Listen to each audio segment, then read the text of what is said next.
All right. I love pack openings. I don't know much about how rares and foils work in MTG. I usually watch Yu-Gi-Oh ones. Hey, how's it going, Marvin? Thanks for being here. Also let me know if audio sounds good. First time on YouTube. Let's see how this goes. Anyways, so I'm gonna be opening up two things. I'm gonna be opening up a Core 2021 box today, Ikoria, and I have a ton of. I open up a lot of packs. It's a hobby I've gotten into, so I'll go through my crazy sorting process here. But we have plenty of sleeves, things like that, and we'll have a good time here. I have no idea how much we're gonna get, or I have a few things I'm hoping to get. But other than that, I'm just kind of excited to have a good time with this. So, give me 1 second here. Let's actually look at the sets that we're gonna be opening up here. So, let me bring this up here.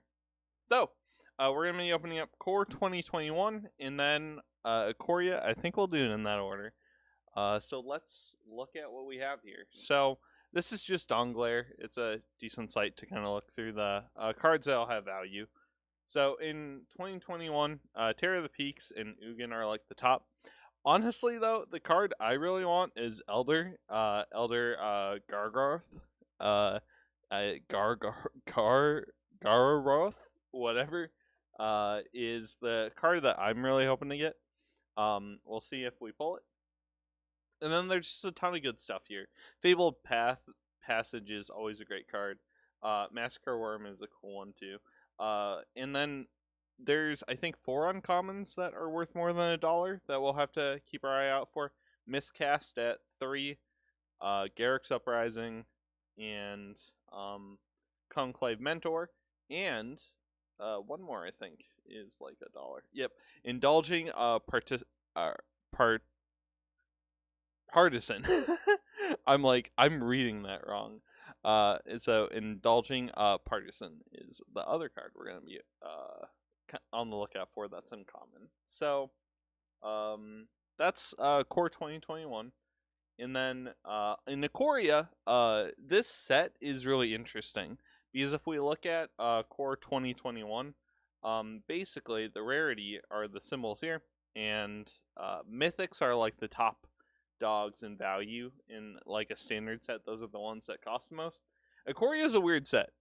Ikoria, rares are the top dog. So the most expensive mythic, the rarest card, is this $9 card.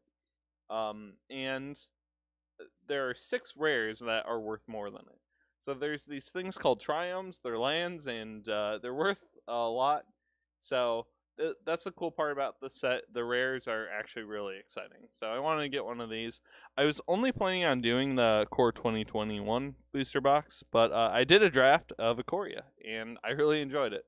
So I figured I should get a box of it too. And I think there's 2 uncommons we have to be on the lookout for. Yes, the Bastion is a great commander card. And then we also have Migration Path. So, cool. Now that we kind of know what's in the set, let's just dive into it. So, I'm going to move this out of the way. Let's open up this booster box. So, I've never opened up either of these. I started after Core 2021. Basically, my first set was actually Commander Legends, and I've bought in a lot of the booster boxes that are easy to get, besides these, so I am very excited to hop into this. So, I really like the packs. So, we have Chandra, and Liliana, and Teferi. Cool. Alright, so, let me move this box out of the way, and let's jump into this. So, we're going to be opening up some packs here. Alright. Now let me zoom in the camera. So, wow. Give me a second to get this all good. Alright.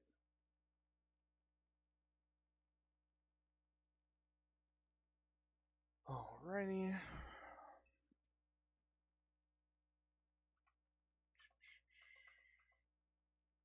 Alright.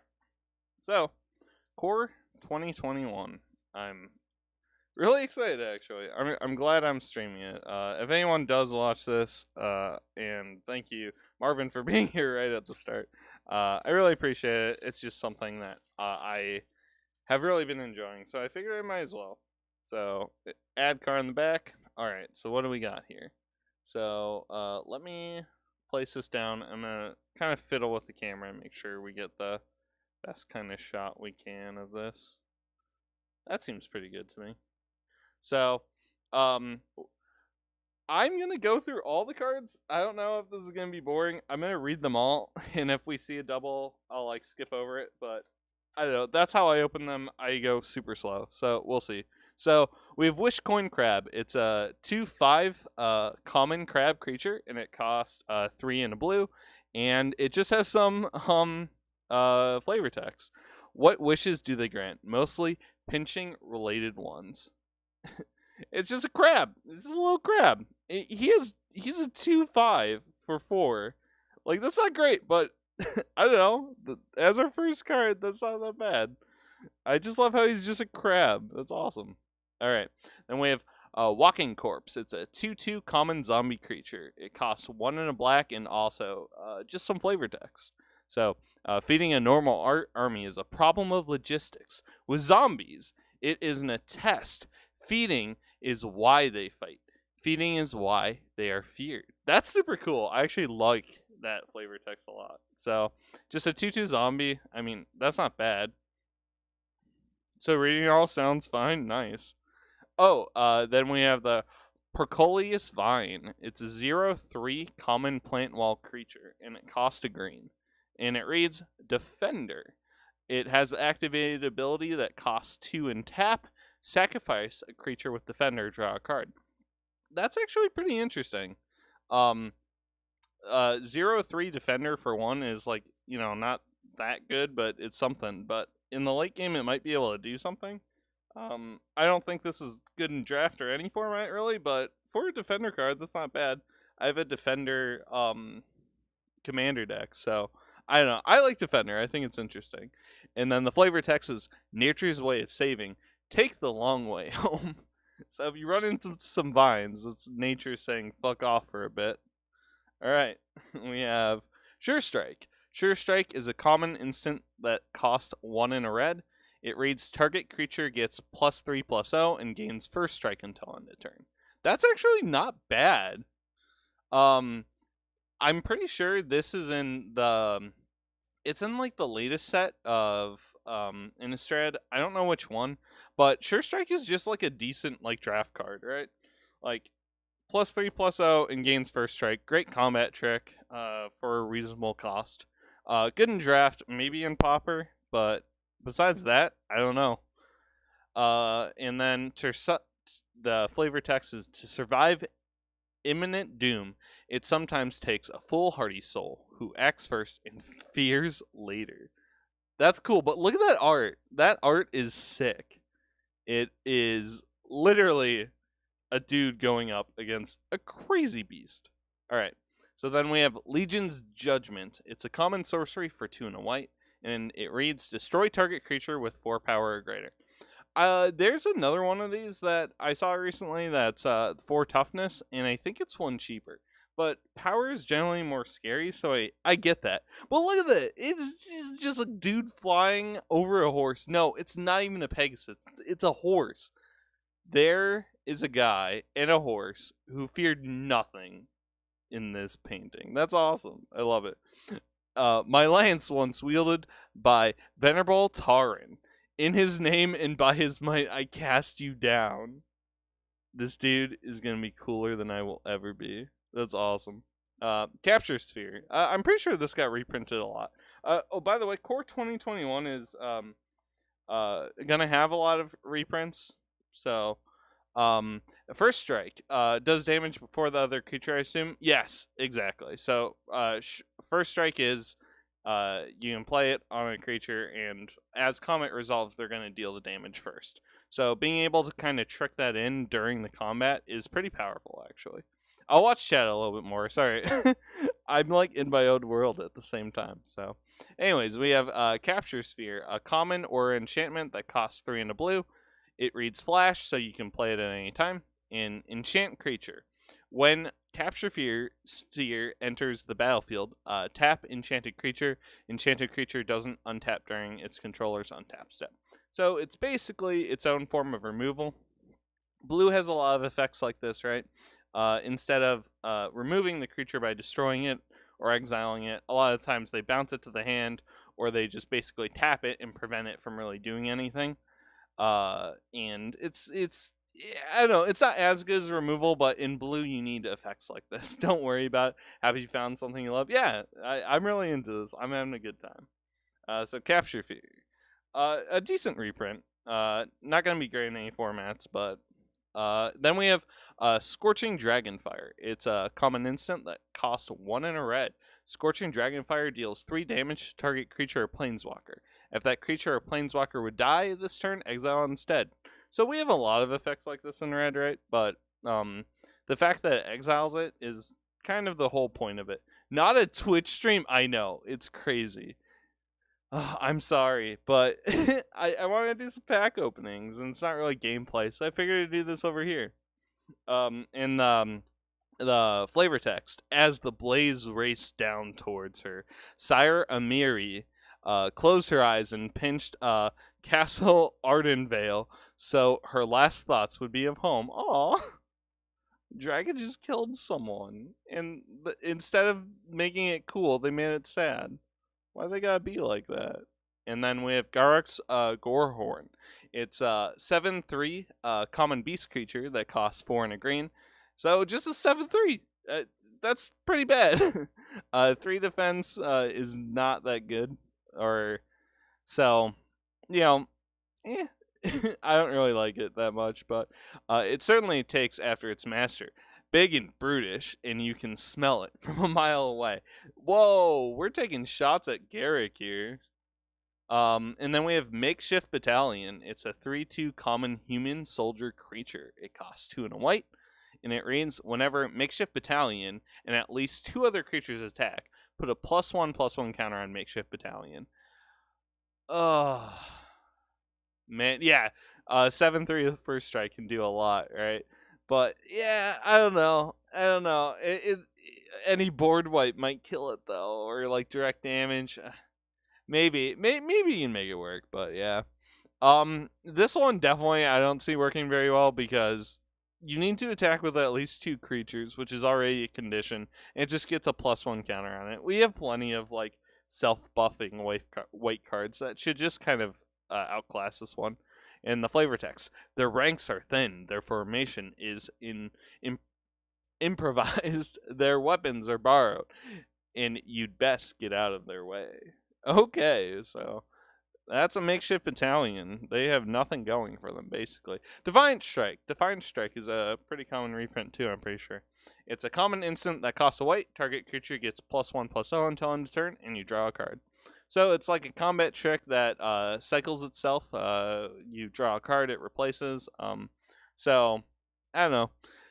Not that good. +1/+0 is something you don't really want to be doing, but in a Spellslinger deck that has white, maybe, where you just want to cast a bunch of spells. And my family was saved thanks to a single Boros soldier.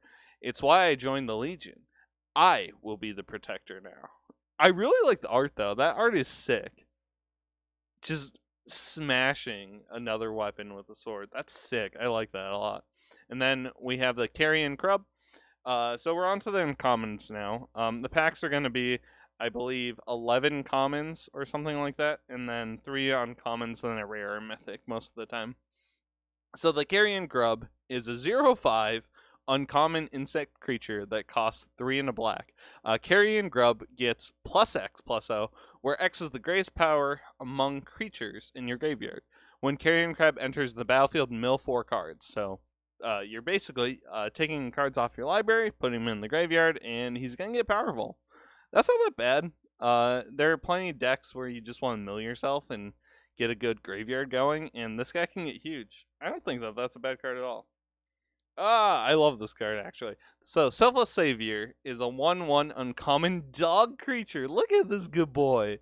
It costs a white, and it reads, sacrifice Selfless Savior. Another target you control gains indestructible until end of turn. Yeah, it's so nice. There's so many cards. It's great. So Selfless Savior is just a great card because you can sacrifice it at any time at instant speed, so whenever, and you can just give something else indestructible. It's a very good card. I like it a lot. And then she raised him from an orphan pup and gave him a life of love. With his last act, he thanked her. Aww. What a good dog. What a good dog. I love that card. Then the Brofist Oak is 2/3 uncommon tree folk creature. It costs 2, a green and a green. It reads, whenever you draw a card, Brofist Oak gets +2/+2 until end of turn. So it buffs itself whenever you draw a card. And you're going to draw a card at the first, draw of your turn. So essentially, the turn it comes out, it's a 2/3, but on your turns, it's always going to be a 4/5 at least. So it's not that bad. If a tree falls, sorry, I'm already laughing at this flavored text. If a tree fells you in the forest, and no one is around to hear it, doesn't make a sound is the last thing you need to worry about. That's awesome. I love that play on words here. Oh, and we have our first mythic. It's Basri. Basri is a mythic legendary planeswalker that costs 1, a white, and a white. The starting loyalty is 3, and it has a bunch of abilities. So planeswalkers, basically, there's this little counter down here that's kind of his life, and as you use these abilities, this number changes, and if this is ever attacked, that number can go down. So that's just kind of how they work. But the first ability is +1. Put a +1 counter on up to 1 target creature. It gains indestructible until end of turn. So that's good. Just giving something indestructible on a counter is pretty powerful. And -2. Whenever 1 or more non-token creatures attack this turn, create that many 1/1 white soldier creature tokens that are tapped and attacking. And then -6, you gain an emblem. At the beginning of your turn, create a 1/1 white soldier creature token. Then put a +1/+1 counter on each creature you control. So yeah, this is a good start. Let me grab some sleeves and we'll start sleeving them up. So yeah, I'm going to sleeve every rare and mythic and any card over $1. And then we have a land in the back too. So Basri, I'm going to put you over there. So, I wanted to try something too. Give me 1 second. I need to take off the sleeve I just put on. So I'm going to set it aside and we'll go through the last card. It's a Swiftwater Cliffs. It's a land, common land, and it reads, Swift Cliffs enters the battlefield tapped. When it enters the battlefield, you gain 1 life, and it can tap for blue and a red. And then we have a token, a bird token. So, Swift Cliffs, not that great, but it's a dual land and good in budget decks. So, I'm going to try this out. I think that this should work. So, if all goes according to plan, I'll be able to do something cool.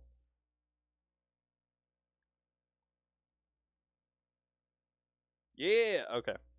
So, I can check the value of a card right away. So, you can see that Basri is currently valued at 118. So, not bad.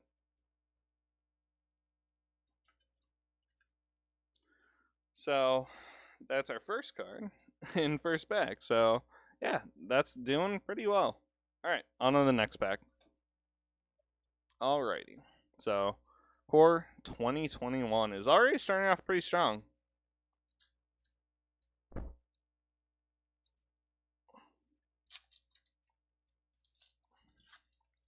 Alright. Here we go. So, our first card is the Library Arsonist. It's a 1/2 common merfolk rogue creature that costs 2 and a blue. It reads, whenever Library Arsonist attacks, draw a card. So, card advantage if it gets to attack. I like that it doesn't have to deal damage, but it's pretty weakly statted, so in some decks maybe. I specialize in missing manuscript, pilfered poverty, and lifted letters. I love the art though. That's just cool. It's a rogue that steals specifically from libraries. Then the Infernal Scarring is a common or enchantment that costs 1 and a black. It reads Enchant Creature. Enchanted creature gets +2/+0 and has, whenever this creature dies, draw a card. So you can't play it at instant speed, you have to play it on your turn, but when that creature dies, it gets stronger first, and then you get to draw a card, so replaces itself eventually. One who is marked by a demon in life is sure to be remembered as one in death. That's actually sick. I really like it. Just the flavor text adds a lot to that card. Then we have the Death Plume. Talid is 3/2 common fungus creature. It costs 2 and a black. When Deathbloom Talon dies, create a 1/1 green sapling creature token. So when it dies, you get a sapling token. Good in some decks, I bet. And nature is not always gentle or kind, but all life begets life. That art is so good, though. It's terrifying. Yeah, it's pretty good. You know, something that replaces itself. Yeah, it can basically be a little bit of a 2-for-1 or something like that. Then we had Ranger's Gully is a common instant that costs a green. It reads target creature you control gets +1/+1 and gains hexproof until end of turn.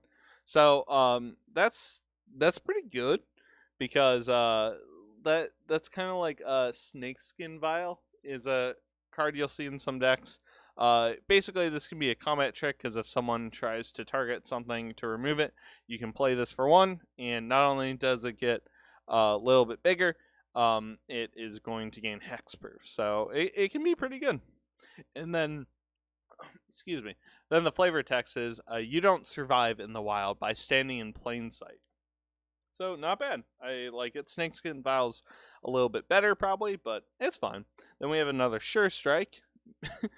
Art is still as good as ever. Then we get another Defiant Strike. Look at all these duplicates. We're in pack 2. I'm writing a letter. This is terrible. Then we have Roaming Ghostlight. It's a 3/2 common spirit creature that costs 3 a blue and a blue.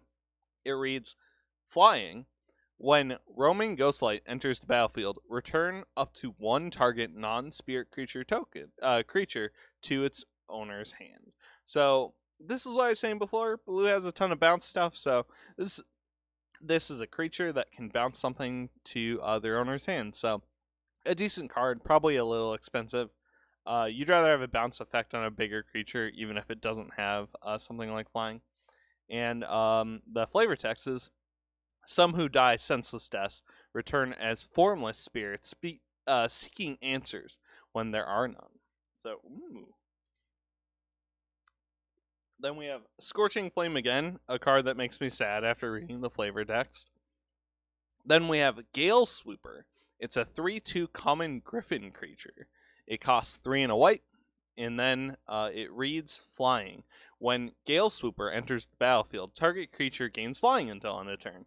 So I always liked these effects. I don't think they're very popular in metas or anything, but I just like being able to have a creature out that I really need to swing in and being able to give it flight while still like having a blocker and kind of progressing my own board. I just think they're pretty cool. So I'll be glad the Griffins set you back on your feet. When it was done with you, my goat wasn't so lucky. So Griffins love goats. Also, give me 1 sec. I'm gonna try to get the focus a little better on the camera. I think that helps a little bit. It's like catching on the painting, but at least it's readable. Alright, so I think we're getting near the uncommons. There we go. So then we have Light of Promise. It's an uncommon aura enchantment that costs 2 and a white. It reads Enchant Creature. Enchant Creature has, whenever you gain life, put that many +1/+1 counters on this creature. So there's plenty of good white creatures that like do this automatically, but being able to put this on a different creature and then it's going to get bigger in a life gain deck seems like it has its uses. The flavor text is, the light washed over him. In the wind, he heard the roar of all the pridemates who had come before. The flavor text was really good. I like that. 3 and a white seems expensive, keeping in mind how you need another strong creature on the board already. Yeah, exactly. Well, it was 2 and a white, I think, right? Yeah, it's 2 and a white, so it's three mana in total. But yeah, it's still pretty expensive for the effect. And then we have Eliminate, a removal spell. It's an uncommon instant that costs 1 and a black.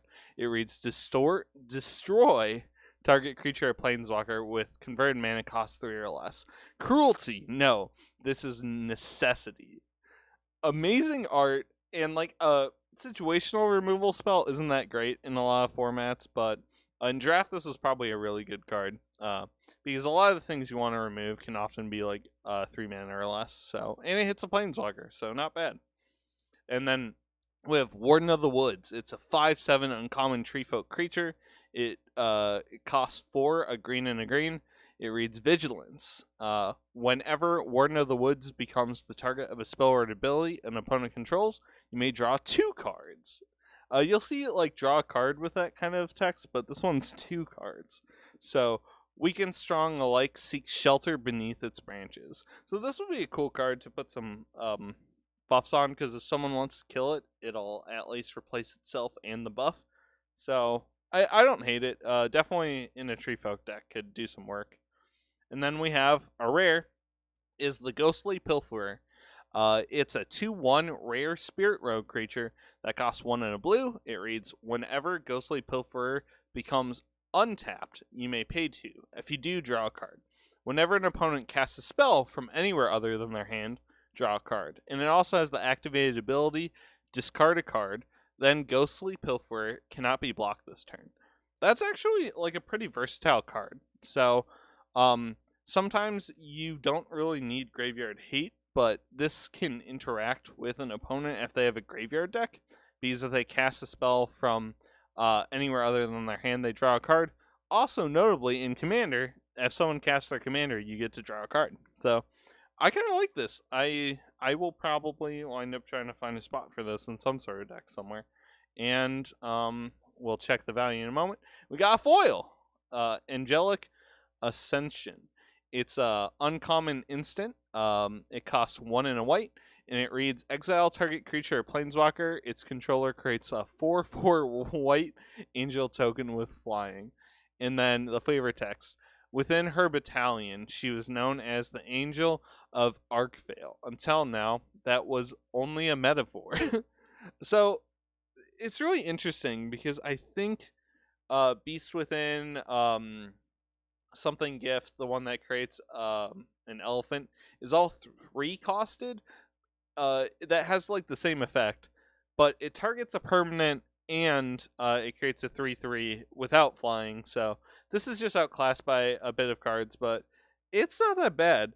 Hey Pseudo, was watching so far, but there's a tournament live right now. I want to watch. Keep doing. It's fun. I like watching these. Nice. Hey, you have fun watching your tournament. Thanks for tuning in. By no means does anyone ever have to stay and watch. So I'm gonna have fun with it. But hey, thank you. It was great to talk with you a bit. So yeah, not bad. And then we have one of the 2021 special lands. So, and then we have an ad card. Woo. All right.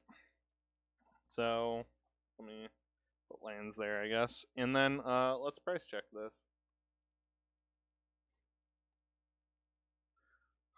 As I get the next pack ready. So Ghostly Pilferer is 47 cents. Probably not the lowest we'll see by far, but not that great. Let's sleeve it, and we'll move on to the next one.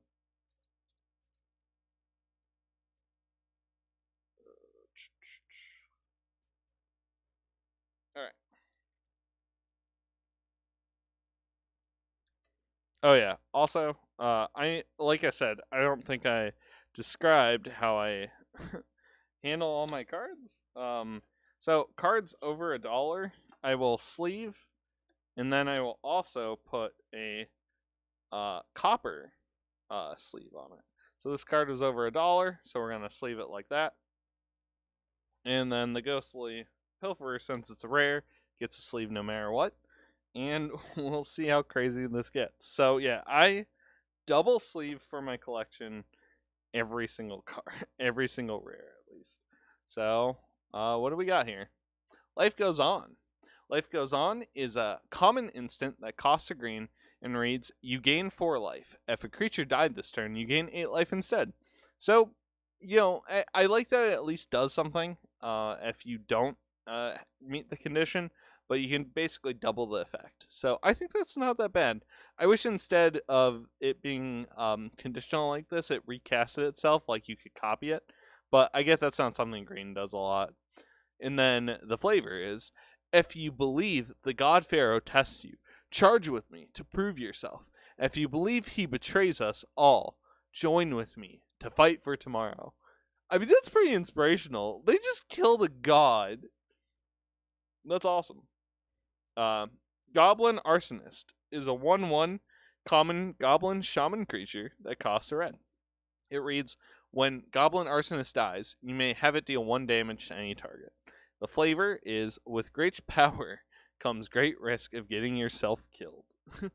Then we have the Volcanic Arsonist. It's a 1/3 common merfolk wizard creature that costs 1 and a blue. It has the activated ability tap, add colorless mana, spend this mana only to cast an instant or sorcery spell. So a mana dork, particularly in Spellslinger, not the worst. I mean, there's definitely better cards out there, and the Volcanic Empire tends to be insular. The Scholarly Volsci cast an exception, using education as an antidote to exonophobia. That was read terribly. Don't really get that part. Maybe me's too stupid, but not a bad card. And we have Cage Zombie. It's a 2/3 common zombie creature that costs 2 and a black. It has the activated ability, pay 1 and a black, tap. Each opponent loses 2 life. Activate this ability only if a creature died this turn. So, an aristocrat deck, especially in Commander, maybe, but you probably have some better stuff out there.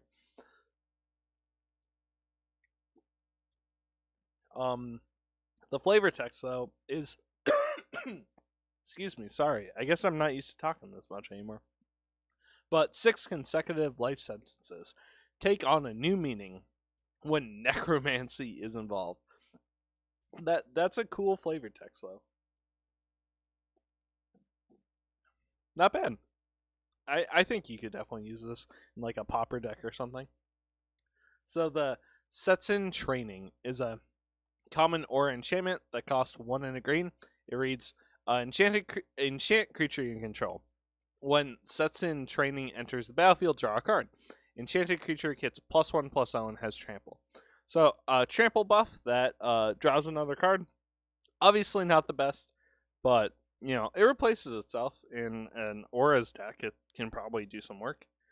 Then we have the Fur of the Bitten, is a common Aura enchantment that costs a red. It reads, enchant creature. Enchanted creature gets +2/+2 and attacks each combat if able. So that's pretty nice because you can put this on someone else's creature, I imagine.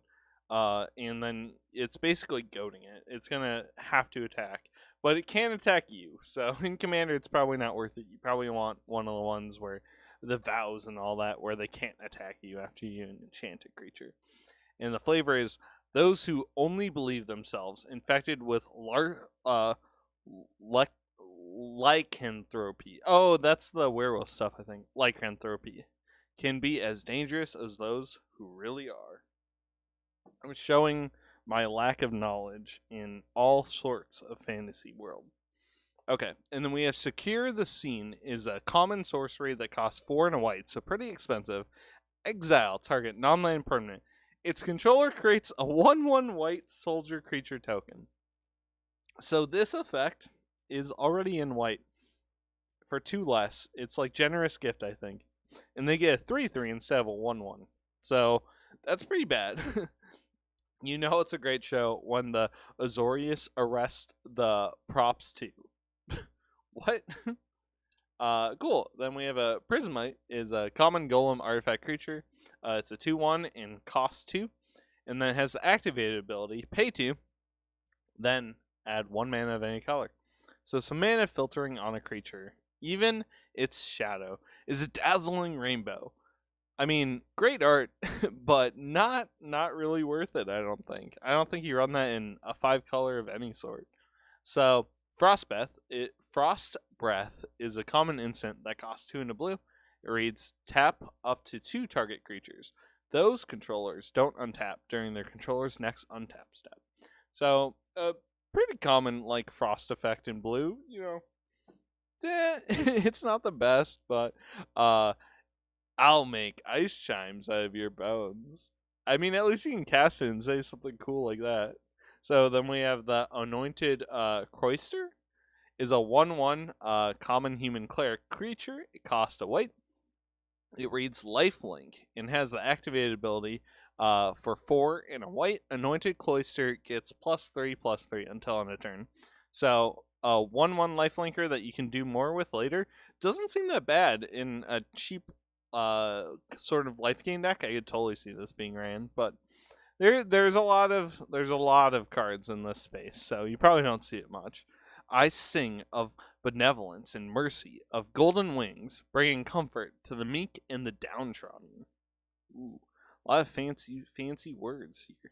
And on to the uncommon. So we have a shrine. Shrines are going to see more support in the next set, so maybe this will be a good card. Who knows?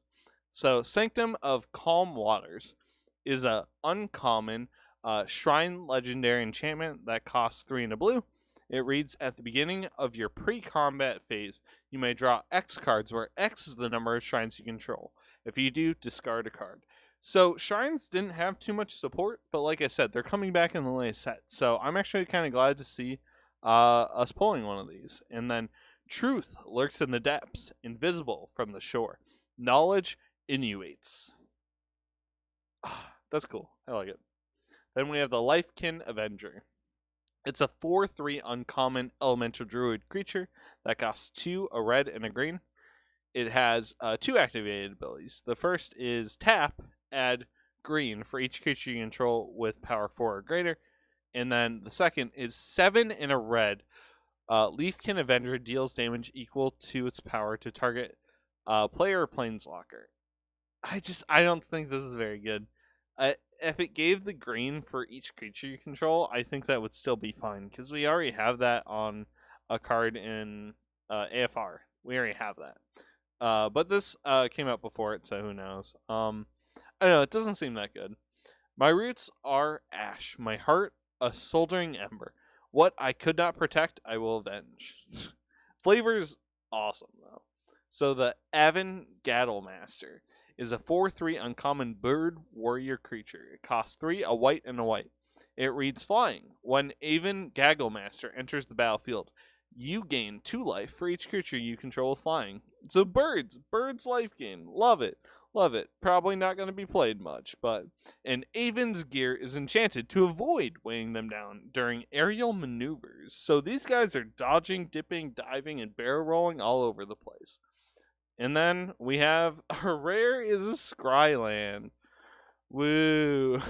So Temple Mastery is a rare land. Temple Mastery enters the battlefield tapped. When Temple Mastery enters the battlefield, you can scry 1 and you can tap 4 green and blue. So these rares are not going to be that great. And then we have our basic land. So Scrylands we'll see a bit. I'm probably not going to scan all of them. These should be all about the same value, but let's look at this one here. I will still sleeve them because I'm obsessed with that, I guess. So yeah, each of them should be a little bit over like a quarter. So Temple Mastery there, yeah, it's like 32 cents. So put that in that pile there. On to our next pack. So this is pack 4, I think. Alrighty.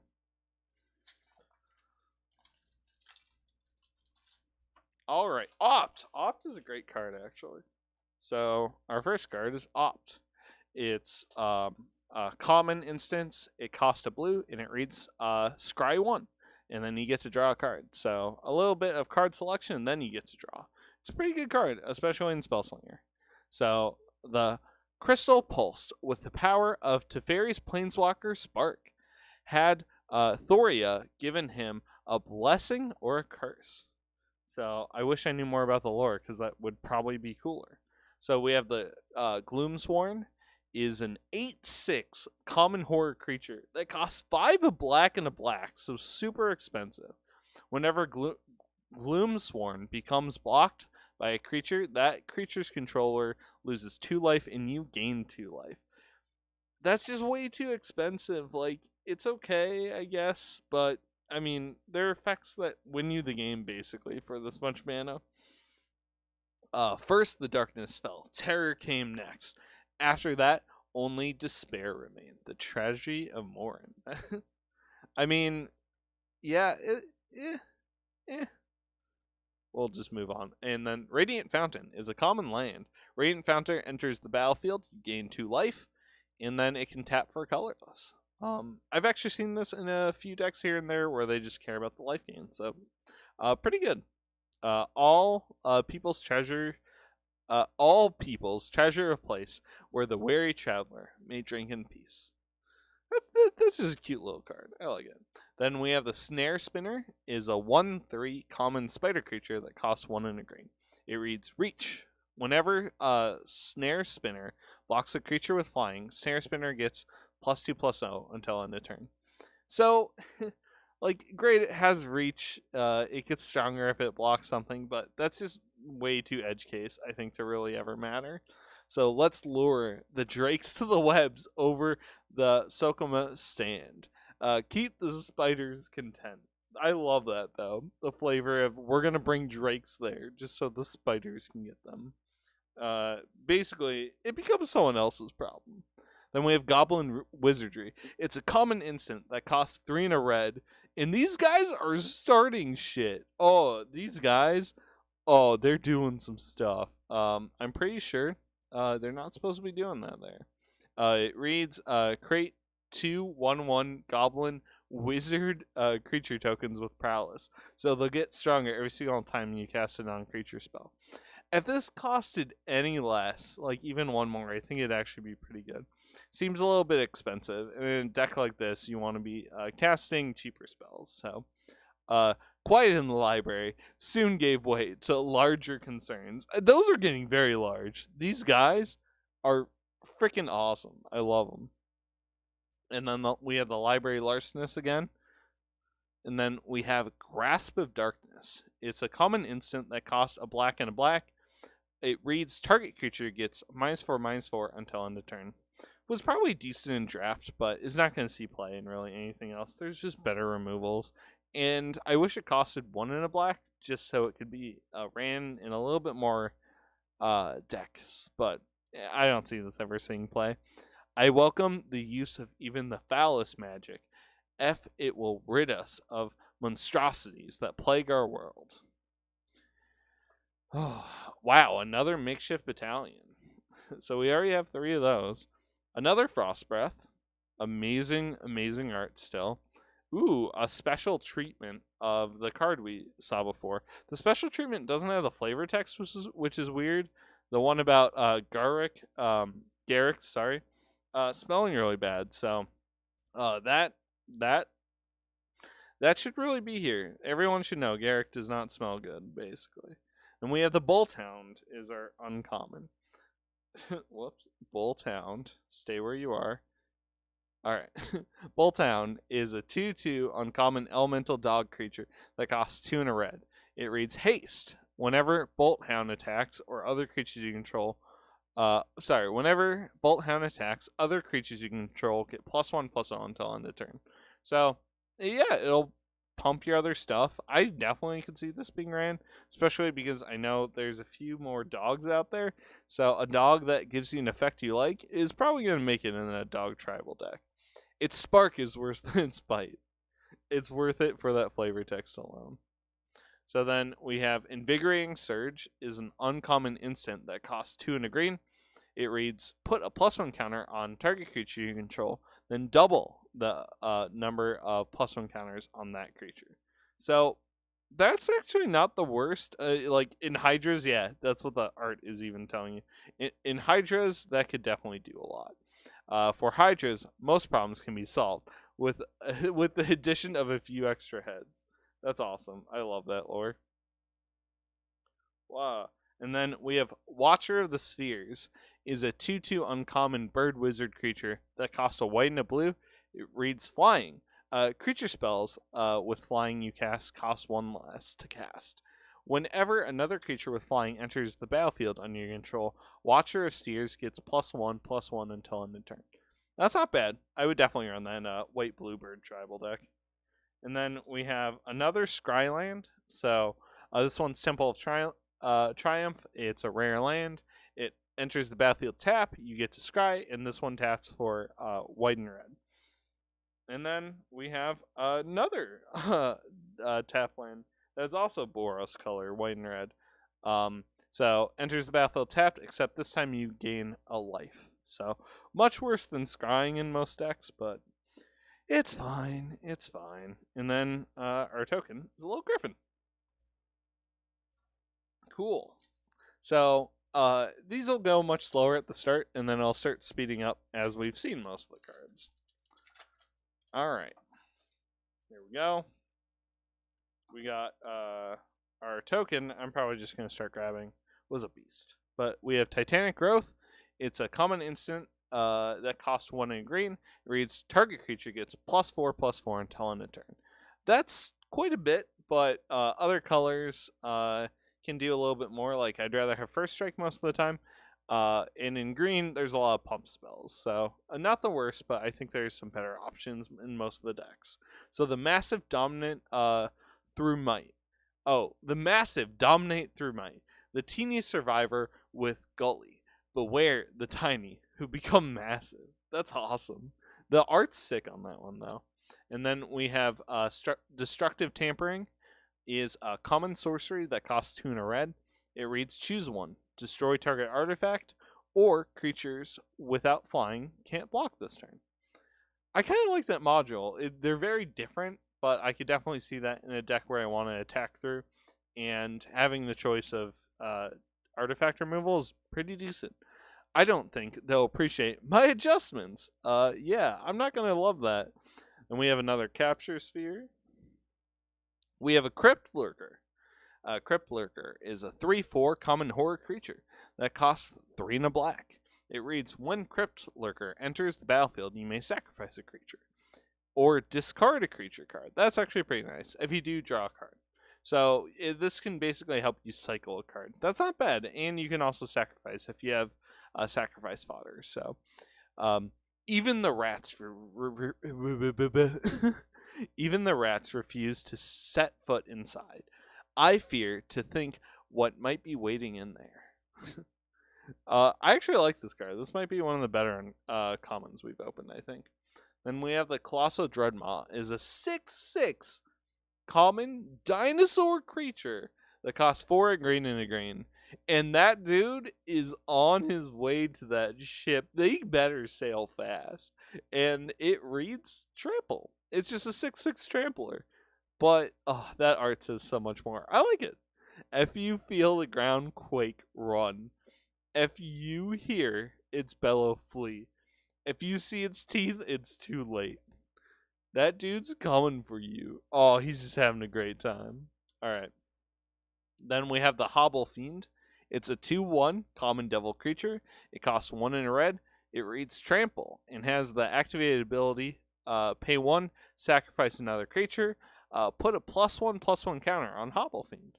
So, in a sacrifice deck, maybe, because you can pay 1 and sacrifice, but other than that, probably not worth it.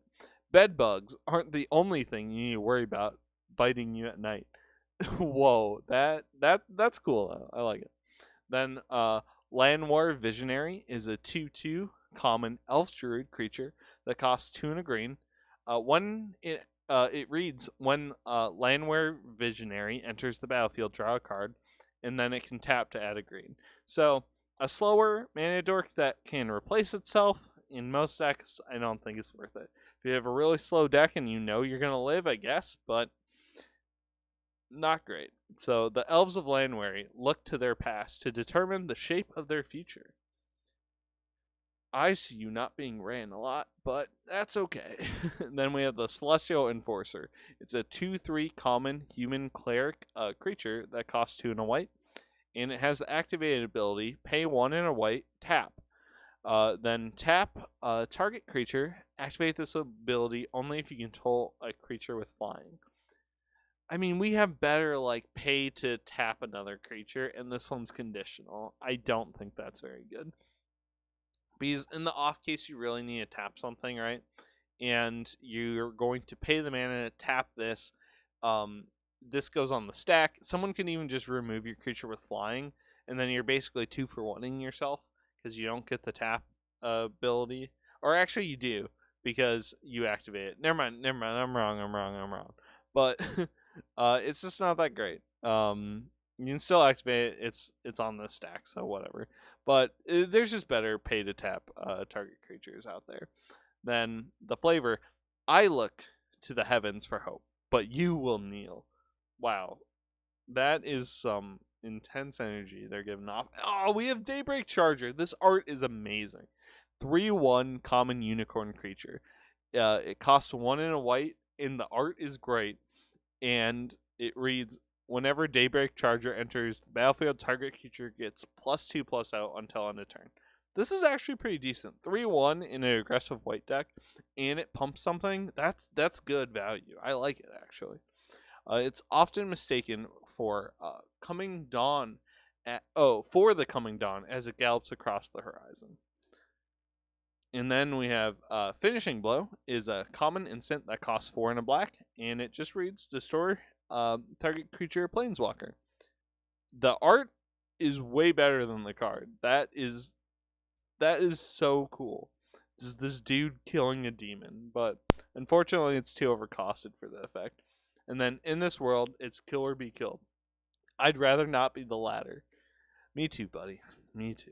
On to the uncommons. Waker of Waves is a 7/7 uncommon whale creature that costs 5, a blue, and a blue. It reads, creatures your opponent control get -1/-0, and it has the activated ability, pay 1 and a blue, discard Waker of Waves, so it has to be in your hand. Look at the top 2 cards of your library, put one of them into your hand, and the other into your graveyard. Huh. So it's like some of the cycling triggers, but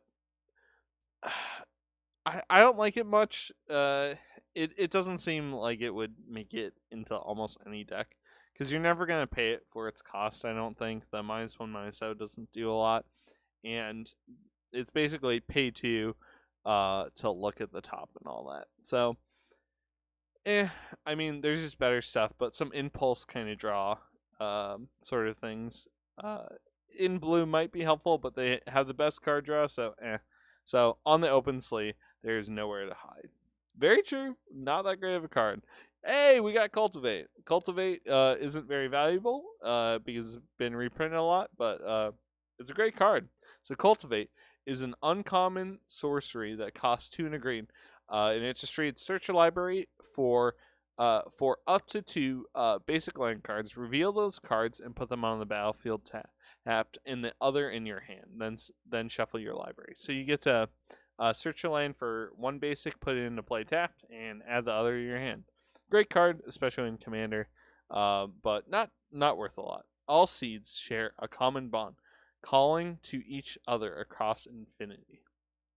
I'm trying to stop from showing it when we get to the end, but I don't know how likely that is. Maybe I'll pick up the pack when we hit the uncommons, but Chandra's piling, and this is the special flame.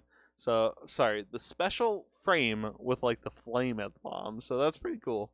It's a 1/3 uncommon elemental lizard creature that costs 1 and a red. It reads, whenever a source you control deals non-combat damage to an opponent, Chandra's piling gets +1/+0 and gains double strike until end of turn. So yeah, whenever you're like removing stuff, this is gonna get double strike and get bigger. I think that's really cool, actually.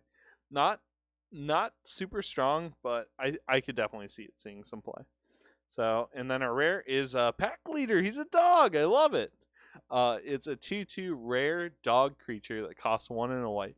Other dogs you control get +1/+1. Whenever Pack Leader attacks, prevent all combat damage that would be dealt this turn to dogs you control. So in a dog deck, that's awesome. And then our land is Blossoming Sands. It enters battlefield tapped. You gain a life, and it taps for green and a white. All right, Pack Leader I don't think is worth anything, but let's check. Alrighty.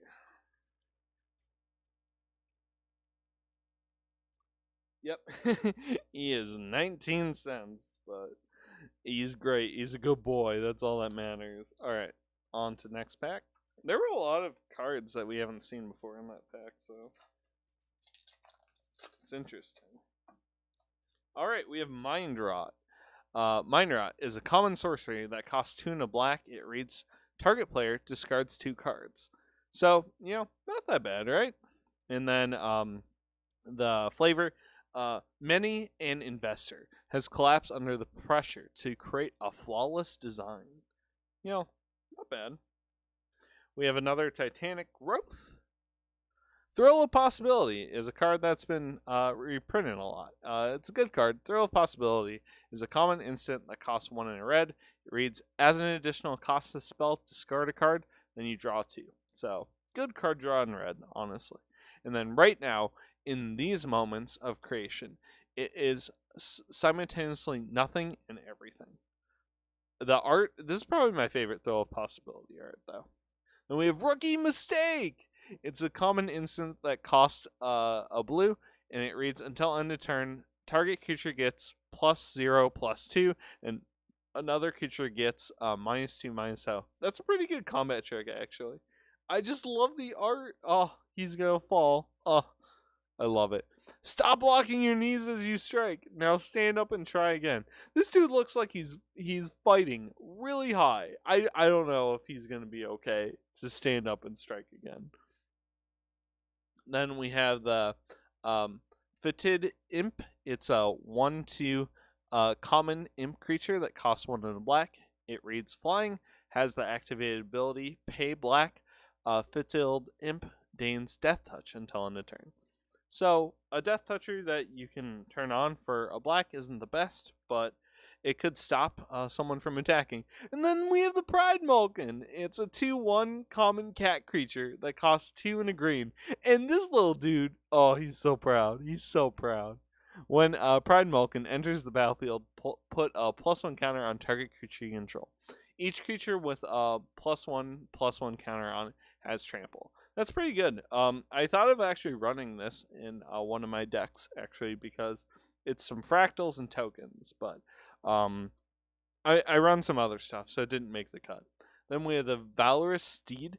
It's a 3/3 common unicorn creature that costs 4 and a white. It reads Vigilance. When Valorous Steed enters the battlefield, create a 2/2 white knight creature token with Vigilance. And a unicorn chooses only the most virtuous and noble knights to be its companion. We have Shock, the classic reprint card. It's a common instant that costs a red, and it reads, Shock deals 2 damage to any target. So deal 2 to anything, so not bad. The beauty of it is they never see it coming, ever. I'm pretty sure people see Shock coming all the time. Then we have Short Sword, is a common equipment artifact that costs 1. It reads, equip creature gets +1/+1. Its equip cost is also 1. So, really simple card. Sometimes the only difference between a martyr and a hero is a sword. Great flavor text, though. Then we have the Celestial Enforcer again. We have, once again, a repeated uncommon, which might go up in value in play because it's a shrine. So we have the Sanctum of Calm Waters. Another repeat uncommon is the Carrion Grub. And then we have the Fierce Empath. Oh yeah, I remember what I want to do. Let me try that. So when we get to the uncommons, I'm just going to pick it up. So the Fierce Empath is a 1/1 uncommon elf creature that costs 2 and a green. When Fierce Empath enters the battlefield, you may search your library for a creature card with converted mana cost 6 or greater, reveal it, put it into your hand, then shuffle your library. So, a tutor, but I don't know. That doesn't seem that good. There's better options, I bet. And then we got the Pack Leader again. Wow, this was literally just repeat central. Then our basic is a Swamp. And Pirate.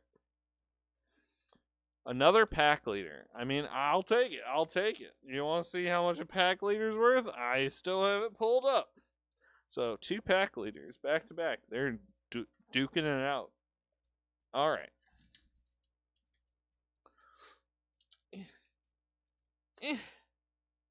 Came in.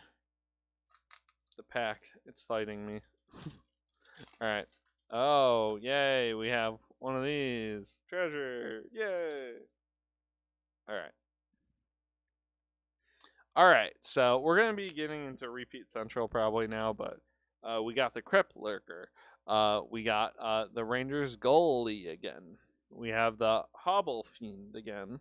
We have Opt again. Then we have the Gloom Sower again, a card I don't think we'll ever see. And then we have Teferi's Prodigy.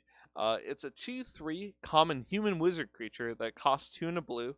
It has the activated ability, pay 1 and a blue, tap, then draw a card, then discard a card. And it's the special frame, so I don't know. That seems okay in some decks. Human Wizard, maybe. And we have Revitalize. It's a common instant. It costs 1 and a white. It reads, you gain 3 life, you draw a card. And this dude is just loving that potion. Oh, those are so many like arrows coming in too. I can never be that chill. A potion is no substitute for a skilled surgeon, but it will hold your bits in. That's awesome. Oh, man. And then we have the turret. Oh, yeah, it's turret. The Turret Ogre is a 4/3 common ogre warrior that costs 3 and a red. It reads Reach. When Turret Ogre enters the battlefield, if you control another creature with 4 power or greater, Turret Ogre deals 2 damage to each opponent. Conditional damage that only enters in ETB. Not good, but hey, it has Reach at least. And it's a sick card for the art, I guess. So, Common Gruel Career Aspirations. Berserk, Shaman, Catapult. I want to be Catapult when I grow up. And then we have the Forgotten Sentinel. It's a 4/3 common golem artifact creature that costs 4. It reads Forgotten Sentinel enters the battlefield tap. So you just forget about it because it just enters the battlefield tap. So it's a 4 mana 4/3 that enters the battlefield tap. Really bad. It was built to withstand the ages, but no one remembers who built it and why it is kept its eternal watch. I'm sorry, but you will continue to be forgotten. Hey, we got the Moneymaker. Miscast is instant uncommon instant that costs a blue. It reads counter target instant or sorcery spell unless its controller pays 3. Flavor, next time try something more appropriate for your skill level. That card's like worth like $3, so I'll set it aside here. We'll definitely sleeve it up. So, actually, let me do that. Soul Seer. Oh, yeah, and let me do this. So, we have Soul Seer. It's a uncommon instant that costs 2 and a red. Soul Seer deals 5 damage to target creature or planeswalker. That permanent loses indestructible until end of turn. You know, with all the Tuskies and stuff running around in Commander, I definitely see myself running this as kind of a gotcha card. There was no witty retort, no confident boast to accompany the attack. There was only pain. Yeah, picking him up doesn't really work, so we're just gonna deal. We're gonna do our best here. Then we have the Wildwood Scourge. It's a 0/0 uncommon Hydra creature that costs X and a green. It reads Wildwood Scourge enters the battlefield with X +1/+1 counters. Whenever one or more +1/+1 counter are put on another non-Hydra creature you control, put a +1/+1 counter on Weirdwood Scourge. So sadly, it's a card you don't really probably run in Hydras that much, but it's a good +1/+1 themed card. And ooh, we got another good card here. That's a great pack. So Sublime Epiphany is a rare instant that costs 4, a blue and a blue. It reads, choose one or more, so you can counter target spell, counter target activated or triggered ability, return non-land permanent to its owner's hand, create a token that's a copy of target creature you control, or target player draws a card. So insanely versatile card, very, very good. And then, ooh, we got foil. So we have Bazari's Solidarity is an uncommon sorcery that costs 1 and a white, and it reads, put a +1/+1 counter on each creature you control.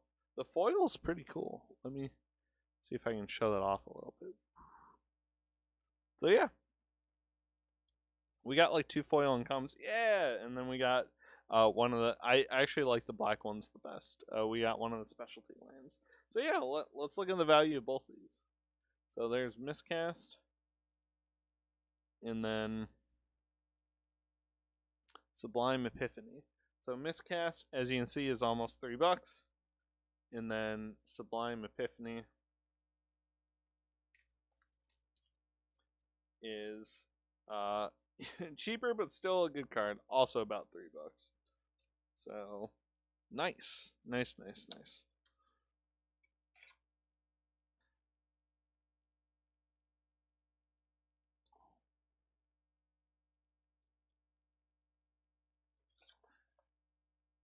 Cool.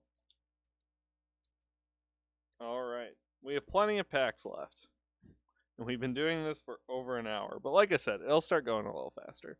We have another box to go through too. Alrighty.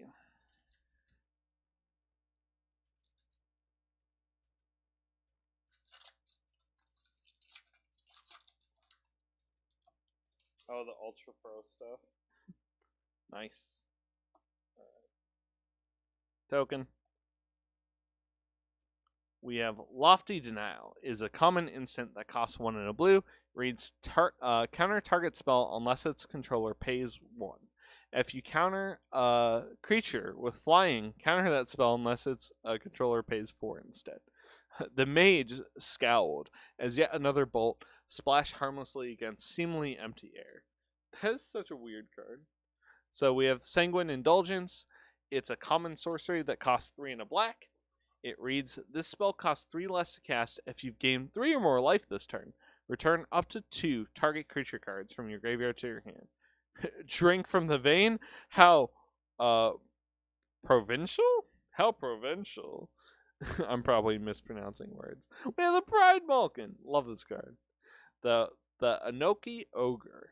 Anoki? Yeah, I'm going to go with that. Anoki Ogre. It's a 4/2 common Ogre Warrior creature that costs 2 and a red. And that's it. The flavor text. The ogres, are nothing like the Anoki, possessing both intelligent and industrial. They have brute strength without being brutish. So they're way past the bartering system, man. They probably have currency, all that.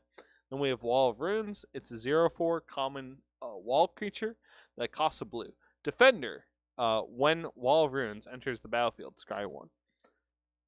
I kind of like that, actually. It's not bad. Then we have the Fetid Imp again. We have the Prismet again. Then we have Hunter's Edge.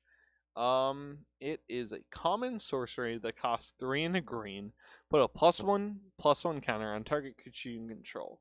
Then that creature deals damage equal to its power to target creature you don't control. That is way too expensive for a fight. And then the hunt ends, lunch begins. We have another Anointed Cloister. And then Swift Response. I actually like this card in some decks, actually. So Swift Response is a common instant that costs 1 and a white, and it's just destroy it's target tapped creature. And you just punch a little gigantic giant ogre in the face. It's great. There's nothing quite as satisfying as delivering a good kick to the face. Nice. On to the uncommons, we have Reign of Revelation. It's an uncommon instant that costs 3 and a blue. It reads draw 3 cards and then discard a card. Not bad for blue card draw. As the sky opened, we ran for shelter. Halfway there, I came to a sudden realization that already soaked, there might be more to gain from experiencing the rain than running from it. Great art, though. We have the Lore Scale Colt. It's a 2/2 uncommon snake creature that costs 1, a green, and a blue. It reads, whenever you draw a card, put a +1/+1 counter on Lore Scale Colt. Not the best, but I can see it in some decks.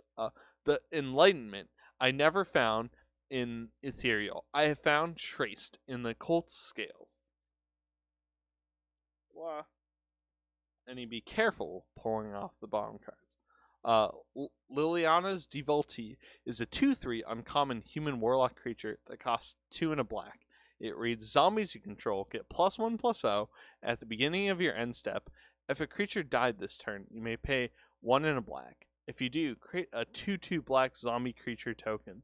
Wanley Ekans! How's it going, Wanley? The flavor is Liliana inspires horror in many, in fantastic, fantastical admiration in a few. Wanley, oh, you make me so flustered. I love you, man. All right. And a rare is Liliana's Standard Bearer.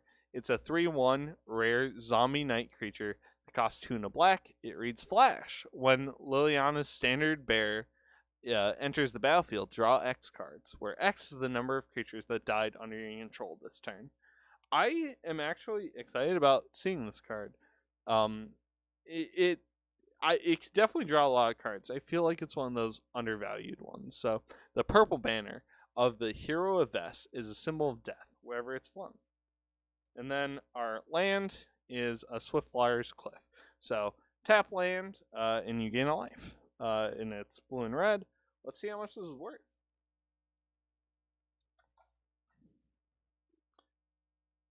It is exactly 31 cents. Oh, it's a cool card though. I think it's a little bit undervalued. So I definitely might run in some sacrifice black decks. All right.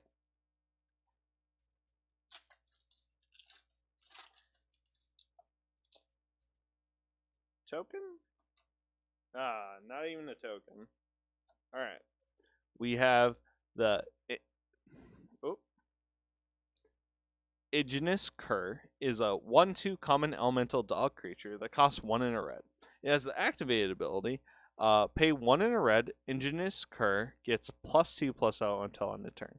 So you can pump it as many times as you want, but I don't think it'll be ran even in a dog's deck, so some dogs just aren't meant to be indoors pets. Then we have the Toad Ame, is a 3/3 common spirit creature that costs 3 and a blue. Toad Ame can't be blocked as long as you've drawn 2 or more cards this turn. Sometimes knowledge takes on a life of its own. That art's awesome though. Too situational though.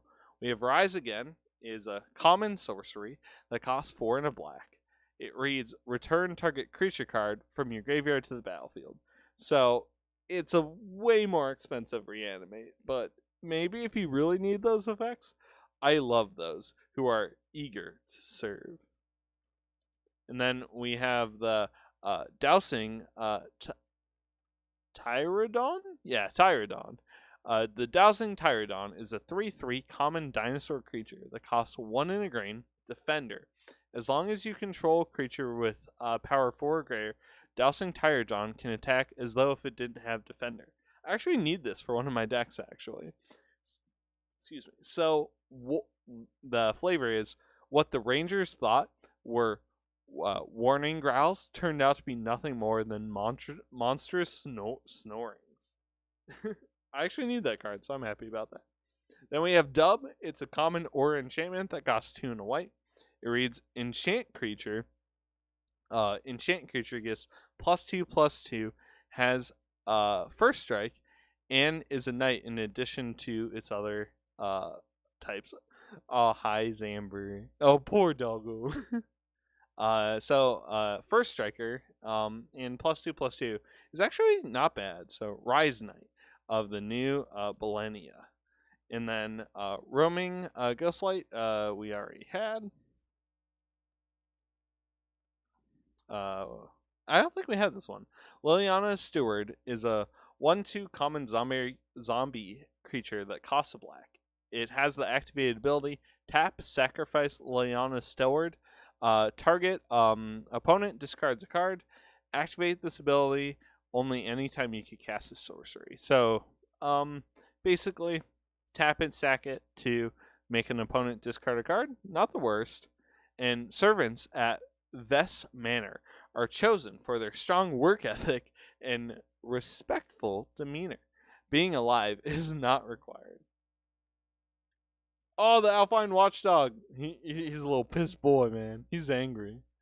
It's a 2/2 common dog creature that costs 1 and a white, and it reads Vigilance. Simple. On the 8th day, a blizzard hit. Supplies were lost, and morale plummeted. On the 9th day, Dover found us. That's awesome. We have the Spellgorger Weird. It's a 2/2 common weird creature that costs 2 and a red. It reads, whenever you cast a non-creature spell, put a +1/+1 counter on Spellgorger Weird. So, good in some decks, honestly. I would definitely run this. Freed from their respective labs, the two weirds formed a partnership, feeding on the arcane energies of war. On to our uncommons, we have Jeski Elder is a 1/2 uncommon human monk creature that costs 1 and a blue. It reads Prowess. Whenever Jeski Elder deals combat damage to a player, you may draw a card. If you do, discard a card. So Prowess, and we can start replacing some cards. Doesn't seem bad. Hey, this is one of the money cards for uncommons.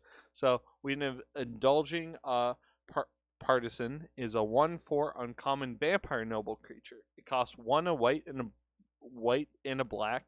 It reads Flying, Lifelink. At the beginning of your end step, and if you gained 3 or more life this turn, each opponent loses 3 life. So good way of ending the game for a life gain deck. Then we have Bad Deal. It's a uncommon sorcery that costs 4, a black and a black. It reads, you draw 2 cards and each opponent discards 2 cards. Each opponent loses 2 life. Very bad deal. There are still places where a smile and a handshake are all you need to seal a deal. Oh, sick! We got one of the better cards to get in the set, actually. So, Bangara the Diplomat is a 2/4 mythic human cleric legendary creature. It costs 3 and a white. It reads Lifelink. Whenever an opponent attacks with creatures, if 2 or more of those creatures are attacking you and or planeswalker you control, draw a card. And whenever an opponent casts their second spell each turn, draw a card. So it's white card draw, and they don't want to attack you. We also have a Walking Corpse, holographic, is a 2/2 uncommon zombie creature that costs 1 and a black. And we already saw that one. I'm just crazy. The foil threw me off. And then we have the Tranquil Cove for our land. And yeah, so the Indulging Partisan, I believe, is like about $1, but this should be about 9 or something. So not bad. I paid $100 for the box. So a card being $11.50 is a really good sign, actually. So this is our first card over $5 of value. So what I do is I not only sleeve it and put it in like another sleeve, I double sleeve it. I will actually put different sleeves depending on basically their value. So since he's over 5, he gets upgraded from a copper sleeve to a Silver Sleeve. It's a lot, but there he is, the Diplomat. That's a really good pull, honestly. All right. I'm really happy about that one. So, I don't think I have him yet, and there's a couple decks that would definitely benefit from having him. Eventually, I'll be able to open up these packs. These ones are like particularly hard.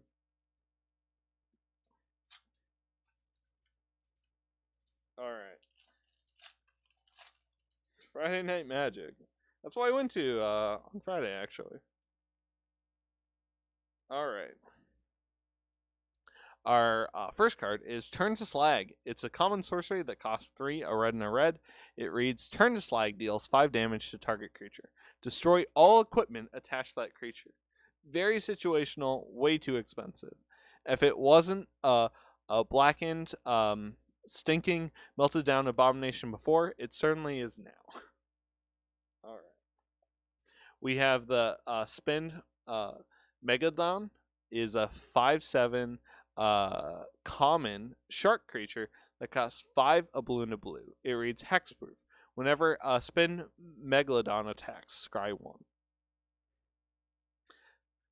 We have the Blood Glutton is a 4/3 common vampire creature that costs 4 and a black. It reads Lifelink. Simple. And some Savior of the Hunt. I is Savior of the Kill. We have Return to Nature, reprinted to death, still a good card. It's a common instant that costs 1 and a green. It reads Choose 1. Destroy target artifact, destroy target enchantment, or exile target card from a graveyard. Yes, nature is strong, but you don't see the little buildings sprouting a tree. We have Burn Bright, is a common instant that costs 2 and a red. It reads creatures you control get +2/+0 until end of turn. From a great bonfire, a dawn of time, the first scroll kindled their rage. The same flame burns in you. We have Cancel. Don't run this card in Commander, please. Cancel is a common instant that costs 1, a blue and a blue. It just reads counter target spell. I decide what stands in my way. Decent in some other formats, just not worth it in Commander. There's so many better cards, even for cheap. Secure the Scene, we've already seen, I think. Yep. Gale Swooper, you were in like our first pack, my dude. Then we have the Chandra's Magmut, is a 2/2 common elemental dog creature that costs 1 and a red. It has the activated ability Tap. Chandra's Magmut deals 1 damage to target player or planeswalker. Is it purebred? No, but it's pure fire. That's a cool card. I could definitely see it being ran, actually. And then we have Concordia Pegasus, is a 1/3 common Pegasus creature that costs 1 and a white, and just reads Flying. In the cloud skies in dim light of autumn, a flash of white wings is a reminder of better times lying ahead. On to the uncommons, we have Heartfire Immortaler, is a 2/2 uncommon human wizard creature, costs 1 and a red. It reads Prowess. It has an activated ability. Pay 1, sacrifice Heartfire Immortalizer. It deals damage equal to its power to target creature or planeswalker. That's pretty good in a Spellslinger deck. I'd rather go out in a blaze of glory than fade away and be forgotten. I feel like that same flavor text has been written a lot in this set. And then we have the Paladin Mire. It's a 2/2 uncommon Mire. Artifact creature, it costs 3, and it can tap for 2 colorless mana. The Mire are like the Glimmer Void, blank canvases on which to build grand creations. You'll see that in some colorless artifact decks or anything. Then we have the Thrashing Brontodon, is a 3/4 uncommon dinosaur creature. It costs 1, a green and a green, and has the activated ability, pay 1 and sacrifice Thrashing Brontodon to destroy target artifact or enchantment. I mean, not bad. 3/4 for 3 and has some value maybe when you need it. I can see this seeing some play. It cares more about preserving the herd's territory than about preserving itself. Poor dude. And then we have Transmorgify is a rare sorcery that costs 3 and a red. It reads, exile target creature. That creature's controller reveals cards from the top of their library until they reveal a creature card. That player puts that card onto the battlefield, then shuffles the rest into their library. That's a pretty scary removal. It's not like a Chaos Warp. This one basically tutors out something else. I don't see this ever seeing play. And then I'd like to introduce you to new and improved me. Yeah, this is 22 cents. And then our basic land is a mountain. Oh, yeah. Not the best rare you can get. Definitely. Alright, on to the next one.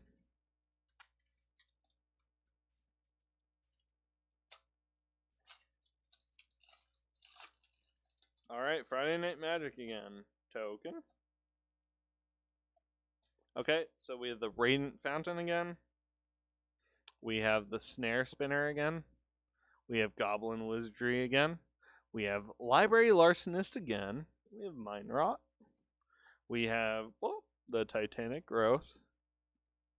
We have a new card. Woo! Okay. Rambunctious Mutt is a 3/4 common dog creature. It costs 3, a white and a white. When Rambunctious Mutt enters the battlefield, destroy target artifact or enchantment an opponent controls. Aw, he's just playing with shit. Aw, I love the flavor there. He's so happy too. Emphatic words with powerful gestures. Clearly, this was playtime. The flavor is great. We have Liliana Stoward again, Gale Swooper again. Oop.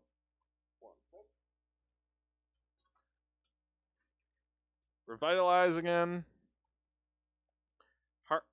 Heartfire Immortalizer, repeated uncommon. We have Unsubstantinite. Unsubstantinite is an uncommon instant that costs 1 and a blue, and it reads, return target spell or creature to its owner's hand. We kind of have a lot of effects like that, but it's not bad. And then, nicely done, Jace. You always were good at disappearing acts. Oh, cool. We have another indulging person again. Ooh, we got Teferi. Nice. That's awesome. And then our land is a Jungle Hollow. But Teferi is a legendary, not legendary, mythic planeswalker. Well, he is legendary. Anyways, Teferi, Master of Time, is a mythic legendary planeswalker that costs 2 and a blue. It reads, you may activate loyalty abilities of Teferi, Master of Time, on any player's turn. You could cast an instant. Its starting loyalty is 3 and has the following abilities. +1, draw a card, then discard a card. -3, target creature you don't control phases out. And then -10, take 2 extra turns after this one. This card's awesome. I really like it. It's like $9 or something. So the person will sleeve and then see how much Teferi's worth. And yep, Teferi is worth about $8, so nice. It's going well, honestly. We're getting some really good mythics. We've gotten a lot of mythics, I feel, and they've been pretty quality, if I do say. So we're getting pretty lucky right now. We're going a little hot. We have a lot of packs still to go. I may have underestimated how much time it takes to read every single card you open. All right. We have more packs, though, right here. We're about halfway through our box. And once again, it starts going really fast, as most of the cards will start being repeat at some point here. Whoa, what is this? Oh, the Locator Wizards. I've just never seen an ad like that before. So we have the Snare Spinner, Goblin Arsonist again, and then we have the Keen Glide Master. It's a 2/1 common human soldier creature that costs 1 and a blue. It has the activated ability, pay 2 and a blue. Target creature gains flying until end of turn. I like that it doesn't tap to do that, and it's not an ETB, so you can keep doing it, but seems pretty expensive. Fear is a rational response, but waiting won't make it any easier. Just jump. Village Rites is a common instant that costs black. As an additional cost to cast this spell, sacrifice a creature. Draw 2 cards. Really good in some decks, actually. Oh, sorry. And then, you were so eager to take and consume, yet when asked to give, you refuse. The Parcoleus Vine again. Legion's Judgment. Oh yeah, we had that one before. We also have a Legion's Judgment. Teferi's Prodigy, a normal border this time. Then we have Awarded Battlements is a 0/3 common wall creature that costs 2 and a white. It reads Defender. Attacking creatures you control get +1/+0. In dire times, even a place of refuge can become a weapon of war. Not bad. Grasp of Darkness again. A Pitchburn Devils is a 3/3 common devil creature that costs 4 and a red. When Pitchburn Devil dies, it deals 3 damage to any target. I kind of like that that's what devils do. They just deal damage when they die. The ingenuity of goblins, the depravity of humans, and the smarts of sheep. Oh, the sheep to the slaughter. We have our uncommon. Tempered Veteran is a 1/2 uncommon human knight creature. Costs 1 and a white. Has the activated ability pay white, tap, put a +1 counter on target creature control with a +1 counter on it. Another activated ability that costs 4, a white and a white, tap, put a +1 counter on target creature. That's really expensive for those effects, honestly. I've been carrying a sword since before you were born. I wouldn't give up my oath for all the peace and comfort in the world. We have Tavern Swindler is a 2/2 uncommon human rogue creature that costs 1 and a black. Has the activated ability tap, pay 3 life. Flip a coin. If you win the flip, you gain 6 life. That doesn't seem worth it. Rakdos Cultists are her best customers. They never flinch in pain and are seldom good at math. And then we have Experimental Overload. It's an uncommon sorcery that costs 2, a blue and a red. It reads, create an XX blue-red weird creature token, where X is the number of instant and sorcery cards in your graveyard. Then you may return an instant or sorcery card from your graveyard to your hand. Exile, Experimental Overload. Explosions aren't necessarily failures, just a different kind of success. I mean, yeah, definitely see it that way all you want. And then we have Temple of Silence. It's white-black Scryland. And then a mountain. Not bad, not bad. I'm having a lot of fun with this box. I'm glad I did this. I know it's taking a while, but I mean, this is how I open packs. I'm glad I'm doing this. Hopefully I'm not the only one that likes doing it this way. All right, we have another Thrill of Possibility. We have another Rookie Mistake. We have a Fitted Imp, a Pride Malkin, and another Innis Cur, another Hunter's Edge, a Spellgorger Weird, and then a new card. We have Basri's Acolyte. It's a 2/3 common cat cleric creature that costs 2, a white and a white. It reads Lifelink. When Basri's Acolyte enters the battlefield, put a +1/+1 counter on each up to 2 other target creatures you control. So it'll give some other people +1 counters. Basri carries on his god's legacy, spreading her teachings throughout the multiverse. And then another new one, we have the Sky Scanner, is a 1/1 common Thopter artifact creature that costs 3. It reads Flying. When Sky Scanner enters the battlefield, draw a card. The municipal Sentinel makes extensive use of the Thopters, mostly to gather dirt on rivals senators. Okay. We have our uncommon is a Siege Striker. It's a 1/1 uncommon human soldier creature that costs 2 and a white. It reads Double Strike. Whenever Siege Striker attacks you, you may tap any other of untapped creatures you control. Siege Striker gets +1/+1 until end of turn for each creature tapped that way. So not the best. Archfiend Vessel is a 1/1 uncommon human cleric creature that costs a black and reads lifelink. When Archfiend Vessel enters the battlefield, if it entered from your graveyard or you cast it from your graveyard, exile it. If you do, create a 5/5 black demon creature token with flying. So really interesting, but not going to see much play. Twin Blade Assassin is a 5/4 uncommon elf assassin creature. Costs 3, a black and a green.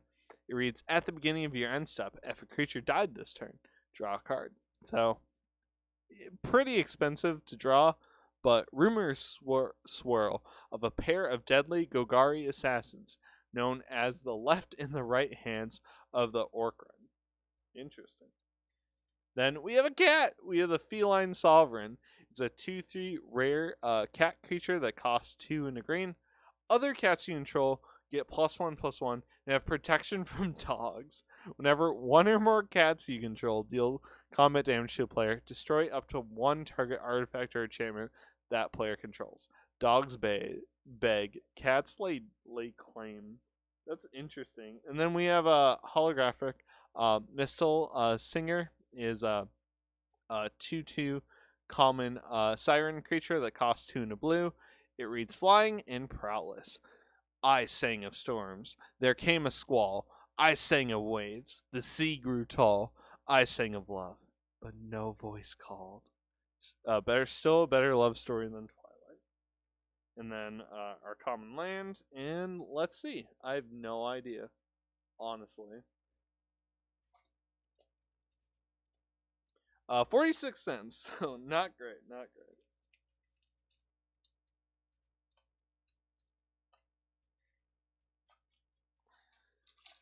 Alrighty. Token.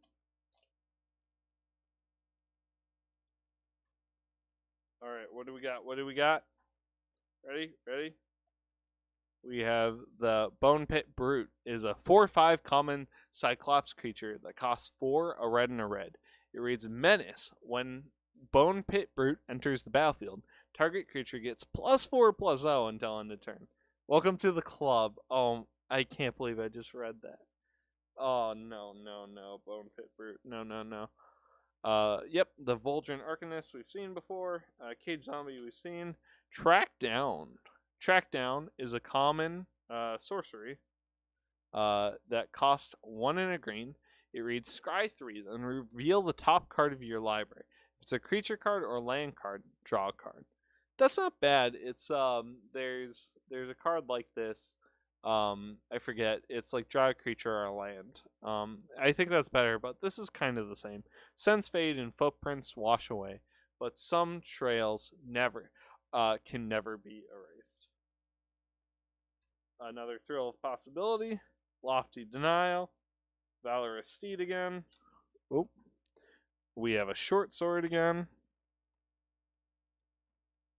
Garrick's Gorehorn, Bazri Acolyte, and then on to the new stuff again. Let me move this stuff here. And then we have Talarian Kraken is a 4/3 uncommon Kraken creature that costs 4, a blue and a blue. It reads, whenever you draw a card, you may pay 1. When you do, you may tap or untap target creature. There's definitely ways you can probably go infinite with that, I bet. It's contemplative, resourceful, and original. Everything else, it's the perfect student. Alright. And then we have the Shipwreck Dowser. Is a 3/3 uncommon Merfolk Wizard creature that costs 3, a blue and a blue. It reads Prowess. Whenever Shipwreck Dowser enters the battlefield, return target instant or sorcery card from your graveyard to your hand. Lost at Sea. Doesn't have to mean forever. I mean, yeah, I guess. And then another Bazri Solidarity, this time non-foil. And then the Spore Web Weaver is a 1/4 rare creature spire that costs 2 and a green. It has reach hexproof from blue. Whenever Spore Weaver is dealt damage, you gain 1 life and create a 1/1 green Sporling creature token. It spins its web throughout the Undercity. Strange, gross, sprouting in its wake. Interesting. And then our land. All right, let's see what we got here.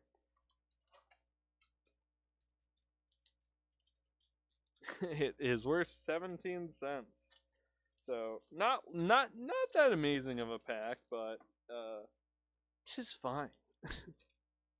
I do like the Spore Weaver though. I think it's one of those cards that has a lot to potentially give. So token. All right. So we have a walking corpse again. Life goes on again. Whoops. Crash Through is a common sorcery that costs a red. It reads, creatures you control gain trample until end of turn and draw a card. That just seems good, actually. I was ready to, like, judge it, but Read the Tides is a common sorcery that costs 5 and a red. Choose one. Draw 3 cards. Return up to 2 target creatures to their owner's hands.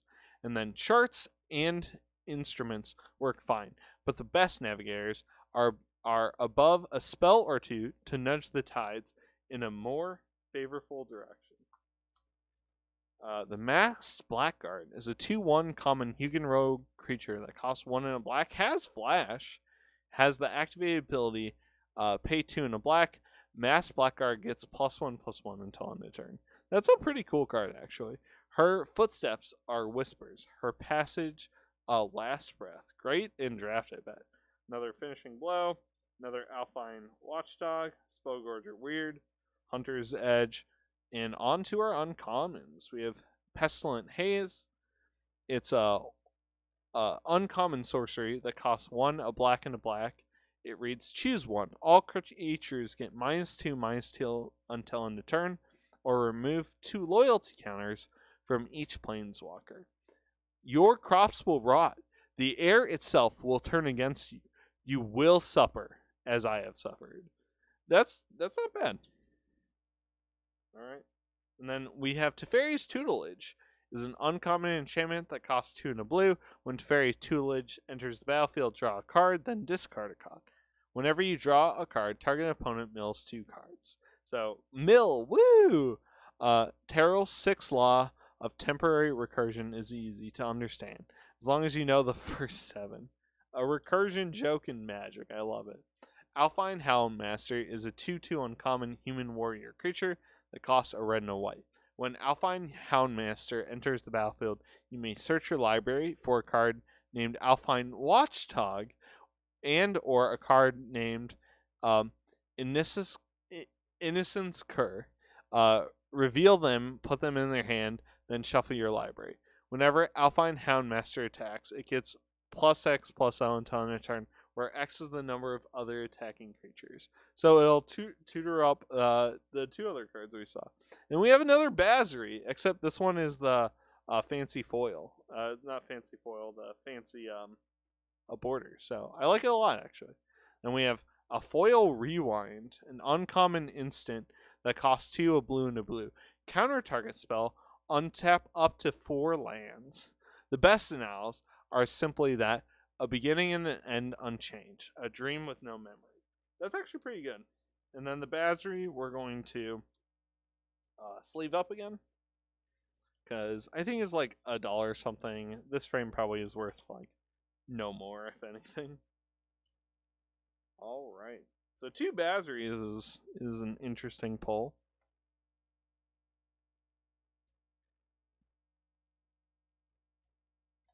Alright. On to this pack. Woo! What's next? Could be anything. Could be the dragon that everyone wants. Jumpstart is so fun. I played that with a friend recently, and I have some packs, but I'm planning on not opening them, but I'm planning on playing them. Tome Anime again. Rise again. The Dowsing Tadrodon. The Dub. Turn to Slag again. The Spine Megalodon again. The Mistral Singer. And then a new card. we have the Staunch Shieldmate. It's a 1/3 common dwarf soldier creature that costs a white. That's it. And then gilded with gold from a dragon's trove it is, and etched with the image of the dragon I slew to take it. That dude's not killing a dragon with his stat line. Then we have the Llanowar Visionary, the Magmut again, in a different shrine actually. So our uncommon is Sanctum of Shattered Heights. It's an uncommon shrine legendary enchantment that costs 2 and a red. It has the activated ability, pay 1, discard a land card or a shrine card. Sanctum of Shattered Heights deals X damage to target creature or planeswalker, where X is the number of shrines you control. Rage smolders within, an all-consuming wildfire, burning fear to ash. Could see more play here soon. We have a Rewind non-foil. We have another Teferi's Tutelage, and our rare is a Jolare Molly Recluse. It's a 1/2 rare human druid, legendary creature. It costs 1 and a green. It reads, whenever you draw your second card each turn, create a 2/2 cat creature tokens. It has the activated ability, pay 4 and a green, green and a green. Until in a turn, creatures you control have base power and toughness XX, where X is the number of cards in your hand. So it's a cool pump spell. And then humans bring nothing but suffering and deceit. They are not welcome in my forest. I think the card's worth a little bit. So let's find out.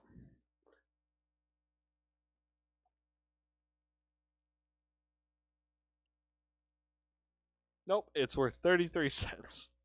I'm going to go get some water and just take a quick break, and I'll be right back.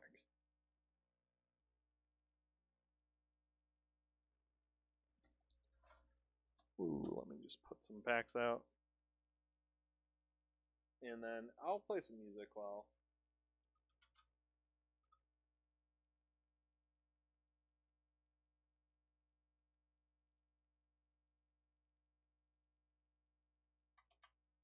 I guess not. Well, I will be back very shortly.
Alright, I'm back. Let's get into the next pack. We're over halfway done with the box now. We will probably be going a little bit faster. Alright, so token. We have a Blood Glutton, another Return to Nature, another Burn Bright, another Cancel, another Walking Corpse, Another life goes on, another Daybreak Charger, another Prismate, and then a new one. Sabretooth Mauler is a 3/3 common cat creature that costs 3 and a green. It reads, at the beginning of your end step, if a creature died this turn, pull a +1/+1 counter on Sabretooth Mauler and untap it. That's not bad, actually. I hope the idiot who introduced these creatures to the jungle was their first meal. That's pretty good, actually. I like it. And we have the Valorous Steed, and then on to our uncommons. So we have the Chrome Replicator. It's a 4/4 uncommon construct artifact creature that costs 5. It reads, when Chrome Replicator enters the battlefield, if you control 2 or more non-land, non-token permanents with the same name as one another, create a 4/4 colorless construct artifact creature token. Who would you trust to watch your back more than yourself? Well, if you watch Invincible, I don't know if you would trust yourself much, actually. And then we have Face Fetters. Face Fetters is an uncommon aura enchantment that costs 3 and a white. It reads, enchant permanent. When Face Fetters enters the battlefield, you gain 4 life. Enchanted permanent can't attack or block, and its activated abilities can't be activated unless they're mana abilities. That's not bad, actually. A good kind of removal for some commanders. So then we have the Sanctum, a Fruitful Harvest. It's an uncommon shrine legendary enchantment that costs 2 and a green. At the beginning of your pre-combat main phase, add X mana of any one color where X is the number of shrines you control. Yeah, this one might definitely get better with the new set coming out. Beneath bright blossoms, verdant with spring's rich bounty, the soul blooms in song. And then, yes, that's awesome. We got Massacre Worm. It's a mythic, so we're doing amazing on mythics. It's a 6/5 mythic worm creature that costs 3, a black, and a black. When Massacre Worm enters the battlefield, creatures your opponents control get -2/-2 until end of turn. When a creature an opponent control dies, that player loses 2 life. And then we have a Plains. So, while I get the sleeve out, we can look at Massacre Worm, and it's amazing $5 value. That's not bad. Woo! Nice. I'm happy about that. Cool. Oh. Looks like my camera died. Give me 1 second here. My camera really likes dying as of late. Okay.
Working. All right.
All of this die.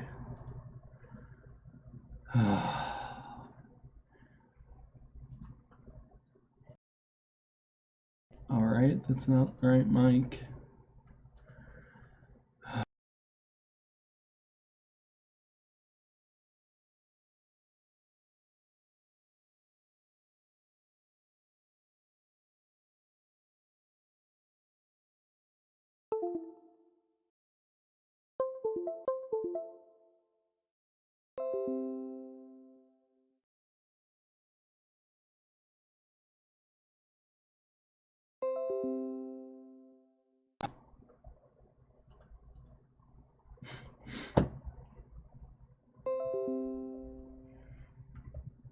I don't care.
Because hello! Alright.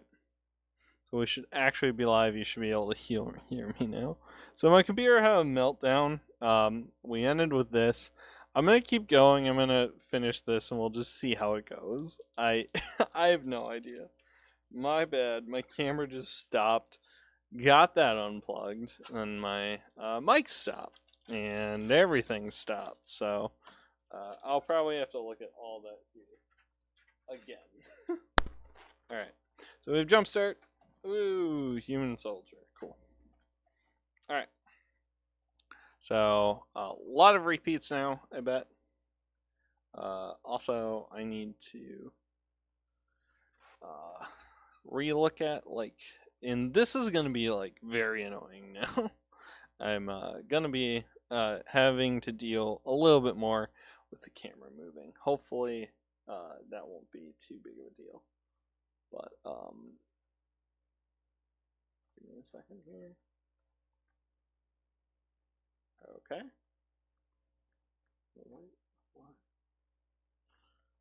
It looks worse than before, but that's okay. So we have the Blood Glutton, another Radiant Fountain. Run Aloof. Run Aloof is a common instant that costs a green. Target opponent sacrifice a creature with flying. What did you catch today, my pet? It looks a bit of a vampire stuck between your teeth. Great. Another turn to slag. Frantic Inventory. It's a common instant that costs 1 in a blue. Draw a card. Then draw cards equal to the number of cards named Frantic Inventory in your graveyard. Not bad, actually. Another village, another angry mob. Why do I even bother unpacking? Oh, Rousing Reed. Rousing Reed is a common or enchantment that costs 2 in a blue. It reads, enchant creature. When Rousing Reed enters the battlefield, draw 2 cards, then discard a card. Enchanted creatures get +1/+1 and has flying. I mean, not bad. Great literature can transport the reader. Wow, we're getting a lot of new cards here. So Skeleton Archer. I don't know why I keep putting him at an angle either. Oh, I see why. My camera isn't properly lined up. There we go. Skeleton Archer is a 3/3 common skeleton archer creature. Wow, aptly named, and it costs 3 and a black. It reads, when Skeleton Archer enters the battlefield, it deals 1 damage to any target. Not bad. So soul, flesh, even eyes. None of these are strictly necessary for deadly precision. Swift response. Another makeshift battalion. New card. Wow, we're getting all the shrines, which isn't the worst with the set coming up. So, Sanctum of Tranquil Light is an uncommon shrine legendary enchantment that costs a white, and it has the activated ability. Pay 5 and a white, tap target creature. This ability costs 1 less to activate for each shrine you control. An untroubled mind dwells in perfect harmony with a peaceful heart. 5/7/5. I like that they're all like that. And then we have the Hellkite Punisher. Not the red dragon we're looking for, but give me a second here. Just trying to like reline this up a little nicer. Well, that wrecks that. Gotta love it. I need to plug my camera into a different outlet because the USB like started complaining. So, but it's fine. So, Hellkite Punisher is a 6/6 uncommon dragon creature that costs 5, a red and a red. It reads Flying and has the activated ability that costs a red. Hellkite Punisher gets +1/+0 until end of turn. So, expensive, can pump, but probably not worth it, honestly. We'll pay no tribute to that tyrannical lord. A new age starts today. Then we have the Volcanic Geyser. It's an uncommon instant that costs X, a red and a red. It reads Volcanic Geyser deals X damage to any target. And the flavor is the common folk call it breaking the crust or spilling the fire. Geomancers call it target practice. Not bad. And then our rare is Conspicuous Snoop. It's a 2/2 rare goblin rogue creature. It costs a red and a red. It reads, play with the top card of your library revealed. You may cast goblin spells from the top of your library. As long as the top spell of your library is a goblin card, Conspicuous Snoop has all activated abilities of that card. I think that's actually worth something. Ooh, we have a foil rare. It's another Volcanic Salvo. Or have we gotten this? I don't think we have. It's a rare sorcery that costs 10, a red and a red. It reads, this spell costs X less to cast, where X is the total number of creatures you control. Volcanic Sovereign deals 6 damage to each up to 2 target creatures or planeswalkers. See it coming a mile away is little comfort if you can't get out of range in time. And then we have an island. So Conspicuous Snoop, I think, is worth a little bit. 1 second here. I need to...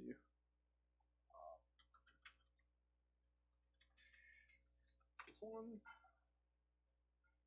Alright, how much is that one worth? Hopefully not all this broke. Hey! Conspicuous Snoop. Nice. It's worth $1. And then Volcanic Salvo. Whoops.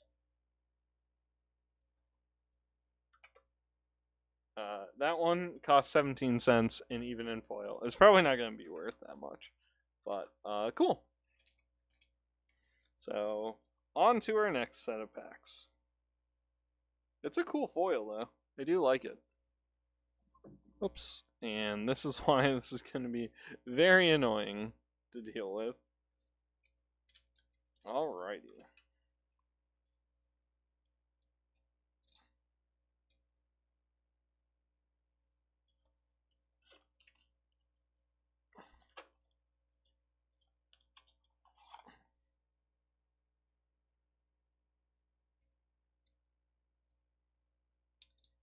And there we go. Conspicuous Snoop. Alright, let's get a little further into this. Alright.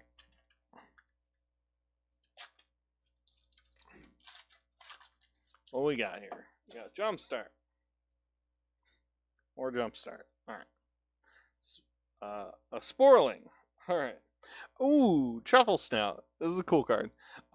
It's a 2/2 common boar creature that costs 2 and a green. When it enters the battlefield, you get to choose one, put a +1 counter on Truffle Snout, or you gain 4 life. It exploits the stuff of legend among local chefs in fuels for nightmare among the forest solids. That's awesome, actually. And then we have a Bone Pit Brute. We have another Rookie Mistake. We have an Alchemist Gift. I think that's new. So, Alchemist Gift is a common instant that costs a black. It reads, target creature gets +1/+1 and gains your choice of Death Touch or Lifelink until end of turn. So, a choice is always nice. Garl Sage is a 4/4 common Treefolk Druid creature. Costs 3, a green and a green. It reads, reach as long as you've drawn 2 or more cards this turn. Oh yeah, it's that one. Garl Sage gains +2 and has vigilance. I think we got one before. Favor the Bidden. Another one of those.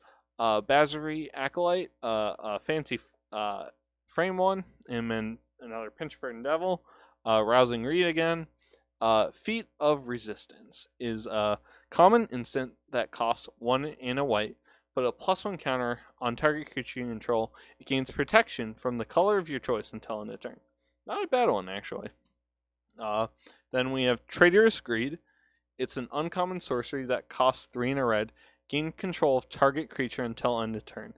Untap that creature. It gains haste until end of turn. Add 2 mana of any color. That's interesting, actually. That's a cool kind of thief spell. So, Epitaph Golem is a 3/5 uncommon golem artifact creature. Oop.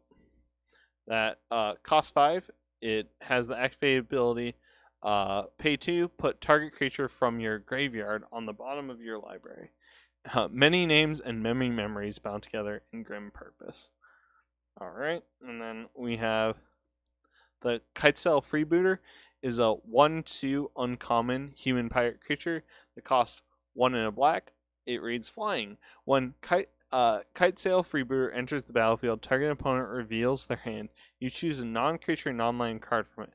Exile that card until Kitesail Freebooter leaves the battlefield. I have a Pirates EDH deck, but sadly I don't want to run that card. And then Peer into the Abyss. It's a rare sorcery that costs 4, a black and a black. A black. It reads, target player draws cards equal to half the number of cards in their library and lose half their life. Round up each time. So you can draw someone a lot of cards, and they lose a lot of life as well. Oh, don't be so dramatic. When your eyes bleed and your brain leaks out your ears, we'll talk about lost sanity. I have no idea how much that one is. Let's find out.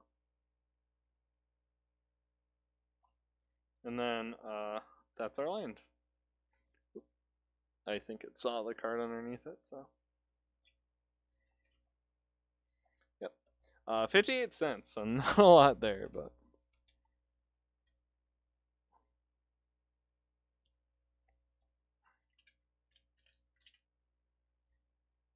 Alright, on to the next one.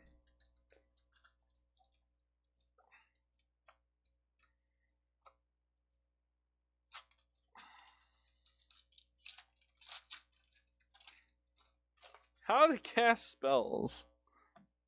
And it's a cat. Alright. We have another Mind Rock.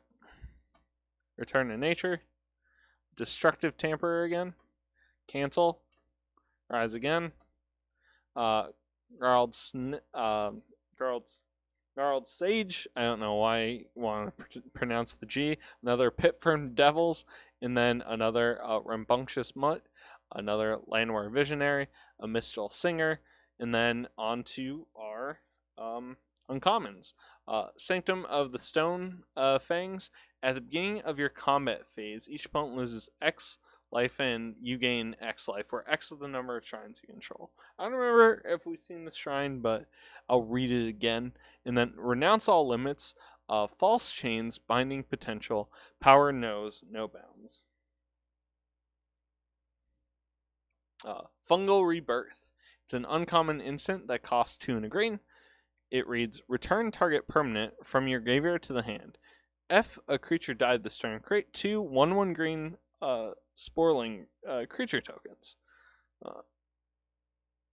I'm wondering if that's good. And we're all food for something in the end. Very true. Oh. And then we have a Witch's Cauldron. Witch's Cauldron is a really interesting, used to be great card. So Witch's Cauldron is an uncommon artifact that costs a black. It has the activated ability, pay 1 and a black, tap, sacrifice a creature. You gain 1 life and draw a card. The best recipe starts with reliable cookware. And then we have Byron, Talarian Archmage. It's a 2/2 rare human wizard legendary creature that costs 1 a blue and a blue. When Baron Talarian Archmage enters the battlefield, return up to 1 target creature or planeswalker to its owner's hand. At the beginning of your end step, if a permanent was put into your hand from the battlefield this turn, draw a card. There is no age at which you stop learning. Interesting. And then we have our land again. So let's see what he's worth. 27 cents. Hey, he's a rare. He's still rare. The professor probably signed him and sent him out to everyone, so, he's worth something in our hearts, right? Alright.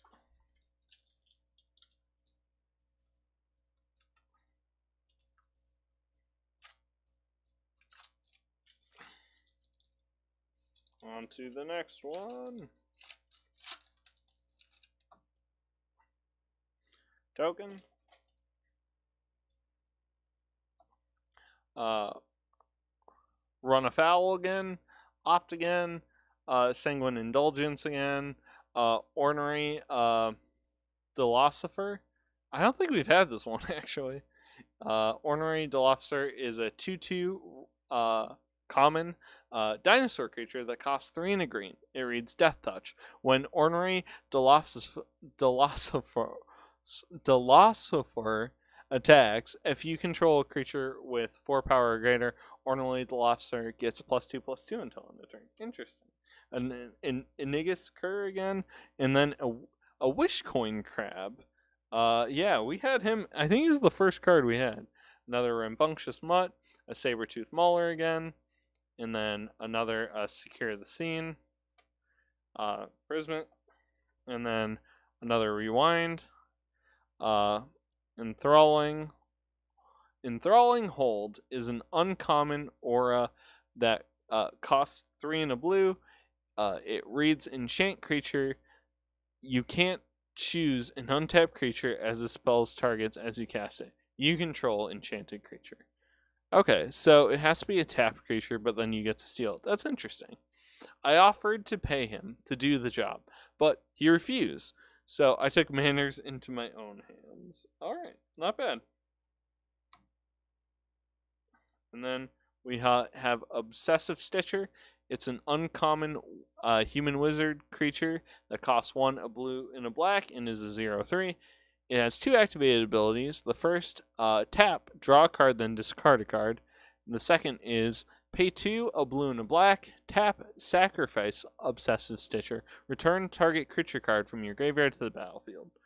No one is as dedicated to the perfection as a Stitcher working on their latest masterpiece. Interesting. And our rare is Chandra's Incinerator. It's a 6/6 rare elemental creature that costs 5 and a red. It reads, this spell casts X less to cast, where X is the total amount of non-combat damage dealt to your opponents this turn. Trample. Whenever a sorcery control deals non-combat damage to an opponent, Chandra's Incinerator deals that much damage to target creature or planeswalker that player controls. So pretty versatile card, actually. Goes in the Spellslinger deck, but is a creature. Those I don't normally see doing that well, but we'll see. Yep, he's 58. So, alright, on to the next pack.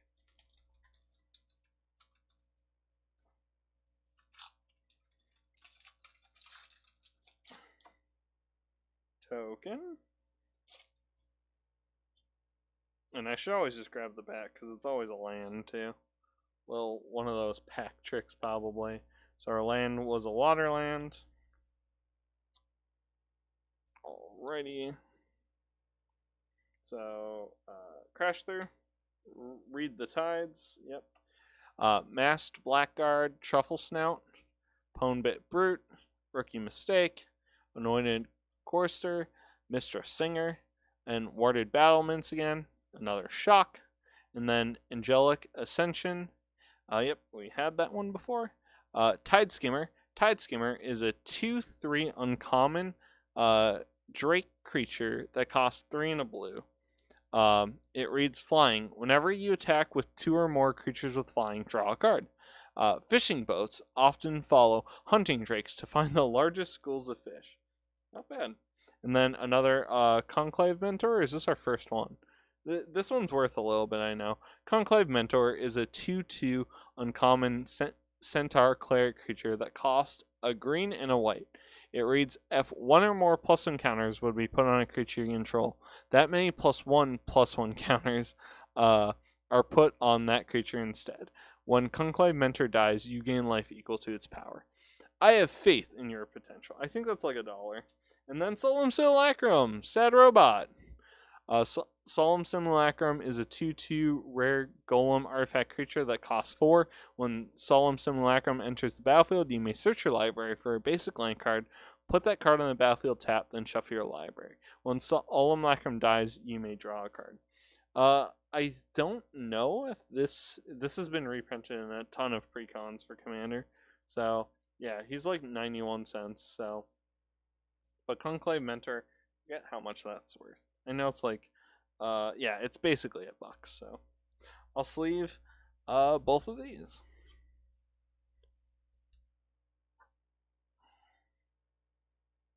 Alright.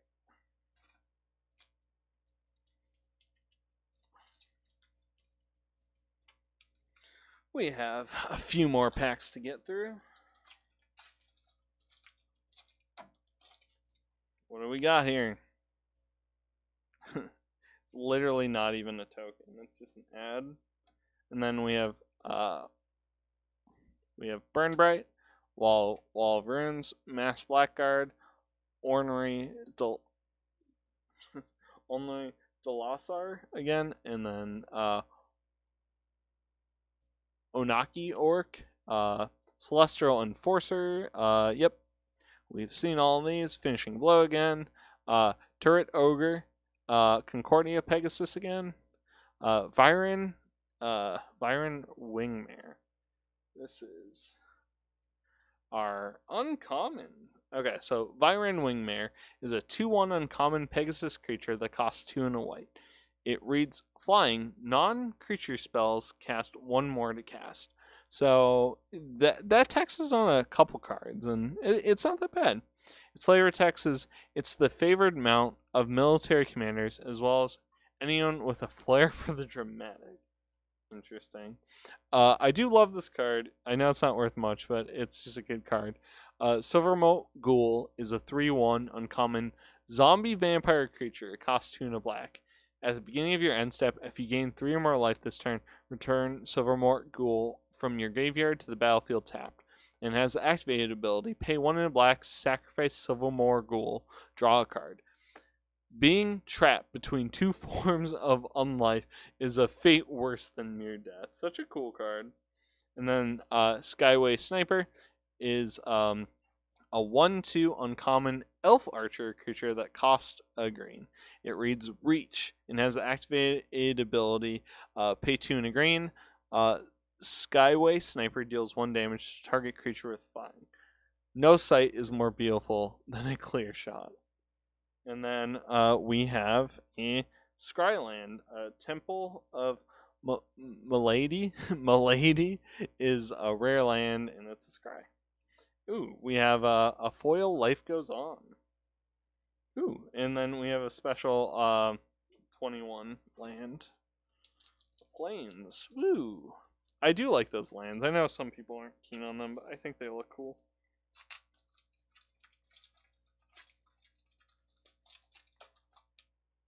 Alright. There's the Goblin Wizard token. Silent Dart is a common artifact that costs 1 and has the activated ability, pay 4 and tap, sacrifice Silent Dart. It deals 3 damage to target creature. These terms are acceptable to House Demir. Shall we shake on it? Do not take that. And Duress, we haven't gotten a Duress yet. Duress is a common sorcery that costs a black. Target opponent reveals their hand. You choose a non-creature, non-land card from it. That player discards that card. Resistance is unthinkable. Okay? And then we have Truffle Snout, Goblin Wizardry, and then Kane Glide Master. I don't think we've had either. It's a 2/1 common human soldier creature that costs 1 and a blue. As the activated ability, pay 2 and a blue. Target creature gains flying until end of turn. Fear is a rational response, but waiting won't make it any easier. Just jump. I think we did have them. With everything that happened, it's a little hard to remember them all. But Track Down, Frostbent, Anointed Coister, Scorching Dragon Flame still makes me sad. Garrick Gorehorn. And then we have Siege Striker again. We have Furious Rise. Is an uncommon enchantment that costs 2 and a red. It reads, at the beginning of your end step, if you control a creature with power 4 or greater, exile the top card of your library. You may play that card until you exile another card with Furious Rise. Interesting. Cloyce sets out to mend the destiny of Theros, her fury guiding every stitch. Interesting. And then Garrick's Uprising is a card that is worth a little bit too. I know it's above $1. Garrick's Uprising is an uncommon enchantment that costs 2 and a green. It reads, when Garrick's Uprising enters the battlefield, if you control a creature with 4 power or greater, draw a card. Creatures you control have trample. And whenever a creature with power 4 or greater enters the battlefield under your control, draw a card. So very versatile, very good. And then we have See the Truth. It's a rare sorcery that costs 1 and a blue. Look at the top cards of your library. Put 1 of those cards into your hand and the rest on the bottom of your library in any order. If this spell was cast from anywhere other than your hand, put each of those cards into your hand instead. So really interesting if you can get it to work. What is that? That is neither future nor past. And then we have a Jungle Hollow for our Lifeland. So let's check this one first. So I don't think that one's worth much. I could be crazy though. Yep, that one was 21 cents, and this one is, let's see here. That one is 126.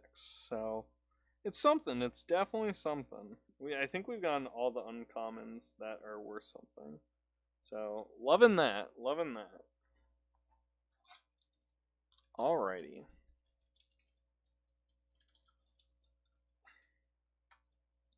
I think we have like 12 more packs to go through or something.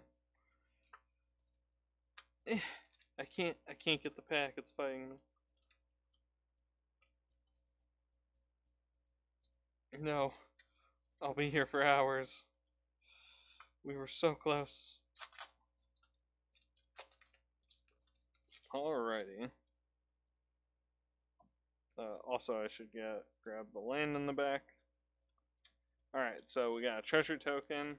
We have a Blooming Sands for a land. And then we have the following. We have Read the Tides again. Deathboom, Thalid again. Infernal Scarring again. Colossal Dreadmaw again. Crash Through again. Spinned Megalodon again. A Forgotten Sentinel again. Sabretooth Mauler. Feat of Resistance. Teferi's Protege. Falcon Adept is our first uncommon here. It's a 2/3. Sorry. It's a 2/3 uncommon human soldier creature that costs 3 and a white.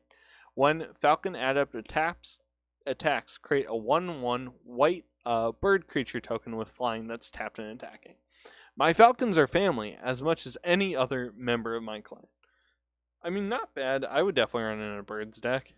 Gormand is a 5/5 uncommon demon creature that costs 4, a black and a black. As an additional cost to cast a spell, sacrifice a creature. Flying, trample.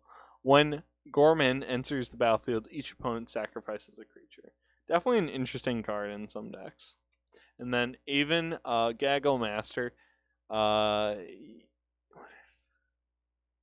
I think we have this one, but it's a 4/3 uncommon bird warrior creature that costs 3, a white and a white, flying, and when it enters the battlefield, you gain 2 life for each creature you control with flying. Yes, we did have this one, yep.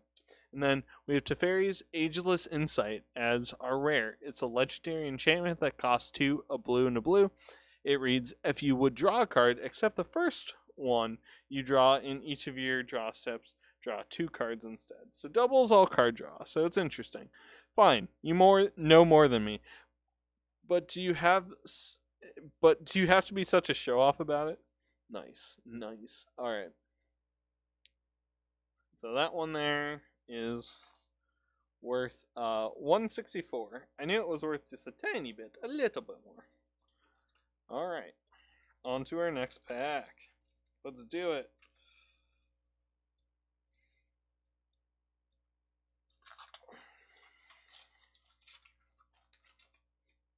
Wow. I guess Core must have been doing a lot of things like that to help people learn a little bit more. Huh. That's interesting. Okay. So we have the Alchemist Gift again, Dowsing Tyrodon, the Tome, Villagerites, Sentinel's Training, Makeshift Battalion, Defiant Strike again, Teferi's Protege in the Cool Arrogant Revitalize. Onto the uncommons. We're onto Tormod's Crypt. It's an uncommon artifact that costs 0. And it has the activated ability, tap, sacrifice Tormod's Crypt, exile all cards from target player's graveyard. Dominaria's most extravagant crypt nevertheless holds an empty grave. Interesting. Then we have Soul Seer again. Oop, sorry, I showed off it. And then we have a Sanctum of the Fruitful Harvest again. And then our rare, which I showed off, is a card that is above $1 again. It's the Speaker of Heavens. It's a 1/1 rare human cleric creature that costs a white. It reads Vigilance, Lifelink, and has the activated ability tap, create a 4/4 white angel creature token with flying. Activate this ability only if you have at least 7 more life than your starting life, and only any time you can cast a sorcery. So it's great in a life gain deck. A 1/1 that can do a lot is awesome. All are welcome in the Angel's Light. And then we have another foil, Garrick Gorehorn, and then we have our Bloodfell Caves. Awesome. All right, on to our next one here. I'm just kind of setting aside the ones I want to sleeve because since I've had to reconfigure. Oh yeah, I didn't show how much speakers work. That's my bad. Since I had to reconfigure stuff, it's just a little easier. So we'll do those 2 right away. So token and land. And then as you can see, the Speaker of the Heavens is like 141. So Alchemist Gift, the Gnarled Sage, the Fear of the Bidden, Run a Fool, Opt, Sky Scanner again, Concordia Pegasus, Frost Breath, Skeleton Archer, Havoc Jester is our first uncommon. It's a 5/5 uncommon devil creature that costs 4 and a red. It reads, whenever you sacrifice a permanent, Havoc Jester deals 1 damage to any target. So in an endless sacrifice, it can be your win con. That's interesting. To the Rakdos, Screams of Delight and Screams of Terror are one and the same. Gotta love those Rakdos players. And then we have another Thrashing Brontodon. Oops. I showed off the rare too early. We have the Alpine Houndmaster again. And then we have Containment Priest. It's a 2/2 rare human cleric creature that costs 1 and a white. It has flash. If a non-token creature would enter the battlefield and it wasn't cast, exile it instead. Some protection requires a bit of finesse. And then, oh, no way! Oh, that's so good! That's so good for us! We got a foil Ugin! That is like one of the cards I wanted, and it's basically the most expensive. You can't really see the foiling too well, but oh, that's sick. Okay, we're gonna have to look something up, and I'm gonna sleeve that right away. Give me a second here. Let me just put it in the sleeve. That's awesome. That makes me so happy. Oh, Ugin was like one of the cards I wanted. Because I'll actually use it. Okay, so Containment Priest is just 33 cents. But onto the Ugin. Let's look how much the foil is worth on this one. So there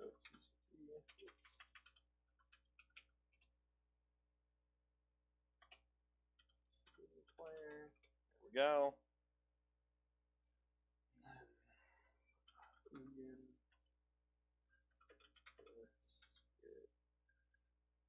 Dragon. Alrighty.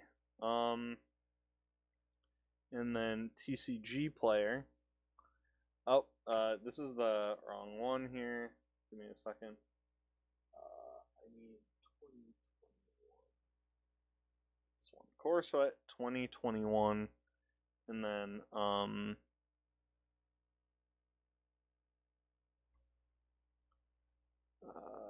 and it's this one here. So, the foil, as you can see, is worth $23.40. So that's awesome. That is super, super good. That is by far the best card we've pulled.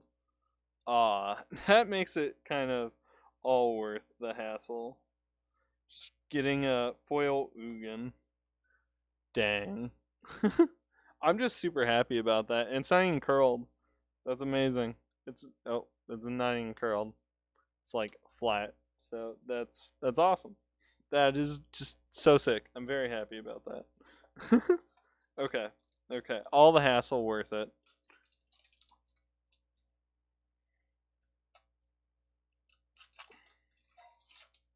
Alright.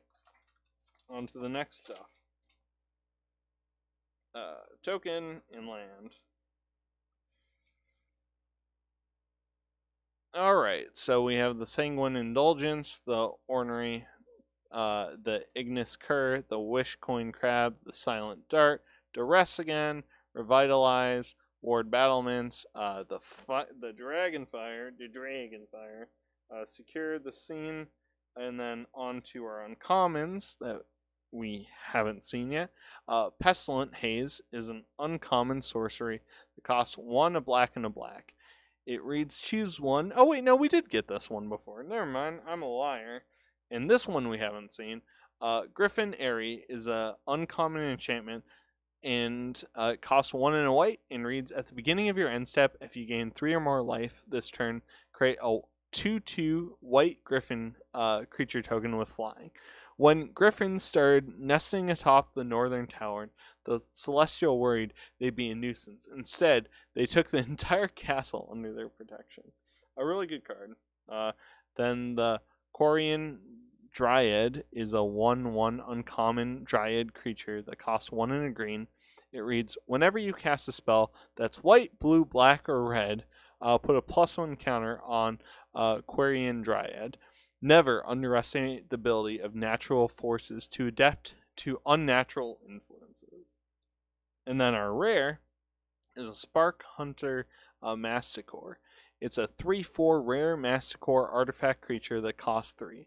Reads, as an additional costless spell, discard a card.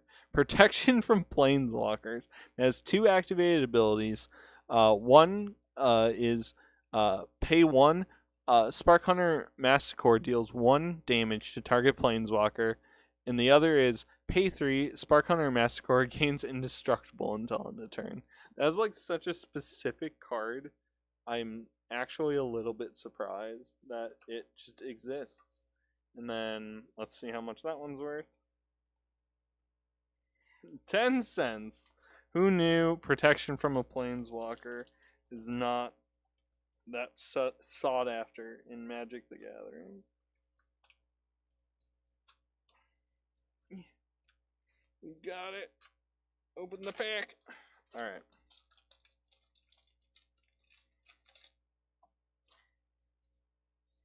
Alright. Token. And a basic island. Alright. So we have... Oh, I need to get rid of that. We have Duress. Life Goes On. Goblin Arsonist. The Arcanist again.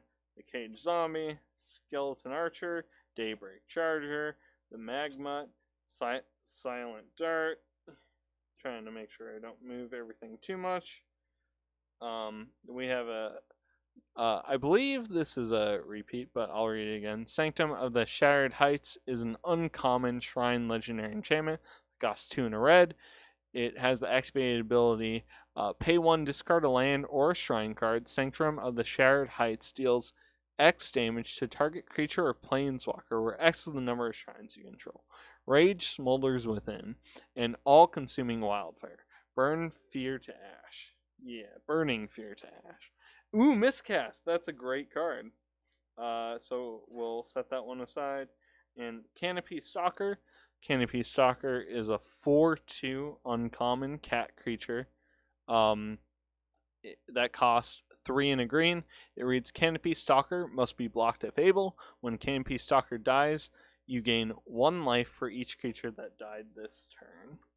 And then the flavor text is, the forest's cover offers shade, shelter, and an increased risk of sudden death. Nice. And then our rare is a Sanctum of All. It's a rare shrine legendary enchantment that costs a Wooburg, so white, blue, black, red, and green. And then reads, at the beginning of your upkeep, you may search your library and or graveyard for a shrine card. Put it onto the battlefield. If you search your library this way, shuffle it. If an ability of another shrine you control triggers, while you control 6 or more shrines, that ability triggers an additional time. So, an interesting effect. And it looks like we have a foil. Yay! It's a forest. And then let's check this one out. Sanctum of All. What do we got? That might go up in value after kind of the next set with some more shrines coming out. But it's definitely interesting to see us pull all these shrines. I like the idea of shrines, especially if it's getting more support. Could be really interesting. So, token, and then our land is a base mountain. Alright. I'm pretty sure we've seen all the commons till this point. It's a dub, Frantic Inventory, Gloom Sower, Titanic Growth, Destructive Tampering, Capture Sphere, Turret Ogre, and then Forgotten Sentinel, Rambunctious Mutt, such a good boy, and then Liliana Steward, and then we have another Tide Skimmer. We've seen these before. So Tide Skimmer is an uncommon. We have Griffin Airy again. We have another Liliana's Devotee. And then our rare is Shacklegeist. It's a 2/2 rare spirit creature that costs 1 and a blue. It reads Flying. Shacklegeist can block only creatures with flying. Tap 2 untapped spirits you control. Tap target creature you don't control. The Blessed Sleep doesn't come easily to mind. Chained by Regrets. Interesting. Yep, 10 cents. It's worth very little. Alright. Cool. I think we're on to our final 6 packs.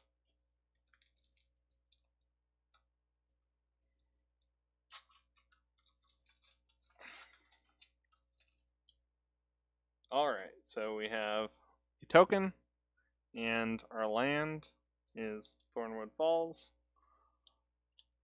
Alright. Let's see if there's a common we haven't found yet. We have the Crypt Lurker, the Dreadmaw, Hobble Fiend, Library Arsonist, Infernal Scarring, the Dead Bloom, the Gale Swooper, Revitalize again, Hunter's Edge, the Spellgorger Weird, and then on to our uncommons. Some of them we'll probably see again. Hellkite Punisher, Warden of the Woods. Yes, we've seen this one before too. And then Leafkin Avenger we've seen before as well. And our rare is Rune Hollow. It's a rare enchantment that costs a white and a red, and it reads, as Rune Hollow enters the battlefield, choose a card name. You have protection from the chosen card name. You have protection. That's so interesting. So, like, if you really wanted to make sure that you didn't die, but Pithing Needle or whether is probably just the better card. But interesting, and it's worth 14 cents. Not worth much.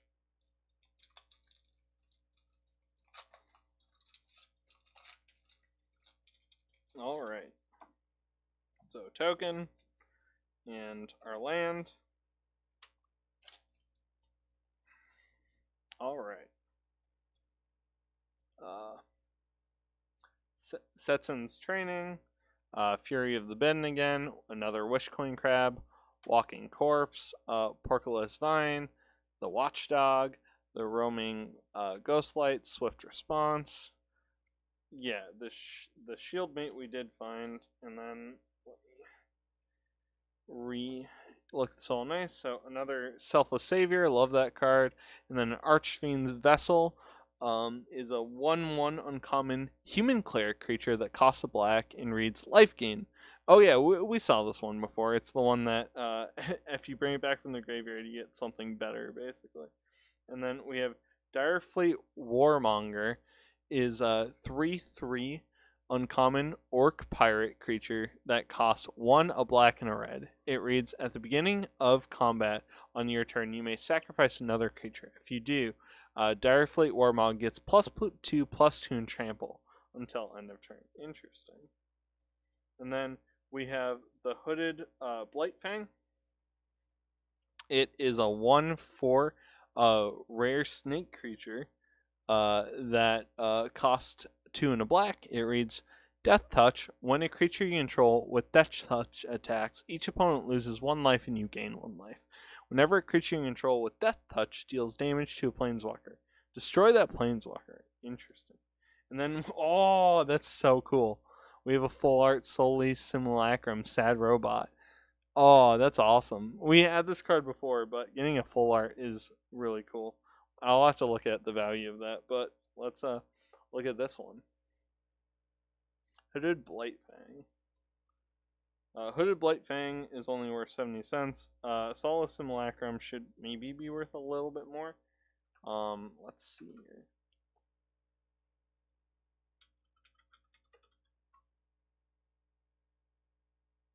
Should be this, I think.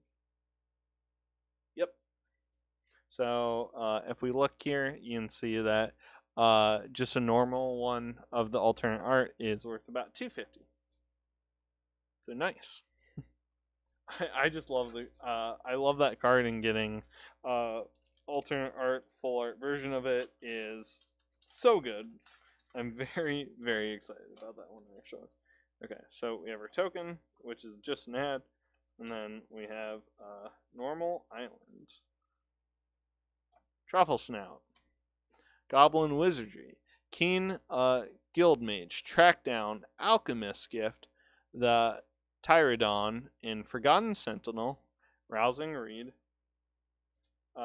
Feet of Resistance, another Grasp of Darkness, and then we're on to our uncommons. Riddle Form is an uncommon enchantment that costs 1 and a blue. It reads, whenever you cast a non-creature spell, you may have Riddle Form become a 3/3 Sphinx creature with flying in addition to its other types until end of turn. And as the activated ability, pay 2 and a blue, and you can scry 1. Really situational, not that good, I bet. And Battle Rattle Shaman is a 2/2 uncommon goblin shaman creature that costs 3 and a red. Reads, at the beginning of combat on your turn, you may have target creature gets +2/+0 until end of turn. So a little buffer, maybe okay. I'm not entirely sure if that's actually good, but the shaman rattles not to inspire a battle fury, but to drown out the shrieks of those fleeing the Eldrazi. That's fair. And then another obsessive stitcher, and then I love Scavenging Ooze. Very good card. So Scavenging Ooze is graveyard hate on a decent creature, and it's just good. It's a 2/2 rare ooze creature that costs 1 and a green, has the activated ability pay 1 green, and then exile target card from a graveyard. If it was a creature card, put a +1/+1 counter on Scavenging Ooze, and you gain 1 life. In nature, not a single bone or scrap of flesh goes to waste. That's pretty depressing, but probably pretty true. So, and yep, Scavenging Ooze is about 80 cents, but we have 3 more packs of Core 2021. And then we'll go to Ikoria, which might go slow at the start, but then hopefully should speed up.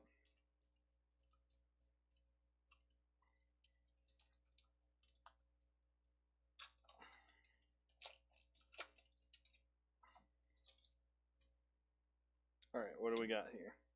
Token. And our land is an island. So we have the Ranger, the Sure Strike, the Lofty Denial, the Sanguine, the Pride, the Ogre, the Bazzery, the Sky Scanner, the Singer, the Shieldmate, and our uncommons are Seasoned Hollowblade. It's a 3/1 uncommon human warrior creature that costs 1 and a white, and it reads, discard a card, tap Seasoned Hollowblade, it gains indestructible until end of turn. So you can attack with it, and then in response to someone trying to kill it or something, you can give it indestructible and discard a card. Not bad. I don't know that I'll win every fight, but I have faith that it's carried me this far. And then we have another Waker of the Waves. A Malefic Scythe is an uncommon equipment artifact that costs 1 and a black. It reads, Malefic Scythe enters the battlefield with a soul counter on it. Equipped creature gets +1/+1 for each soul counter on Malefic Scythe. Whenever equipped creature dies, put a soul counter on Malefic Scythe, and it has an equip cost of 1. Not bad. And then we have Glorious Anthem as our rare. and it's just a rare enchantment that costs 1 a white and a white, and reads simply, creatures you control get +1/+1. The songs of angels are perceived not as words in the ears, but as strings in the soul. And how much is that one? It's 14 cents.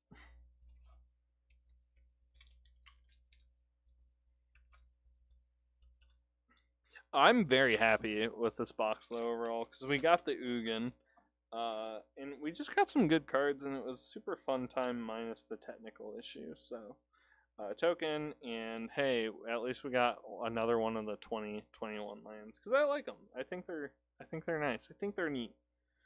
Sure Strike, Legionary's Judgment. Yeah, we've had that one before. Capture Sphere. Oops, sorry. Crypt Lurker, Range Gully.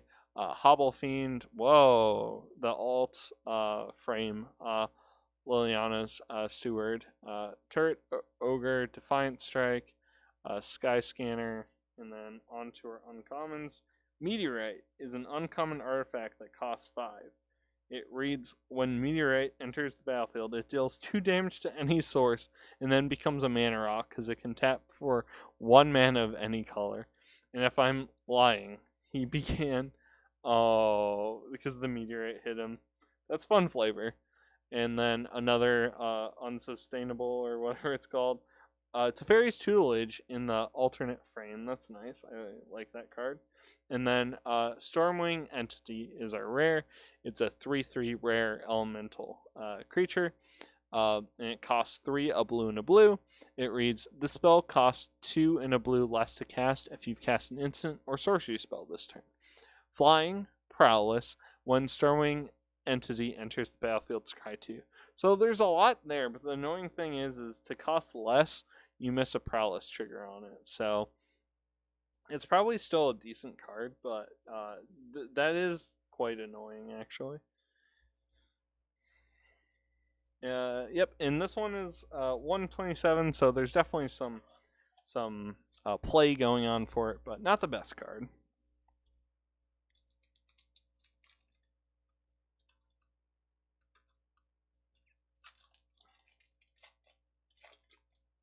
Alrighty. And let me grab the token and the land out. So we have a sapling, and then a swamp, and then we've seen all the commons, but let's just go through them here. Dob, Frantic Inventory, Gloom Sower, Shock again, Stalch, Shield Mink, another Short Sword, and our uncommons. Kinetic Augur is a star in a 4 uncommon human shaman that costs 3 in a red. It reads Trample. Kinetic Augur's power is equal to the number of instant and sorcery spells in your graveyard. When Kinetic Augur enters the battlefield, discard up to 2 cards, then draw that many cards. Interesting. Then another Crypt, and then another Freebooter. Yep, we had that one before. And then our rare is Nabi, Esteemed Speaker. It's a 2/1 rare human cleric that costs a white and a blue. It reads Flash. When a Nabi, Esteemed Speaker, enters the battlefield, you may return another creature card you control to its owner's hands. If you do, you gain life equal to that player's converted mana cost and has the activated ability pay 1 a white and a blue. Tap, discard a legendary card, draw 2 cards. So, interesting card. That seems like a lot to get going. And then we have a hollow, Jungle Hollow, and she wound up being about 13 cents. So cool. The big thing we got was Nugan. I paid about $100 for this box, and whoops, we got we need to find out, but we got not probably close enough to our value, but we have a bit of cards that are worth a ton. I would say that these are big hits. So the Ugin, the Massacre Worm, Teferi, and then the Mangara. So I'm happy with that. That's sick.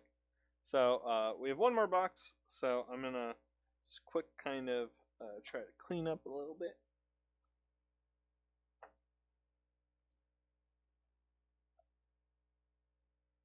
So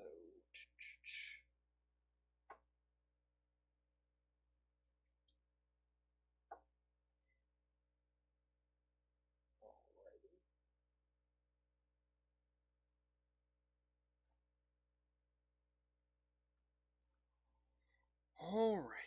So tokens and all that, we're just gonna shove in the box for now, including the uncommons that were bulk. All of these rares. Not rares, commons.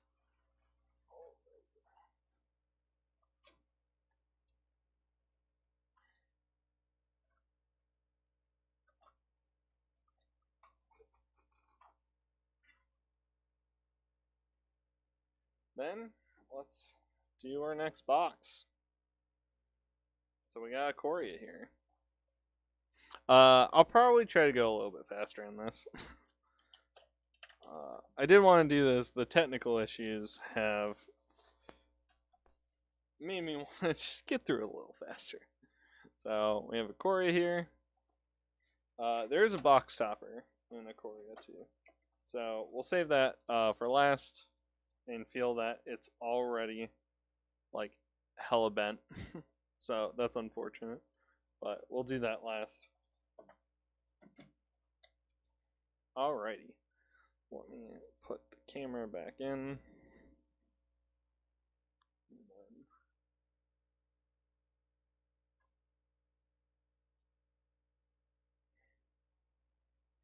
Cool. So should have that. Nice. Alright, so this is Ikoria. Ikoria is a set I drafted, and that's why I wanted to buy a box of it, actually. So, I really liked the draft, and I want to make potentially a cycling deck or something. And hey, look, watch more magic happen. Go to YouTube. And our token. So, our first thing we have is a Ferocious Tigora. I love Tigorilla. I love the creatures in this set, actually. So it's a 4/3 common cat-ape creature that costs 3 and a red. It reads Ferocious Tigorilla enters the battlefield with a choice of trample counter or menace counter on it. From a certain perspective, it's an inspiring story of overcoming obstacles. We have Improvising Ventisaur is a 3/6 common dinosaur creature that costs 5 and a white. It reads Vigilance and has Cycling 1. Raguar's coastline can be quite beautiful as long as you avoid the volcanic dinosaurs and the sea dinosaurs and the roaming beach dinosaurs. It's a lot of dinosaurs to try to avoid. And then we have Unlikely Aid. It's a common instant that costs 1 and a black. It reads Target creature gets +2/+0 and gains indestructible until end of turn. I appreciate you not letting me fall to death in the acid bogs. Now, can you let me down? We have the Flycatch Gifford. It's a 3/5 common antelope lizard creature that costs 4 and a green. It reads Flycatcher Griffid enters the battlefield with your choice of vigilance counter or a reach counter on it. Poachers use the harvested tongues to snare pest, plum caves, and scale tall buildings. Interesting. It's got a real sticky tongue. And then Wingfold Petrodon is a 3/6 common dinosaur creature that costs 5 and a blue. It reads Wingfold Petrodon enters the battlefield with your choice of flying counter or a hexproof counter on it. Its weak spot is easily spotted, but only if it's swooped down on. But only if it's swooping down on you, I see. And then we have Forbidden Friendship. Dinosaurs and people living together. It's a common sorcery that costs 1 and a red. Create a 1/1 red dinosaur creature token with haste and a 1/1 white human soldier creature token. Such a cool flavor. The two looked at each other and neither fled. I see the soldier murd. We're both just fighting for survival out here, aren't we? So, really cool card. Heightened Reflexes is a common instant that costs a red and reads target creature gets +1/+0 until end of turn. Put a first strike counter on it. Some crystals glow in presence of monsters, forming a convenient warning system. Some monsters have learned to outrun the light. Could be better than Sure Strike even, because the first strike counter will stick around. And then we have our first alternate art. I really like the alternate arts in this one. So we get Mitigary Great Horn. It's a 3/4 common beast creature that costs 3 and a green, and it reads Mutate for 2 and a green. Whenever this creature mutates, search your library for a basic land card, put it on the battlefield tap, then shuffle your library. I like this card a lot, actually, and getting an alternate art is nice. We have a Gloom Pangolin. Pangolin. A Gloom Pangolin. It's a 1/5 common Nightmare Pangolin creature. It costs 2 and a black. They say it survives on a purely bioluminescent diet. It only activates during the darkest of Innas nights, making verification highly challenging. That was a word full of a card.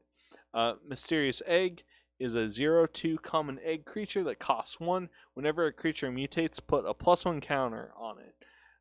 Whenever this creature mutates. Not good. A good forage if you can find it, but eat it before you get back to Sanctuary. The guards won't let you bring it in through the gates. Wonder why. The uncommons. Charge of the Forever Beast is an uncommon sorcery that costs 2 and a green. As an additional cost to cast a spell, reveal a creature card from your hand. Charge of the Forever Beast deals damage equal to a target creature or planeswalker equal to the revealed card's power. The Zagoth wetlands are fertilized by centuries of Boros former challengers. Interesting. And then we have one of the more interesting things a part of this. So along with triomes, they have these artifacts. So Zangoth crystal is a uncommon artifact that costs 3 and can tap for black, blue, and green, and you can cycle it for 2. So this will be in all the colors at all the 3 colors. So there's going to be 10 of them from the fertile muck of Zangoth. Everything animal, bodinal, and crystalline grows with rugged beauty. Ooh, another alternate frame.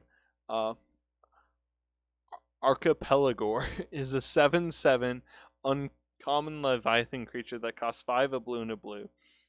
It reads Mutate for 5 and a blue. Whenever this creature mutates, tap up to X target creatures, where X is the number of times this creature is mutated. Those creatures don't untap during their controller's next untap. Insanely cool card. And then we got an ultimatum. This all the ultimatums are some of the value cards. So this is a rare sorcery that costs a white, a white, a black, a black, a black, a green, and a green. It reads, return any number of permanents cards with different value from your graveyard to the battlefield. The ground under our feet is a record of every sight against the world to avenge at night in choosing. So yeah, and then it's going to end in a standard land, a basic land. So, I realize I did not change the settings to Ikoria for what I am trying to use to capture the cards, so that should work this time. So I'll start in the next pack, but yeah, you can see that it's worth about $2.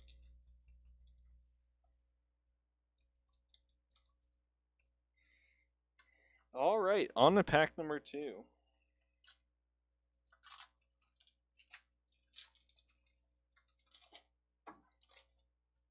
Here we go. Yep, so the life gain lands can also be the land again. So we have Keep Safe, Safe is a common instant that costs 1 and a blue. It reads counter target spell that targets a permanent you control, and then draw a card. So that's kind of nice because it cantrips. Coppercoats think they understand duty and loyalty, but they can't begin to fathom the depths of my bond. Interesting. We have another Forbidden Friendship. Savvy Sabretooth is a 3/1 common cat creature. Costs 1 and a white, and that's it. The giant tigers Savvy prefer to hunt at daybreak, when the crystal's warning glow is masked by the light of dawn. Interesting. And then we have a durable Koi Bug. It's a 2/2 common insect creature that costs 1 and a black. It has the activated ability, pay 4 and a black, return durable Koi Bug from your graveyard to your hand.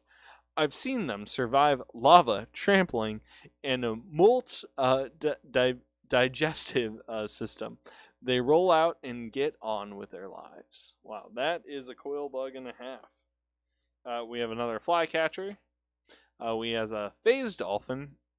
It's a 1/4 common elemental whale creature that costs 2 and a blue. Whenever Phase Dolphin attacks, another target attacking creature can't be blocked this turn. That's not bad, actually. You've never had to trust your breath to an inhuman creature who could crush you at its whim, and I truly feel sorry for you. I feel sorry for myself looking at that thing. And then we have a Dreamtail Heron. It is a 3/4 common elemental bird creature that costs 4 and a blue. It reads mutate for 3 and a blue. Flying, when this creature mutates, draw a card. We have Plummet. Plummet is a common instant that costs 1 and a green and simply reads destroy target creature with flying. Scavengers follow in Skysail's shadows, feasting on the carcass of monsters that attack the floating city. We have Memory Leak. Memory Leak is a common sorcery that costs 2 and a black. It reads target opponent reveals their hand. You choose a non-land card from that player's graveyard or hand and exile it. It is cycling 1. By half does use depart. I remember halves of the names, halves of the years, halves of myself. Memory leak. Oh no. Pacifism is a common aura enchantment that costs 1 and a white. It reads enchant creature. Enchanted creature can't attack or block. If only they'd all act this docile. I could do something relaxing for a living. I've always wanted to bake biscuits. He's so cute. I like that a lot.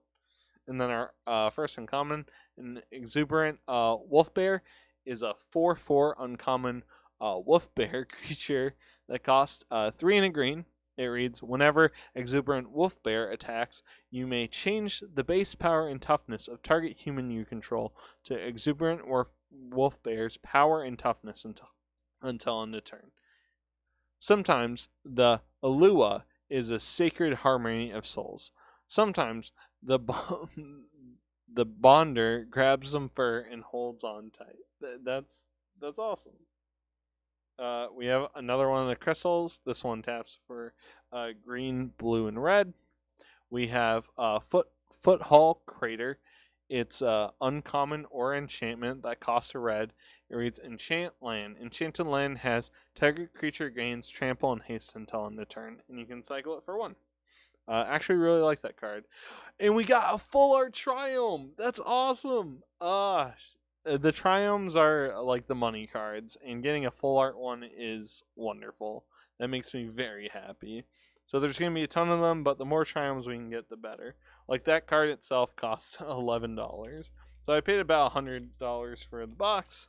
So basically, if you get 10 Triomes roughly, you pay for the box. And if you don't get 10 Triomes, you probably don't. But there's a ton of cool cards I want in here. A lot of them are commons, actually. So I'll sleeve the Triome and put it over there. Alright, on to pack 3.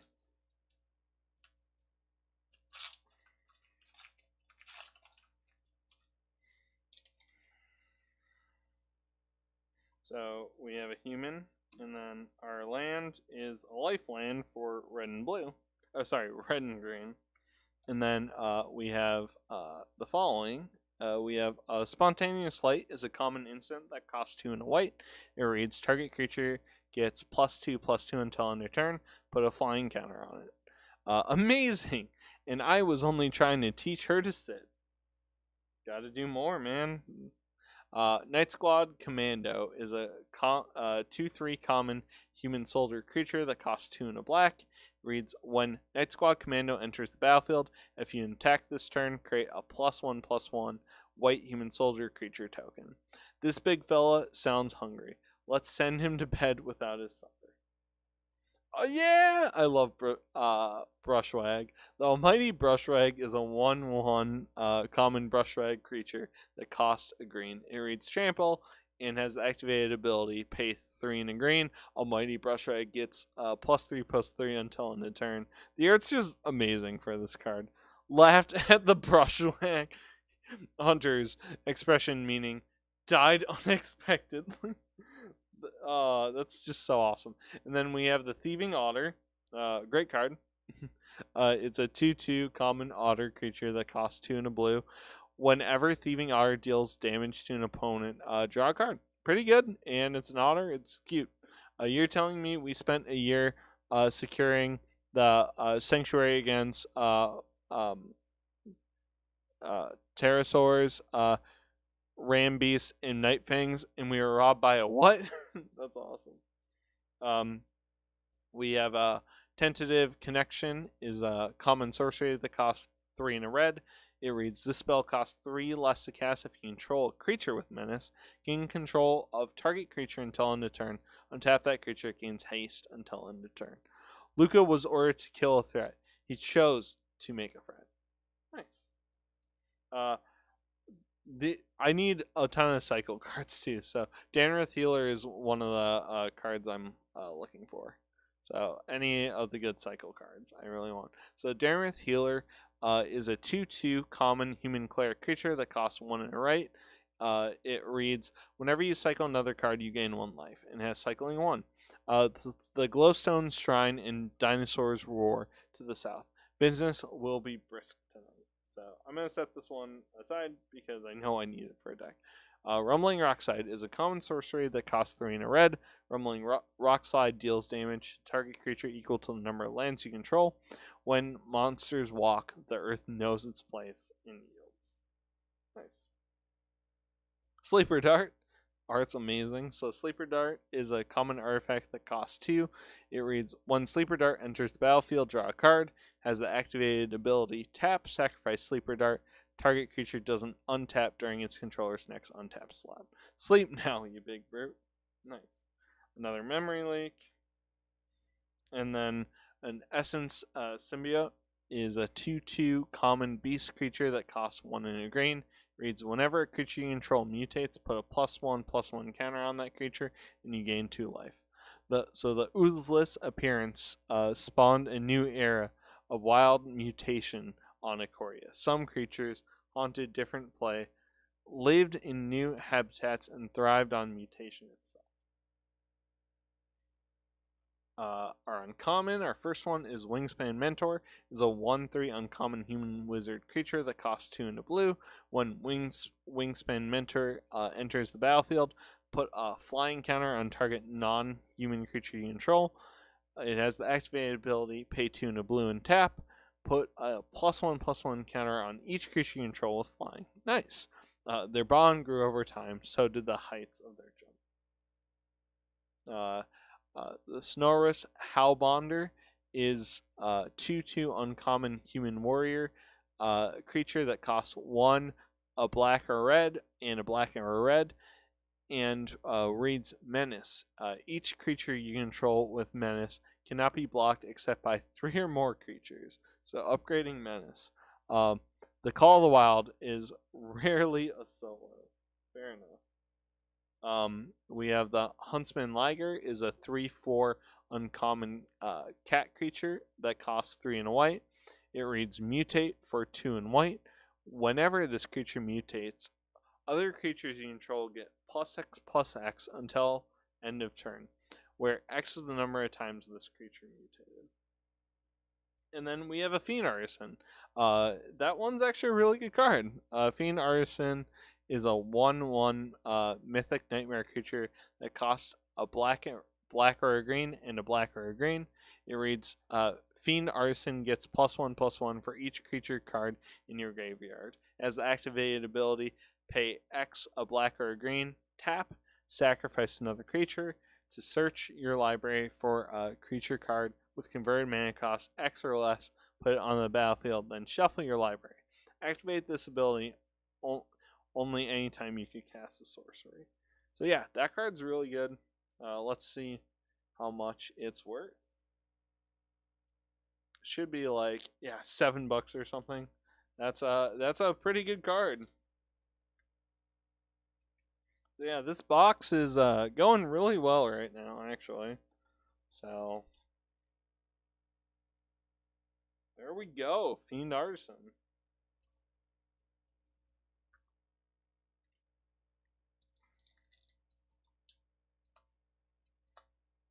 Oh, yeah, we're so close. All right, there we go. All right.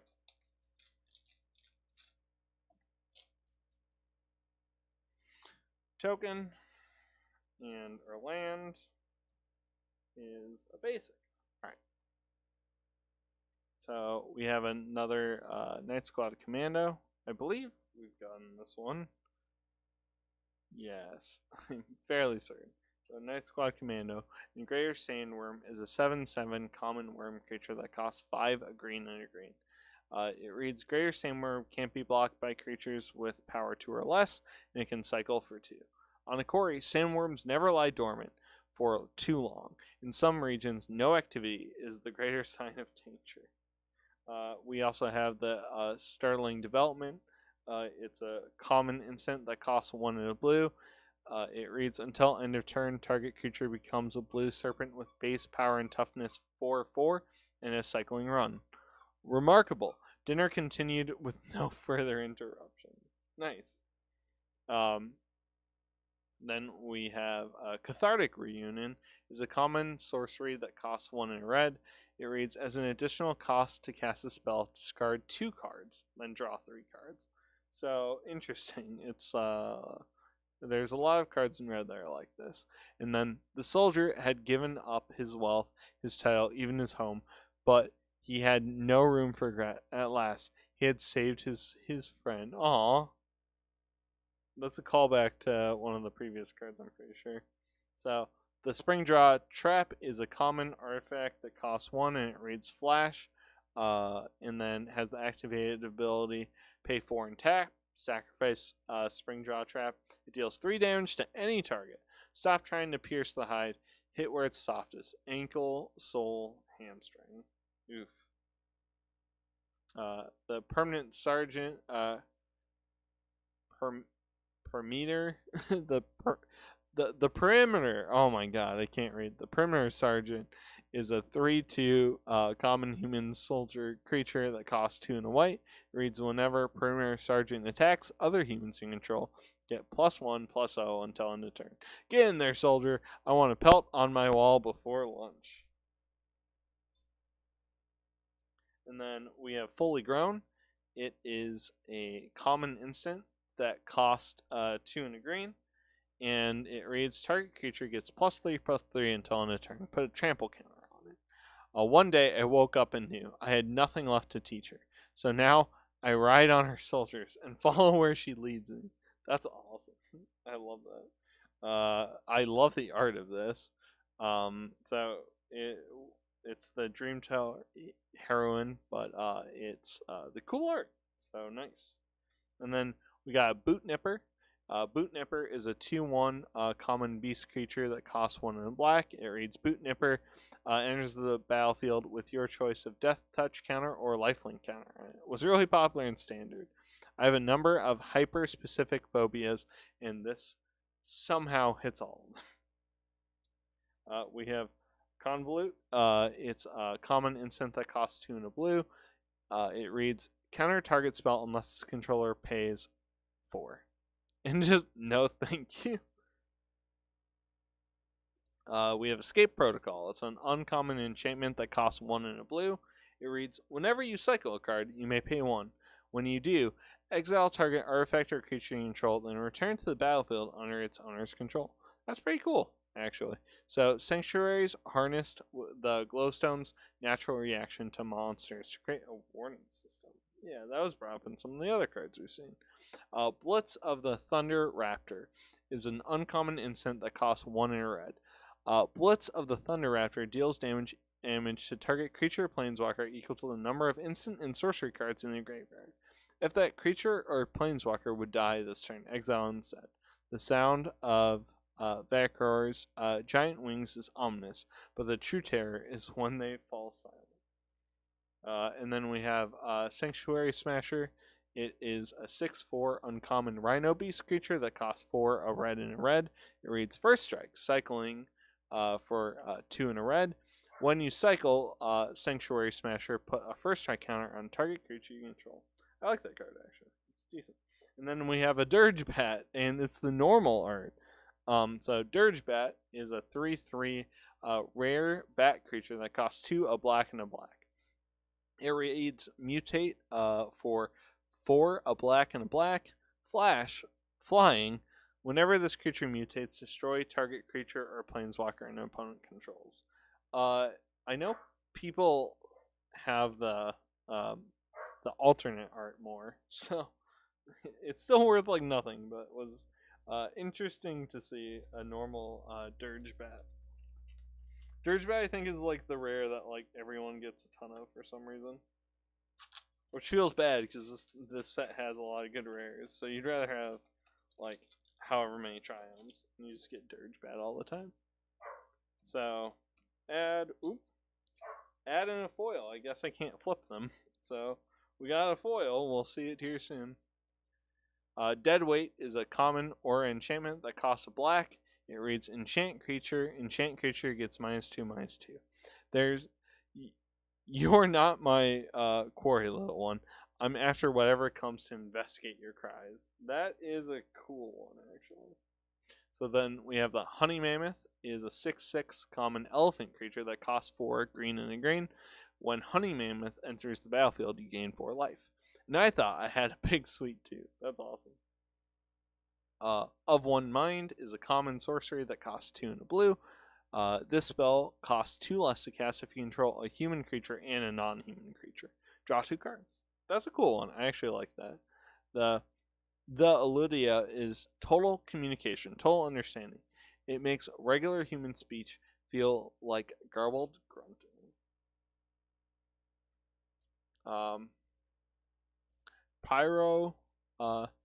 Pyroceratops is a 2/3 common elemental dinosaur creature that costs 3 and a red. It reads Trample. Whenever you cast a non-creature spell, put a +1 counter on Pyroceratops. I've always thought wizards were supposed to have owls or one-eyed cats or for familiars, but flaming dinosaurs work too. And then we have Solid Footing is a common or enchantment that costs a white and reads Flash, Enchant creature. Enchant creature gets +1/+1. As long as enchanted creature has vigilance, it assigns combat damage equal to its toughness rather than its power. And then Bushmeat Poacher is a 2/4 common human soldier creature that costs 3 and a black. It has the activated ability pay 1 and tap, sacrifice another creature. You gain life equal to that creature's toughness. And draw a card. That's a pretty good sack outlet, actually. If you've never feasted on Zagoth Terror Pig, I got the best price you'll find. And then we have a Prickly Marrowset. It's a 2/3 common monkey creature that costs 2 and a red. It reads First Strike. Whenever you cycle a card, Prickly Marrowset gets +2/+0 until end of turn. It's either terrified or extremely mad at us. Definitely one of the two. And then we have the Farfinder is a 1/1 common fox creature that costs 3. It reads Vigilance. When Farfinder enters the battlefield, you may search the library for a basic card, reveal it, put it into your hand, then shuffle your library. Take us home, she whispered, and the fox's eyes began to glow. Nice. And then we have the Blazing Volley. It's a common sorcery that costs a red, and it reads Blazing Volley deals 1 damage to each creature your opponents control. Don't ask me to do if you miss. They're Sting Drakes. Don't miss. That was awesome. And then, excuse me. And then we have Monstrous Step. It's an uncommon sorcery that costs 4 and a green. It reads target creature gets +7/+7 until end of turn, up to 1 other target creature blocks it this turn if able, and it has cycling too. Life is best taken 1 step at a time. Really cool card in draft. I saw this work a lot. And then General's Enforcer is a 2/3 uncommon human soldier creature that costs white and a black, and it reads legendary humans you control have indestructible. It has the activated ability pay 2 a white and a black, exile target card from a graveyard. If it was a creature card, create a 1/1 white human soldier token. So really interesting. More stubborn than Drannith's Walls. And then we have a card I really like, even though I don't think a lot of people play this. Hornbash Mentor is a 3/3 uncommon human warrior creature that costs 2 and a green. It reads, when Hornbash Mentor enters the battlefield, put a trample counter on target non-human creature you control. And then as the activated ability, pay 2 a green in tap, put a +1 counter on each creature you control with trample. We share the same nuanced opinion of hunters and military units. Smash them. Alright, then we have a few cards here. So I have Song of Creation is a rare enchantment that costs 1 a green, a blue, and a red. And it reads, you may play an additional land on each of your turns. Whenever you cast a spell, draw 2 cards. Draw 2 cards. At the beginning of your end step, discard your hand. So really interesting.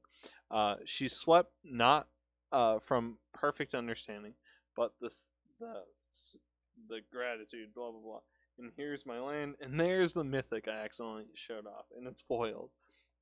Winota, a Joiner of Forces, is a 4/4 mythic human warrior legendary creature that costs 2 a red and a white.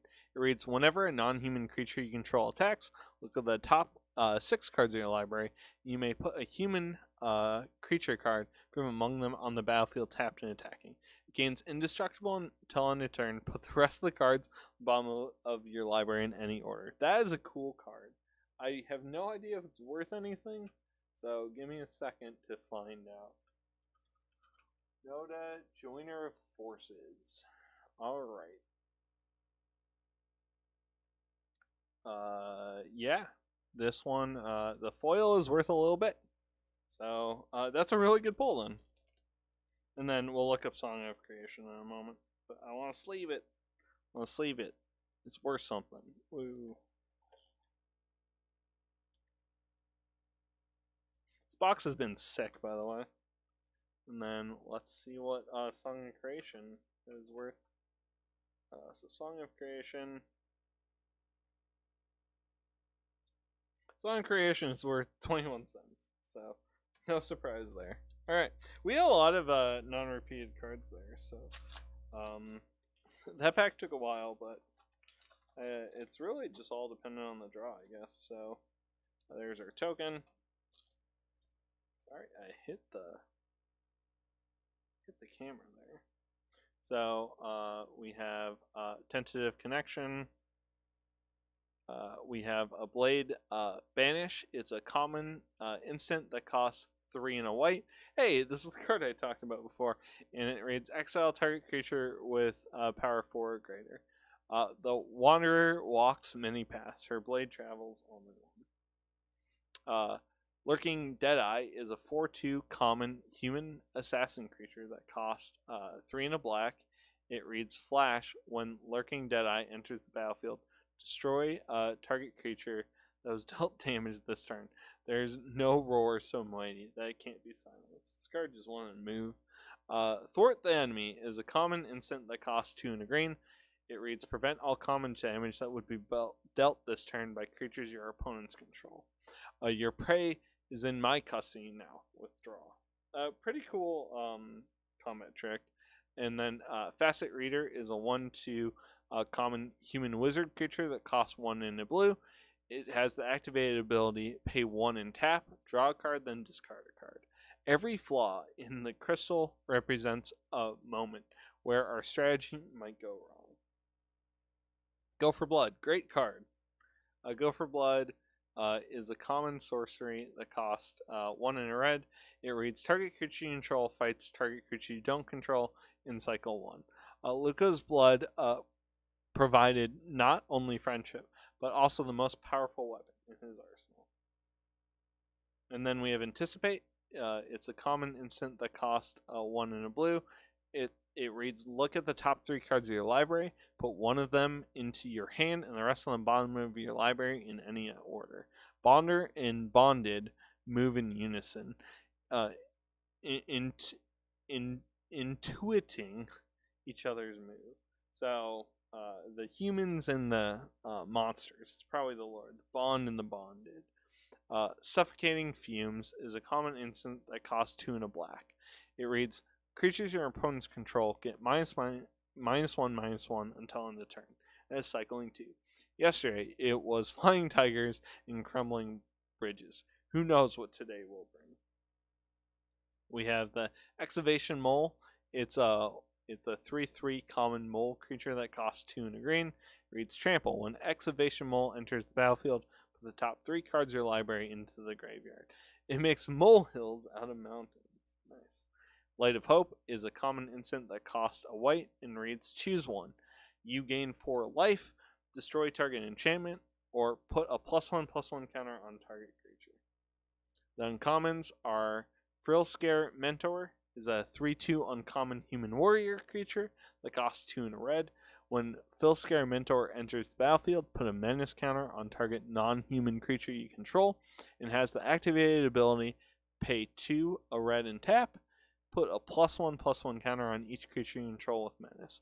Fortune favors the ferocious.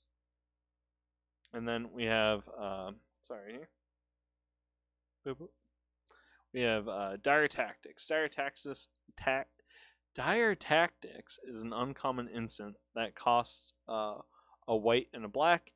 It reads, exile target creature. If you don't control a human, you lose life equal to that creature's toughness. That's not terrible, but I will preserve human life at all costs. I will stand alone against behemoths better. I let them touch my sitter. I will hold the wall. And then we have Glowstone Recluse. It is a 2/3 common spider creature that costs 2 and a green. It reads Mutate for 3 and a green. Reach. Whenever this creature mutates, put 2 +1 counters on it. And then our rare is the Quartzwood Crasher. It's a 6/6 rare dinosaur beast creature that costs 2 a red, and a green. It reads Trample. Whenever one or more creatures you control with Trample deal combat damage to a player, create an XX green dinosaur beast creature token with Trample, where X is the amount of damage those creatures dealt to that player. Interesting. And then we have a basic plains. So let's check the Quartzwood Crasher. Oh wow, that one was more than I thought. It's 117. Nice.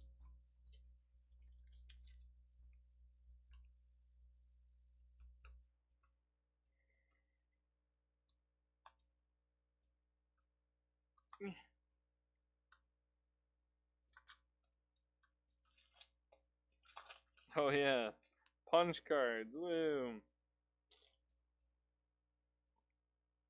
Alright, what do we got? Unexpected Fangs is a common instant that costs 1 and a black and reads put a +1 counter and a lifelink counter on target creature. With the frequent mutations, predatory prey relationships seems to change every moment. I really like it here. Nice. We have Adventurous Impulse, which is a common sorcery that costs a green. It reads, look at the top 3 cards of your library. You may reveal a creature card or a land card from among them and put it into your hand. Put the rest on the bottom of your library in any order. An adventure without a companion. is hardly an adventure at all. So you may reveal a creature or a land card from among them. That's interesting. I don't know why more people don't run that. That just seems good. We have a Phased Dolphin. I don't think we have this. Yeah, so Phased Dolphin, we had a different dolphin, is a 1/4 common elemental whale creature that costs 2 and a blue. Whenever a Phased Dolphin attacks, another target attacking creature can't be blocked this turn. You're never hard to trust your breath to an inhuman creature who could crush you at its whim, and I truly feel sorry for you. Another Cathartic Reunion. Divine Arrow. Divine Arrow is a common instant that costs 1 and a white.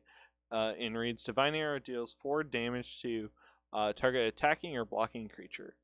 Outside Danrith's walls, where collateral damage is of no concern, the copper coats are free to use more potent methods. And then we have the Luring Deadeye. I think we had this one. Yeah, I'm fairly certain. And then Light of Hope, I know we had before. And then Dark Bargain. Dark Bargain is a common instant that costs 3 and a black. It reads, look at the top 3 cards of your library, put 2 of them in your hand and the other in your graveyard. Dark Bargain deals 2 damage to you. The Poacher's Trade isn't monster parts. It's myth. People pay to be part of the fantasy. That's nice. That's just nice. That's nice. And then Day Squad Marshal is a 3/3 common human soldier creature that costs 3 and a white. When Day Squad Marshal enters the battlefield, create a 1/1 white human soldier creature token. The knight embolds many monsters, but the mightiest will attack in broad daylight. Interesting. Hampering Snare is a common instant that costs 1 and a blue. Creatures your opponent control get -2/-0 until end of turn, and has cycling 2. I want it to look me in the eye and know the face of the man who will put it down. Nice. We have a Rooting Moloch is a 4/4 uncommon lizard creature that costs 4 and a red. When Rooting Moloch enters the battlefield, exile target creature with a cycling ability from your graveyard. Until end of your next turn, you may play that card. Cycling 2. The feeding habits leave them with gizzards full of tumbled gems. And then we have Migration Path. This is, I believe, one of the uncommons that's worth something. So Migration Path is an uncommon sorcery that costs 3 and no green. Search your library for up to 2 basic lands, put them on a battlefield tap, then shuffle your library. And has cycling 2. So, pretty decent. And then we have the Savvy Thundermane. It's a 3/2 uncommon elemental cat creature that costs a red and a white. It reads, whenever you cycle a card, you may pay 2. When you do, Savvy Thundermane deals 2 damage to target creature, and you gain 2 life. A crackling roar is the last sound many hunters hear. And then we have the Everquill Phoenix. Everquill Phoenix is a 4/4 rare Phoenix creature that costs 2, a red and a red. It reads, mutate for 3 and a red, flying. Whenever this creature mutates, create a red artifact token named Feather with the activated ability.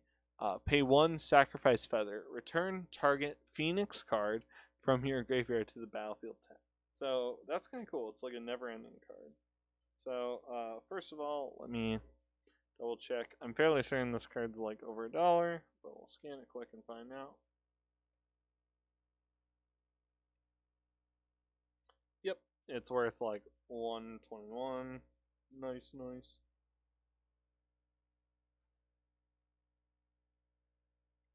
Getting my piles sorted so I can sleeve some of the other stuff later. Let's see how much their Everquill Phoenix is worth. 13 cents. You can go hang out with Dirge Bat.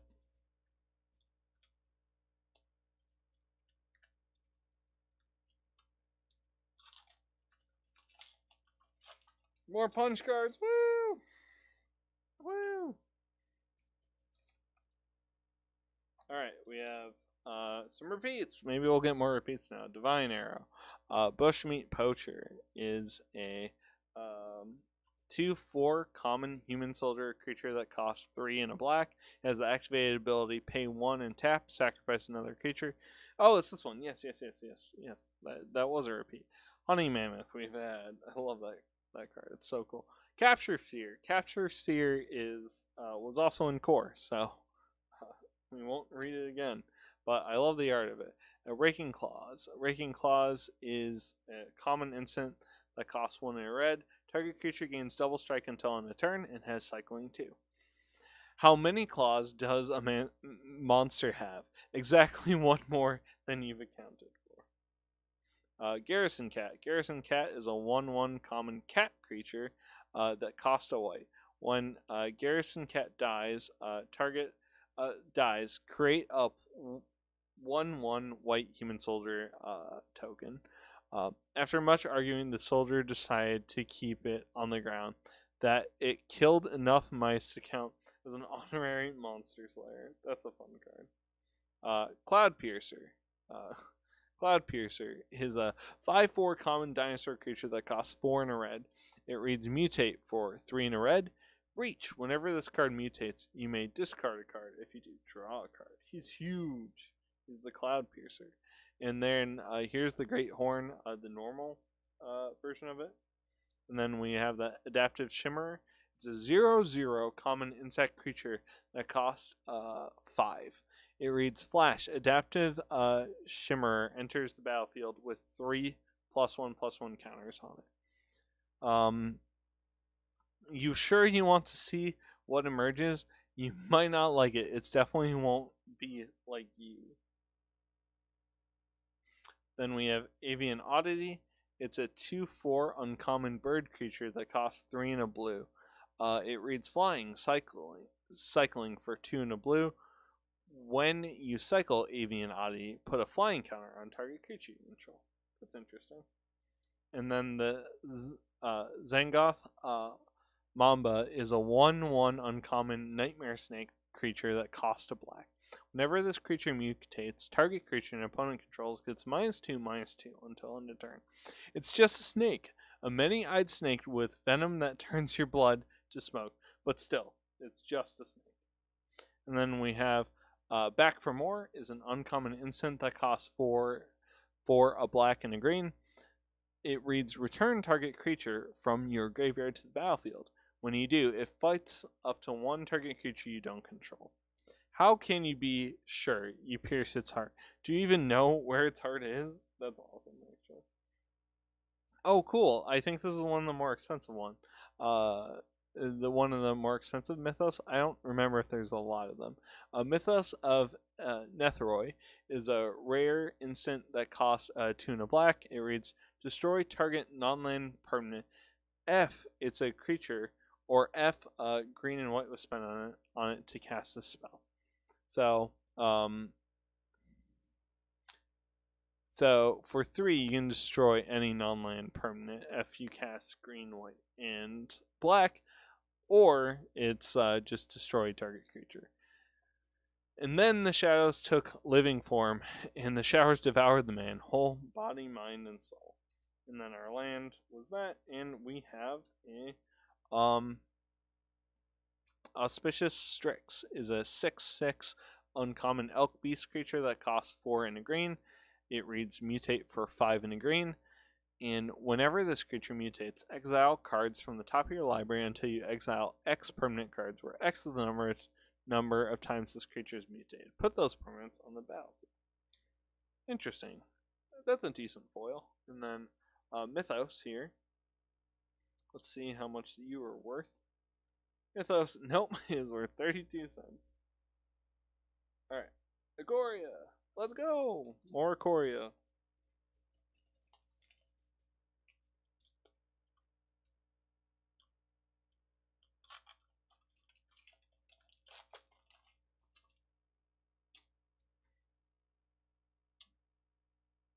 There's a token. Alright, we have Wilt. It's a common instant that costs 1 and a green. It reads Destroy target artifact or enchantment, and has cycling 2. nothing returns from the nightmare nest of Inwrath Unscathed. We have the Frostveil Ambush. It's a common instant that costs 3, a blue and a blue. It reads, tap up to 2 target creatures. Those creatures don't untap during their controller's next untap step, and it has cycling for 1. Hunter's methods vary from simple and brutal to elaborate and brutal. We have another Go for Blood. A Main's Serval is a 1/4 common cat creature that costs 1 and white in Vigilance. Don't search the runes of Ornn during the day. Nerori's many eyes will spot you instantly. Don't go out at night either. You'll be dinner for the Severals. Maybe you don't go. And then we have Mutual Destruction is a common sorcery that costs a black. It reads, this spell has flash as long as you control permanent with flash. As an additional cost to cast a spell, sacrifice a creature, and then you get to destroy a creature. Hunter and Hunted both died thinking they had outwitted the other. That's a cool one. And Moscow Goric is a 2/4 common beast creature that costs 2 and a green. Vigilance Gorics are as stubborn and hardy as I'd expect of a large herbivore in a wetlands habitat, but I never expected them to have such beautiful voices. That's good for them. Fertilid is a 0/0 common elemental creature that costs 2 and a green. Fertilid enters the battlefield with 2 +1/+1 counters on it, and has the activated ability, pay 1 and a green, remove a +1 counter from Fertilid. Target player searches their library for a basic land card, puts it onto the battlefield tapped, and shuffles their library. We have another Day Squad Marshal. Aegis Turtle is a 0/5 common turtle creature that costs a blue. It's just a turtle. The endurance of the ancient turtles in a land so harsh makes a strong case for patience, tranquility, and composure. Survivor's Bond. Survivor's Bond is a common sorcery that costs 1 and a green. It reads, choose one or both. Return target creature card from your graveyard to your hand. Return target non-human creature card from your graveyard to your hand. And what did we learn? Never taunt Porocapper. That we have our uncommon here. Stormwild Cape Rider is a 1/3 uncommon bird goat creature that costs 2 and a white. It reads flying. If non-combat damage would be dealt to Stormwild Cape Rider, prevent that damage. Put a +1/+1 counter on Stormwild Cape Rider for each +1 for each 1 damage prevented this way. After a dangerous day of battle, Lava Brink's lightning mages were recalled. We have the Reptilian Reflection is an uncommon enchantment that costs 2 and a red. Whenever you cycle a card, you may have Reptilian Reflection become a 5/4 dinosaur creature with trample and haste, in addition to its other types until end of turn. Danger often lurks in the allure of crystal shards. Ooh, we have Parcel Beast, but a really cool version of it. It's a 2/4 uncommon elemental beast creature that costs 2, a green and a blue. It reads mutate for a green and a blue, has the activated ability pay 1 and tap. Look at the top card of your library. If it's a land card, you may put it on the battlefield. If you don't, put the card onto the put the card onto the battlefield, put it into your hand. So draw or put it. And then our rare is Unpredictable Cyclone. It's a rare enchantment that costs 3, a red and a red. If a cycling ability or another non-land card would cause you to draw a card, instead exile cards from your library until you exile a card that shares a card type with the cycle card. You may cast its spell without paying its mana cost, then put the exiled cards that weren't cast this way on the bottom of your library in a random order. And it has cycling too. Not bad. And then we have a white-green lifelink. So let's look at Unpredictable Cyclone. Unpredictable Cyclone. Oh. There we go. Is 75 cents.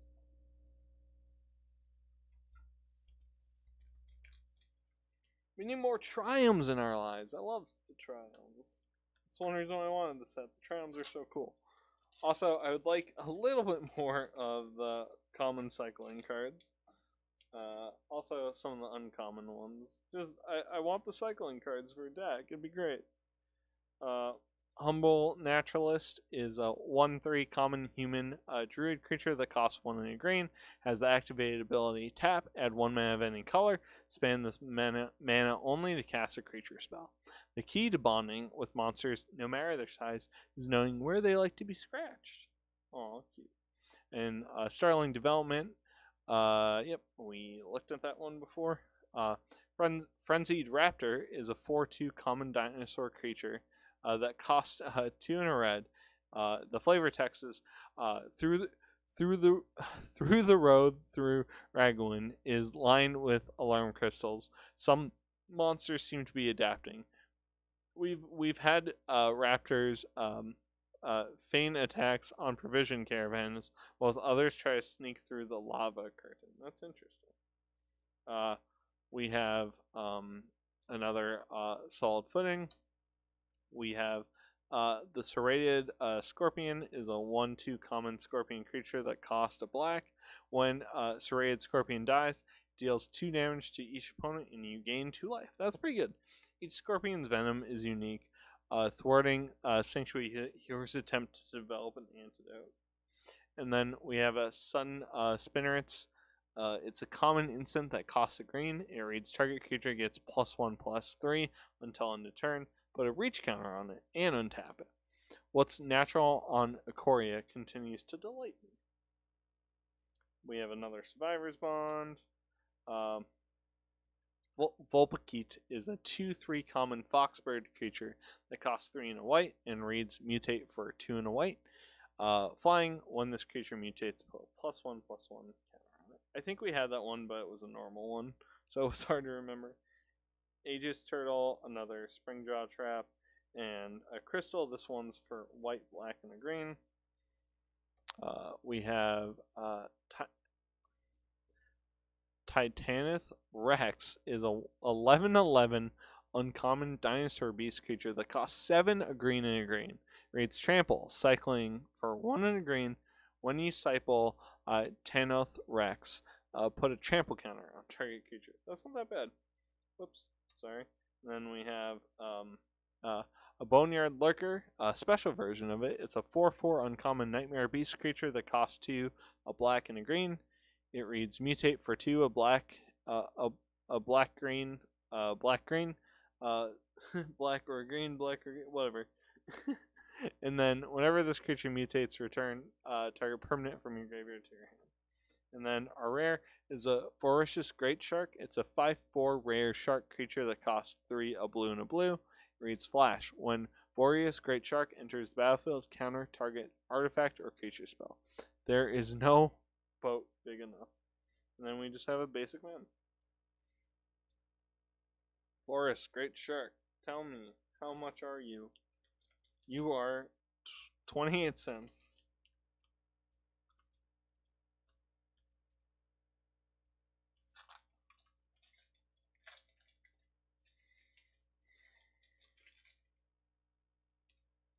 Alright. We have a shark token. Heck yeah. Unexpected Fangs. Another one of those. Moskora Keep Safe. I don't think we've had that one. Keep Safe is a common instant that costs 1 and a blue. Counter target spell that targets a permanent you control. Draw a card. Okay, yeah. We've had. We've also Spill Your Wolverine is a 3/2 common Wolverine creature that costs 2 and a red. Spell Eater Wolverine has double strike as long as there are 3 or more instant or sorcery cards in your graveyard. The monster that scares me the most isn't that big. And then we have the Blade Banish again. We have the Coil Bug, fully grown again. Blood Curdle. Oops. Blood Curdle is a common instant for 3 and a black that reads destroy target creature, put a menace counter on a creature you control. Fear pierces the strongest armor. That's pretty true. And then we have Convolute again. No, thank you. The Prickly. And then our uncommons are Barrier Breach. It's an uncommon instant that costs 2 and a green. It reads exile up to 3 target enchantments and is cycling 2. They cast wards thinking it will protect them, but the biggest monster finds a way through. We also have Majestic Oricron. Is a 4/4 uncommon unicorn creature that costs 4 and a white. It reads Mutate for 3 and a white. Vigilance, whenever this creature mutates, gain 4 life. And then Zenith Flare. This is one of the cards I needed, so I'm happy about that. Zenith Flare is an uncommon instant that costs 2, a red, and a white. And reads Zenith Flare deals X damage to any target, and you gain X life, where X is the number of cards with cycling ability in your graveyard. I defy this world to try our defenses now. Send patrons and sty cats. Send Bedrock. So, and we got Narset. So Narset, I don't think is worth much, but it's a mythic planeswalker, so I'm still excited about it. So Narset of the Ancient Ways is a mythic legendary planeswalker that costs 1, a blue, a red, and a white. And the starting loyalty is 4. They have the activated abilities +1, you gain 2 life, add blue, red, or white. Spend this mana only, cast non-creature spells. -2, draw a card, then you may discard a card. When you discard a non-land card this way, Narset of the Ancient Ways deals damage equal to the card's converted mana cost to target creature or planeswalker. And then -6, you get an emblem with whenever you cast a non-creature spell, this emblem deals 2 damage to any target. So, really, really interesting. I think, yeah, it's gonna be worth like 131. But I just like opening packs. Okay, yeah, like I get $1 for Narset, woo, but I like her. It's fun.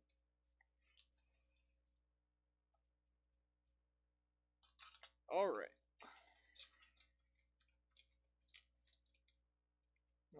We have our token.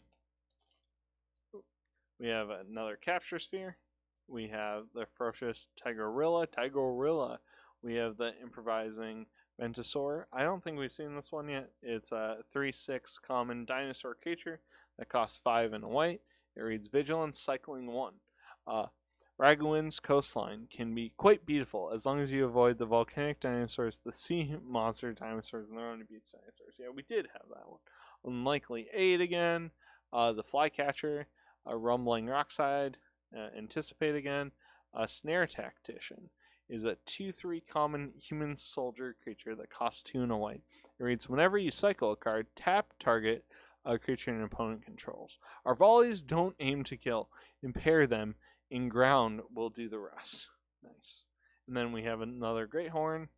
And then Void Beckoner is our first uncommon in this pack. It's an 8/8 uncommon nightmare horror creature that costs 6, a black and a black. It reads Death Touch, cycling for 2 and a black. When you cycle Void Beckoner, put a Death Touch counter on target creature you control.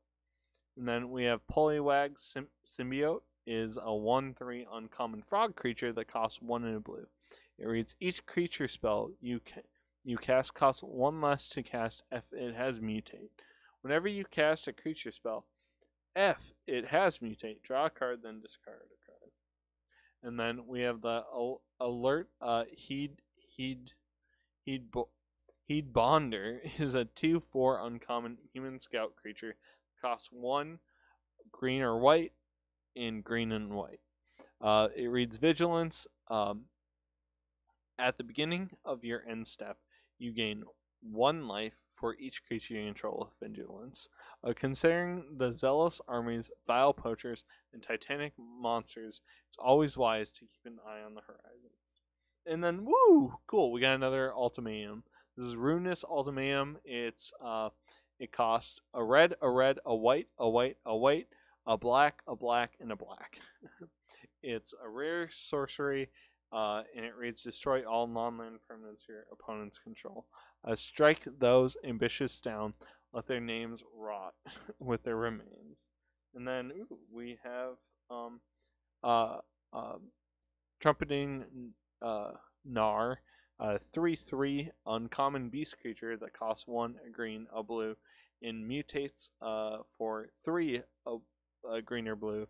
When this creature mutates, create a 3/3 green beast token. And then I don't think this was the same ultimatum we got before. Nope. The last one was Eerie Ultimatum. This one's Ruinous.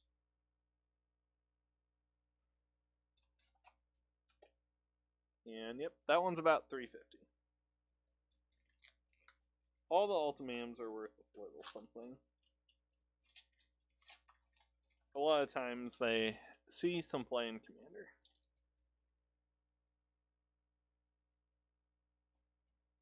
Our token, Bristling Boar, is a 4/3 common boar creature that costs 3 and a green. It reads, Blissing Boar can't be blocked by more than one creature. It can bring down anything in Zagoth. But for some query, the ratio of fight to meat is too high. Gust of Wind. Gust of Wind is a common sorcery that costs 3 and a blue. It reads, this spell costs 2 less to cast if you control a creature with flying. Return target non-land permanent you don't control to its owner hand and draw a card. Skycell Strength was also its vulnerability. Raking Claws again. The Healer, heck yeah, I need one more I think. Whispering Squad is a 1/1 common human soldier creature that costs a black. Has the activated ability, pay 1 and a black.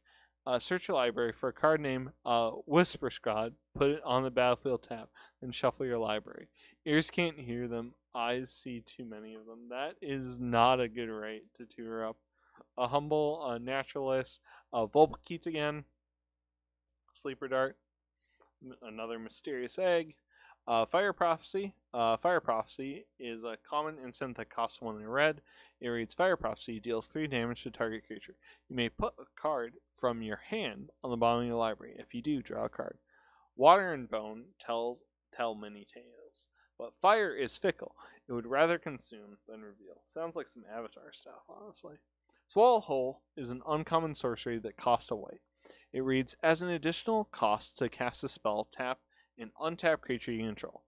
Exile target tapped creature, put a +1/+1 counter on the creature tapped to pay the spell's additional cost. Worlds better with 1 fewer poacher. A Reconnaissance Mission. I actually really like this card, actually. Reconnaissance Mission is an uncommon enchantment that costs 2, a blue, and a blue. Whenever a creature you control deals combat damage to a player, you may draw a card. Cycle for 2.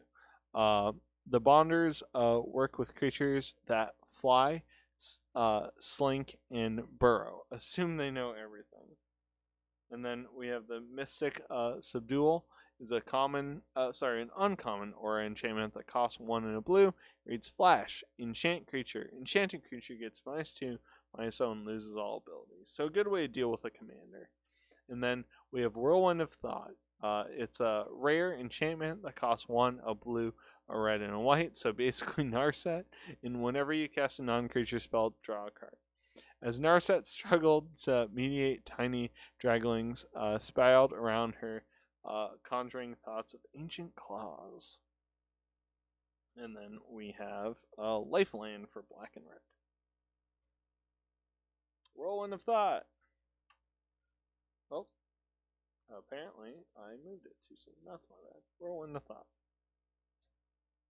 69 cents. Nice. Alright. We're going. We got this. We're powering through. Oh, I revealed too many. And we know we get a foil.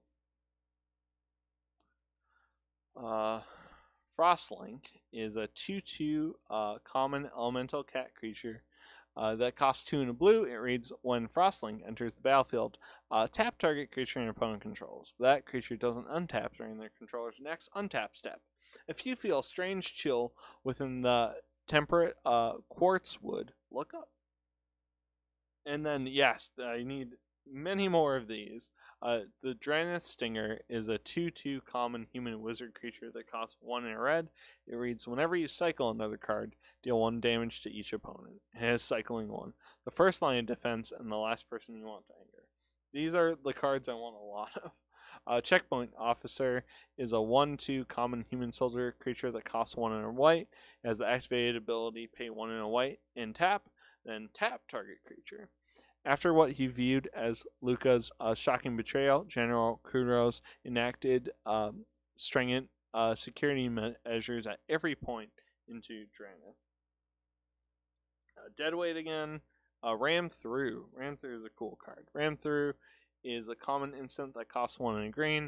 It reads, target creature you control deals damage equal to its power to target creature you don't control. If the creature you control has trample, excess damage is dealt to that creature's controller instead. Need a medic and some stonemasons. And then another boot nipper. Coordinated Charge is a common instant that costs 4 and a white. It reads, creatures you control get +2/+1 until end of turn, and it can cycle for 2. Out here we're nothing but our training. Another Fully Grown, another Fire Prophecy, and then our uncommon is Call of the Death Dweller. It's an uncommon sorcery that costs 2 and a black. Return up to 2 target creature cards with total converted mana cost 3 or less from your graveyard to the battlefield. Put a death counter on either of them, then put a menace counter on either of them. The Living Fear, Nerories, Whispers, the dead heed them. We have an Ivy Elemental, is a 0/0 uncommon elemental creature that costs X and a green. Reads, Ivy Elemental enters the battlefield with X +1/+1 counters on it. For safety reasons, the keeping of houseplants within Ikoria's sanctuaries is heavily discouraged. And then we have the Chittering Harvester, is a 4/6 uncommon nightmare creature that costs 5 and a black. It reads, mutate for 4 and a black. Whenever this creature mutates, each opponent sacrifices a creature. Yes, we got like the best card, actually. So we got the Oozlith, is a rare legendary artifact that costs 1. It reads, whenever a creature you control leaves the battlefield, if it had counters on it, put those counters on the Oozlith. At the beginning of combat on your turn, if the Oozlith has counters on it, you may move all counters from the Oozlith on the target creature. As it twists, so does all life around it. This card is the #1 card. And then we have the Lifeland for blue and red. And then we have Dire Tactics is an uncommon instant we are that one. We are that one. I'm just so happy. I didn't even realize. So the Oozlith is the best pull in the set. We'll see here in a moment. But it is $14. So this is the most expensive card, but once again, it's a rare. A lot of the ones where sets where like the mythics are like $20, they're the mythics, so they're a little harder to get. This set's kind of all about the rares. So that's really good. That was a good pull. I'd love to get some more triumphs, but I will gladly take an Oozlith.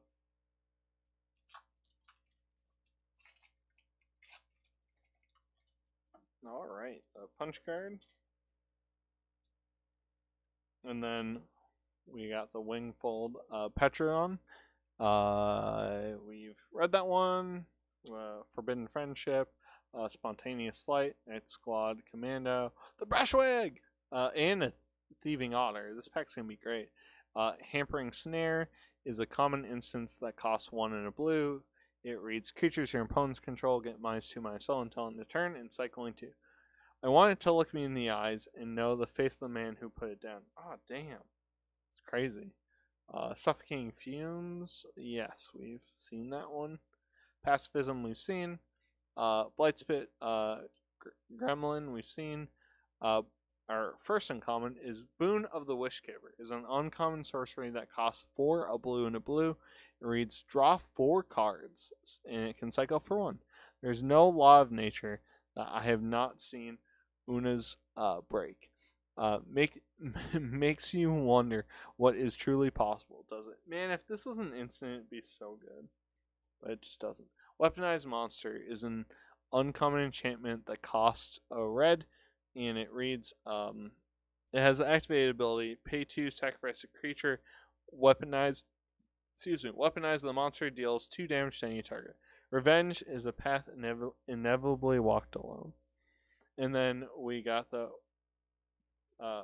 parakeet, the porkakeet, I believe is how you would say that, is a 3/4 uncommon bird beast creature that costs 4 and a red.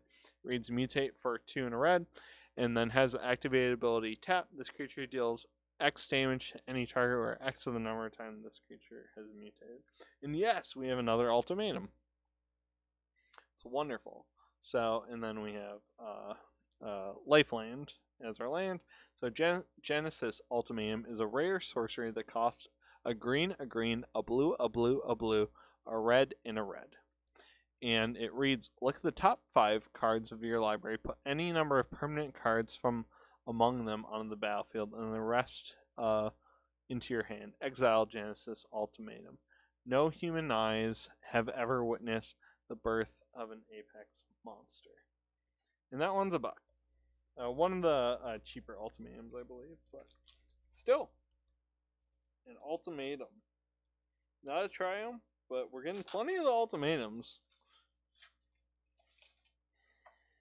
So, token. Ooh, a companion. These are like worthless because they're still wrong, right? No way. You may cast it from one sphere. Yep.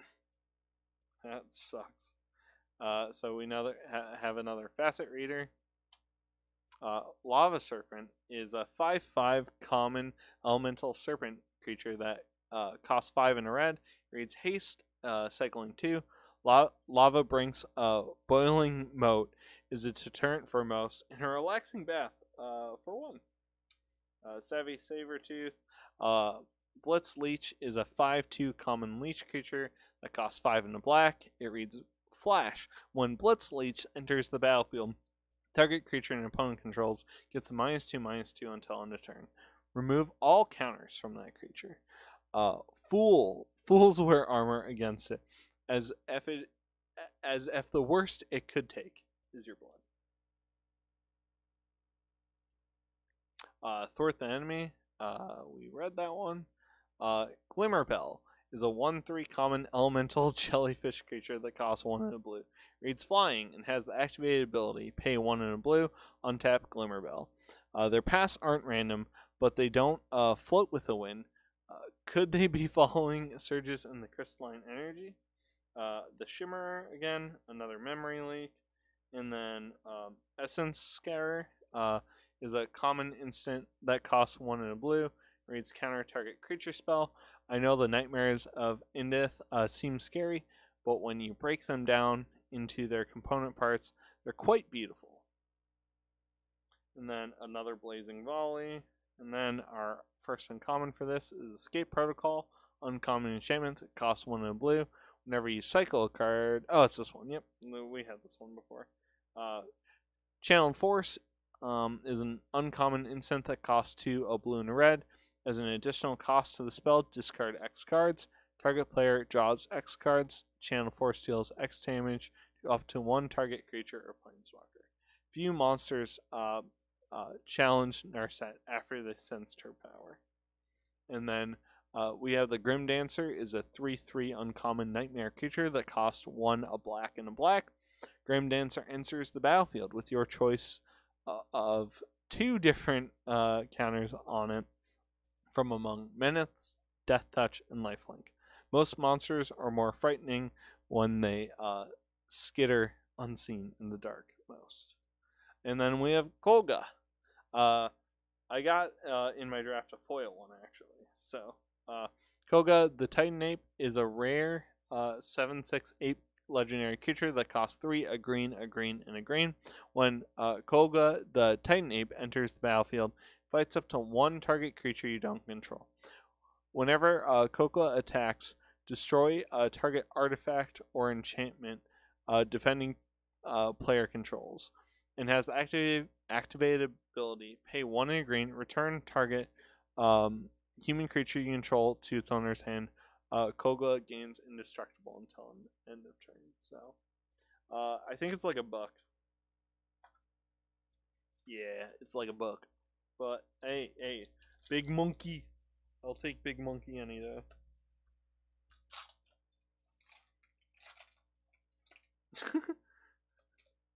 Friday Night Magic.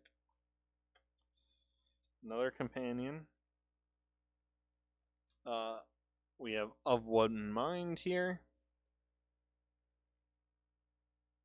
We have the Tigerilla, Spontaneous Flight, Corpse Churn. I don't think we've seen this one yet. Maybe, but it's an common instant that costs 1 in a black. Put the top 3 cards of your library into your graveyard.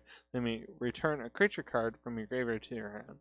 How did we find each other? So there I was exploring a mound of monster corpses. Nice. Another ram through the Frost Lynx, the Gloon, Paglonian, and the Fertilid, the Patiga Tiger. I don't think we've actually seen this one yet, but it's 3/4 common cat creature that costs 4 and a white. It reads flying. When Patiga Tiger enters the battlefield, target human you control gets +2/+2 until end of turn.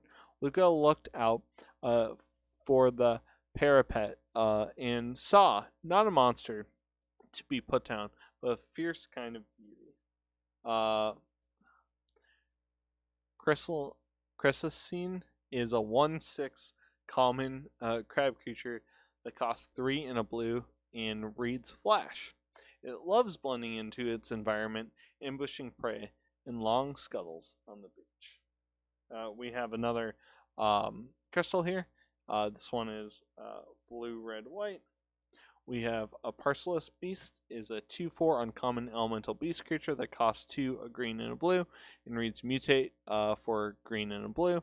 Has the activated ability pay 1 tap. Look at the top card of your library. As a land card, you may put it onto the battlefield tap. If you don't put that card on the battlefield, you may put it into your hand. And then we have another Sanctuary Smasher. And then we got a Triome. Hell yeah, more Triomes.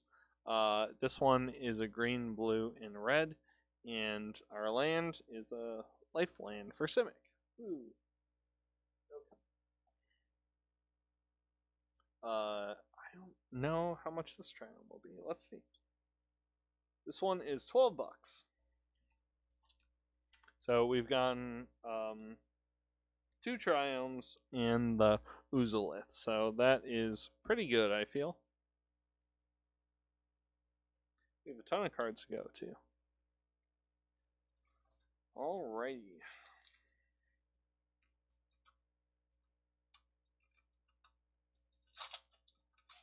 And we still have that box topper too, which is crazy.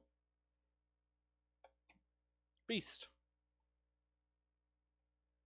Alright, we have the Tentative Connection. Another healer, nice. I think that's all the healers I need. It is. Okay, so I've gotten all the healers for my Pioneer deck. Unexpected Fangs, Adventurous Impulse, the Phase Dolphin, the Cathartic Reunion, the Cavern Whisper, Excavation Mole again, Shimmer, Heightened Reflexes. Yes, we've done that one. The Dusk Fang Mentor. I don't remember this one. I think we did have it though. Duskfang Mentor is a 1/3 uncommon human cleric creature that costs 2 and a black. It reads when Duskfang Mentor enters the battlefield, put a lifelink counter on target non-human creature you control. Has the activated ability, pay 1 and black and tap. Put a +1 counter on each creature you control with lifelink. What she sees, I see. What she tastes, I taste. And then we have the Lore Dracus, is a 2/3 uncommon lizard beast creature that costs 1, a blue and a red. It reads mutate for a blue or red, and a blue and a red, a blue or red, and reads whenever this creature mutates, return target instant or sorcery card from your graveyard to your hand. Really interesting card, actually. And then we have another Grim Dance, and then our rare is the Sea Dasher Octopus, and we have another lifeland here. Sea Dasher Octopus is a 2/2 rare octopus creature that costs 1 a blue and a blue, and reads mutate for 1 and a blue. Flash, whenever this creature deals combat damage to a player, draw a card. That doesn't seem like it's going to amount to too much, but it basically is to draw at least 1 maybe. But yeah, it's worth at least $1. So it definitely probably sees play in some mutate decks, because it kind of replaces itself when you cast it for the mutate cost. Because you're going to cast on something that goes and hits through this turn. Okay, we have that. And then we have another Wolverine. Helkia Glider is a 2/2 common nightmare squirrel creature that costs 2 and a green. Reads, Helkia Glider enters the battlefield with your choice of flying counter or a first strike counter on it. It could subsit on seeds, but its preferred far is your face. Another Scorpion. Oops. Greater Sandworm again. Glimmerbell again. Lava Serpent. Cloud Piercer again. The Essence Symbiote Anticipate. And then our uncommon is Reptilian Reflection is an uncommon enchantment that costs 2 and a red.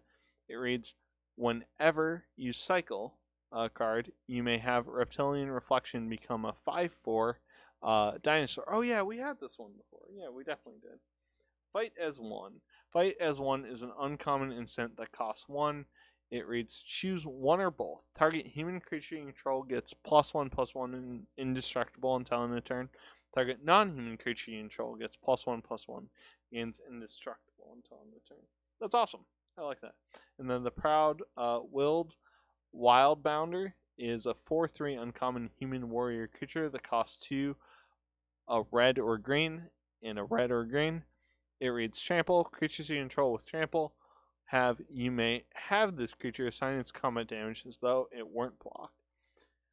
You're little now, yes, but one day your footsteps will make mountains tremble. And then our rare is Extinction Event, is a rare sorcery that costs 3 and a black and reads, choose odd or even. Exile each creature with converted mana cost of the chosen value. 0 is even. Nature is more merciless than any hunter I've ever known. That's just a fun card. And then we have that, and we do have a foil, and it's an Excavation Mole. Nice. And then Extinction Event. Let's see what that is worth. Yeah, it's not worth nothing, but pretty darn close. 86 cents. I just think the card's super fun. I think some standard decks were running it at the time.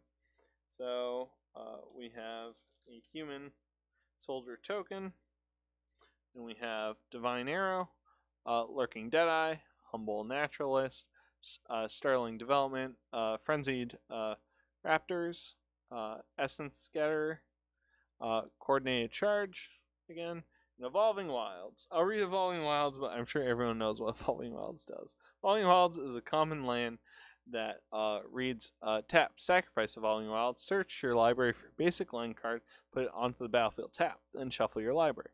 It's not hard to grasp that this land does not belong to us. So it's a staple in Limited and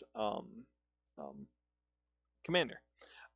Charge of Forever Beast is an uncommon sorcery that costs 2 and a green.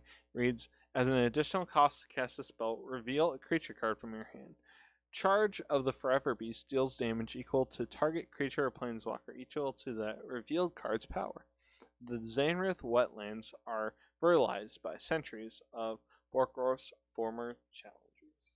And then the Will of All Hunter is an uncommon instant that costs 1 and a white. It reads, target creature gets +2/+2 until end of turn. If it's blocking, instead put +2/+2 counters, 2 +1/+1 counters on it, and it has cycling for 2. It's Snapadax. You'd have a better chance of breaking a wall with a slice of bread. Oh, cool. Spirit Drake is one of the uncommons that is worth a little bit too. So Spirit Drake is a 1/1 uncommon fairy dragon that costs 1 in a red. It reads Flying Haste whenever you cast a non-creature spell, put a +1/+1 counter on Spirit Dragon. Size of a pixie, range of a Hellkite. And then we have a few things here. So we have a foil, life land, yay, a basic land, and then we have a Labyrinth Raptor, which is a 2/2 rare nightmare dinosaur creature that costs a black and a red. It reads Menace. Whenever a creature you control with Menace becomes blocked, defending player sacrifices a creature blocking it. It has activated ability that costs black and a red. Creatures you control with Menace get +1/+1 until end of turn. So, Sprite Dragon is 126, and then the Raptor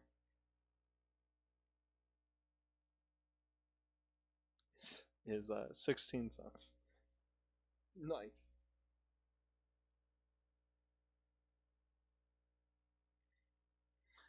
All right, we're getting closer to the end by quite a bit. We're getting to the point now where all the commons will basically be repeats, and a lot of the uncommons will as well. So we have a token, Frenzied Raptor, Improvising Venusaur, Mutual Destruction, Brushwag again, heck yeah, the Ambush, Pyrotops, another Evolving Wilds, the Symbiote, the Crystal Scene, the Snare Tactician, the Void Beckoner. We have seen if this is our uncommon. We've also seen Weaponized Monsters, and we've also seen General Enforcers. And we got Yorion, which I think our first companion we've seen, surprisingly. And then we have a Lifeland. So Yorion is a companion. It's a 4/5 rare bird serpent legendary creature. It costs 3 white or blue and white or blue. It reads companion, and the second part is your starting deck contains at least 20 cards more than your minimum deck size. It reads flying. When Yorion enters the battlefield, exile any number of permanents other than the non-land permanents you own and control. Return those cards to the battlefield at the end of your next end step. So with companion change, this card is nowhere near as good, but I think this one is still about $3. But companions are just I think they're cool to have, even though they are by far nowhere near as helpful anymore. Yay, no table required. Perimeter Sergeant, Corpse Churn, Bristling Boar again, the Wingfold Petron, Shredded Sails.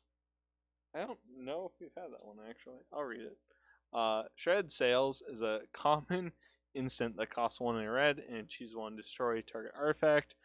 Shredded Sails deals 4 damage to target creature with flying, recycling 2. So not that bad.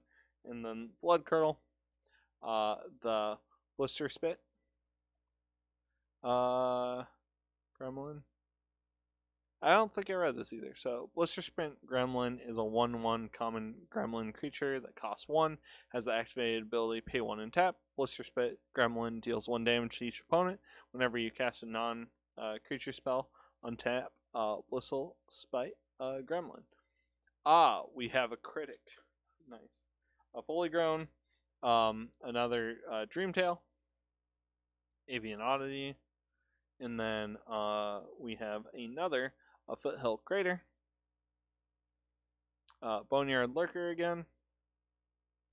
Hunted Nightmare is our rare. It is a 4/5 rare nightmare creature that costs 1, a black and a black. It reads Menace. When Hunted Nightmare enters the battlefield, target opponent puts a Death Touch counter on a creature they control. Okay. Target when it enters the battlefield. Okay. That's interesting. The cruelest monster inspired the greatest tales. The greatest tales inspired the cruelest hunters. And then we have a land, and we have Sun of Spinnerets as our foil. Cool. This is probably only worth like a few little cents. 12 cents. Nice. Alright. Moving on to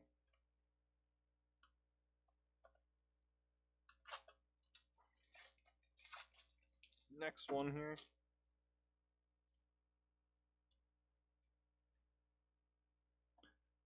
The main Serval, Whispering Squad again, Sun Spinnerets, Thieving Otter again. There's a stinger. Good. I need way more of those. I only have 2, I think. Checkpoint Officer, Dark Bargain, Pacifism again. The Gremlin we just read. The Cavern Whisperer again.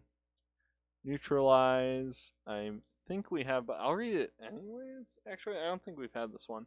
So, Neutralize is an uncommon instant that costs 1 a blue and a blue. Reads counter target spell, cycling 2. On Ikoria, reactive magic can make the difference between barely grazed and really dead. Heartless Act is an uncommon instant that reads choose 1, destroy target creature with no counters on it. Remove up to 3 counters from target creature, and it costs 1 and a black, and it's them or us. This card is pretty popular in some formats. And then the Primal Empathy is an uncommon enchantment that costs 1 a blue and a green. At the beginning of your upkeep, draw a card if you control a creature with the greatest power among them on the battlefield. Otherwise, put a +1 counter on a creature you control. From this day forward, we confront this world together, lifting each other up. And yes, we got another full art Triumph. Oh, that's so good. I don't remember if this card was worth something too. It might. I'm going to check that right now. Nope, it was 17 cents. I just know I've seen that in some formats too, so I figured we'd check. Let's see how much a full art Triumph is worth. Yep. That is 17 bucks. So we've gotten 2 full art Triumphs. That's so good. The Triumphs are just so good and so good to have. Nice. Okay. I think that was the best Triumph we could have gotten to.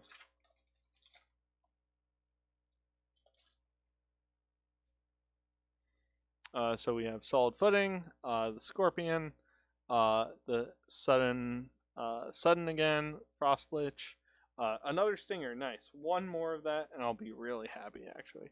Officer, oh, I just wanted to just go crazy for a minute, I feel. Give me a second, I need to get my camera straight. Alright, Plummet. Cloud Piercer, an alternate one, is cool. Sleep Dart, Walpakit, Omnis Seas is an uncommon enchantment that costs 1 and a blue. Whenever you draw a card, put a Foreshadow counter on Omnis Seas. Remove 8 Foreshadow counters from Omnis Sea. Create an 8/8 blue Kraken creature token, and that has cycling for 2. That's interesting, honestly. And then we have Splendor Mar is a 3/3 uncommon elk unicorn creature that costs 2 and a white. It reads lifelink, cycling for 1 and a white. When you cycle Splendor Mar, put a lifelink counter on target creature you control. And then we have the Skull Prophet. It's a 3/1 uncommon human druid creature that costs a black and a green. Has the activated ability tap to add black or green, and then tap to put the top 2 cards of your library into your graveyard. I study Bone because that's where truth dwells. 1 monster, Knuckleborn, is wiser than all the damp meat in your head. Nice. Yes! That's awesome. I wanted this card for like the dumbest reason. So during draft, I went 2-1, but I lost a game due to a mistake I made. I would have went 3-0, at the store I was at, you get the box topper. It was this box topper, which is the best box topper because it is the movie themed one. What was his name? I forget. I'm really blanking.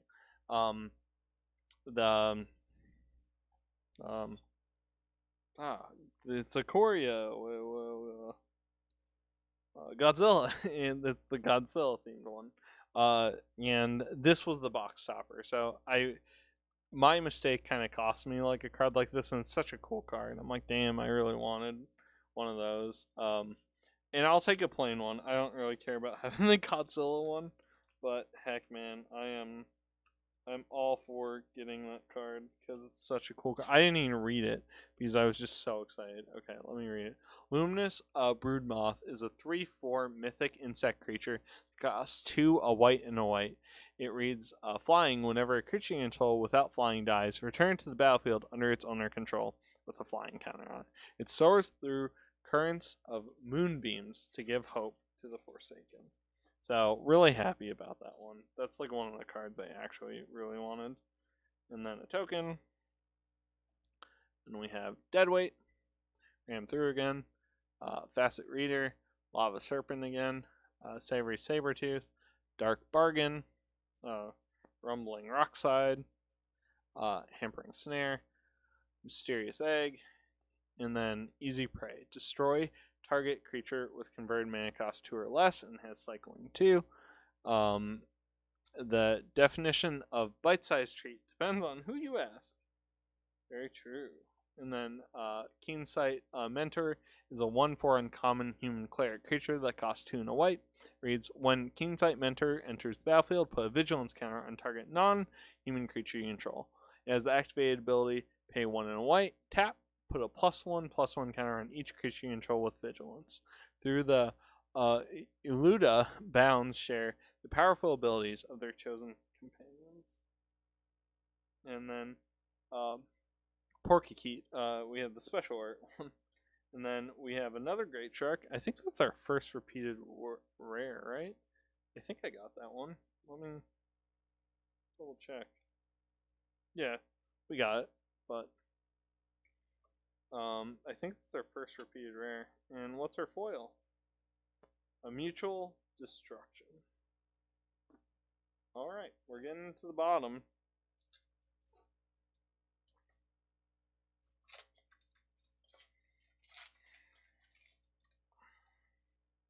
Another companion token.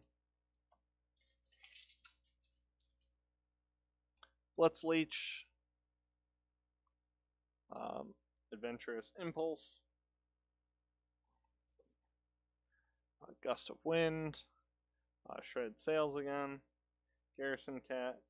Night Squad Commando. Farfinder. What's this one again? Yes.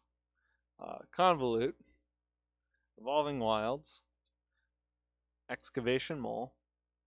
Lead the Stampede is a uncommon sorcery that costs 2 and a green. Look at the top 5 cards of your library. You may reveal any number of creature cards from among them. Put the revealed cards into your hand. Put the rest on the bottom of your library in any order. Okay? Then we have the Momentous Rumbler. It's a 3/3 uncommon dinosaur creature that costs 3 and a red. It reads, whenever Momentous Rumbler attacks, if it doesn't have first strike, put a first strike counter on it. When Momentous Rumbler attacks, if it has first strike, it gains double strike until end of turn. So that's a cool one.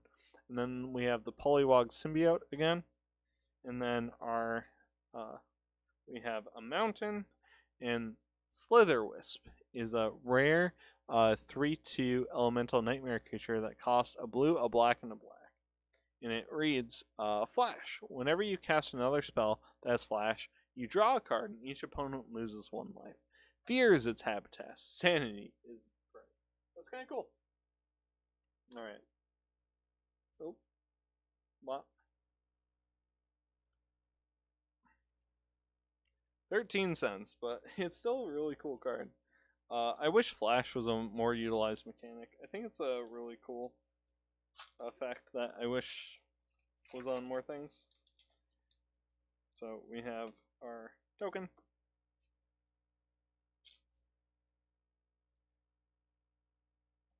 The Glider, Unlikely Aid, Wilt, Keep Safe, Forbidden Friendship, the Sabretooth, Boot Nipper, Convolute, the Marroset, the Farfinder again, and then the Stormwild, Caproid. Yep, we saw that one. It's the bird coat. And then we have the Crystal, blue, red, white, Archipelagore. Yes, we had that. We had the full art one, I think, though. And then we have the Borkos, Apex of Forever. It's a 6/6 mythic Nightmare Beast Elemental. Legendary creature. It costs 2, a black, a green, and a blue. And it reads Mutate for 2, blue or black, a green, and a green. In Trample, you may cast Borkos, Apex of Forever from your graveyard using its Mutate ability. And then we got a Lifeland. That one is interesting. I don't know how I feel about it. It's definitely a cool one. It's worth $1.62.